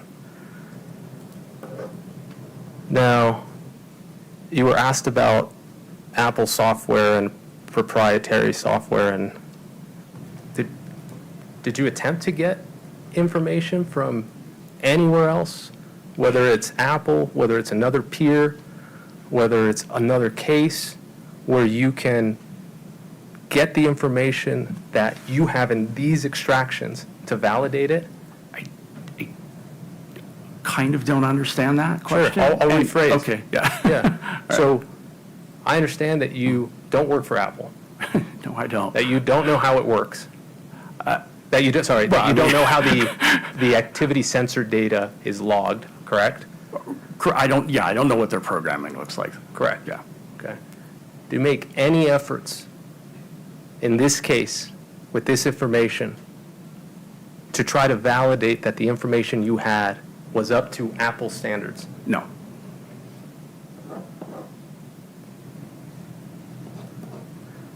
You indicated that you've been able to rely on other cases before. How many cases? At least 100. And so in those cases with activity sensor data, in those you did test? Okay. So analyze data in phones, at least 100 phones. There have probably been, I apologize, there have probably been a dozen or so cases where I've had to corroborate like witness statements and suspect statements, that type of thing, against their phones. And I have not found any inaccuracies. I misunderstood. You, in those cases, corroborated the data that you received, but you did not run tests to make sure that the data you had was accurate? Not physical tests, no, sir. Correct. Okay. Yeah. That's all I have, Judge. Yeah. Thank you. Thank you. Thank you. I have one question. You started to describe how you knew that no one else was using Kouri Richins' blue phone. Yes. There was a text message that indicated to you how you know that. Yes. How did that message indicate it to you? Not word for word or verbatim. Summarize the message. The message summary was a text from the new number, the 9592 number, which is the blue phone number, to Josh Grossman's phone. And Ms. Richins indicated to Mr. Grossman in that text that she had activated one of, I believe it was her mom's phones, and she would be using that now, so, to that effect. So she told him, this is the phone I'm using to contact you now. Yes. That's all my question.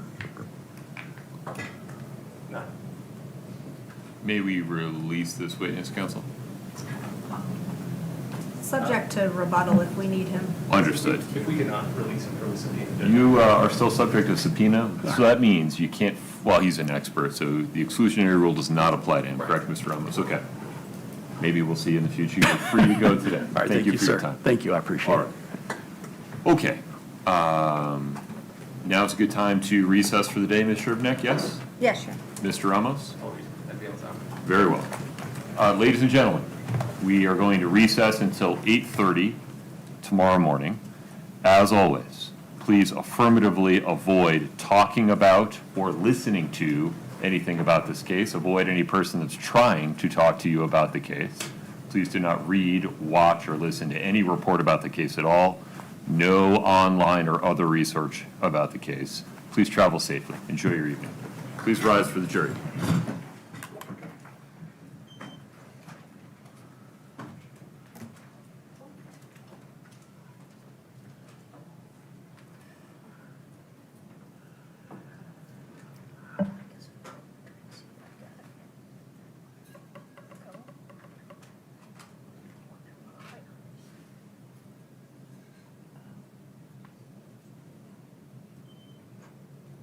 Counsel, have a seat, please. Ms. Shervnek, Mr. Bloodworth, anything else on the record today? No, Your Honor. Ms. Lewis, Ms. Nestor, Mr. Ramos? Do we want to address the juror issue? What I'd propose, and let me just say it out loud, and then you can tell me whether you have any objection to this, is to let all of you consider whether you want to have the court voir dire that witness regarding his prior interactions with Ms. Crosswhite tomorrow morning, and if so, we can do that. Or if you'd prefer not to do that, but give that some thought overnight. We can pick it up first thing in the morning. Any objection? No, sir. Mr. Bloodworth? No objection. Okay. We'll be in recess until tomorrow morning. Please travel safe.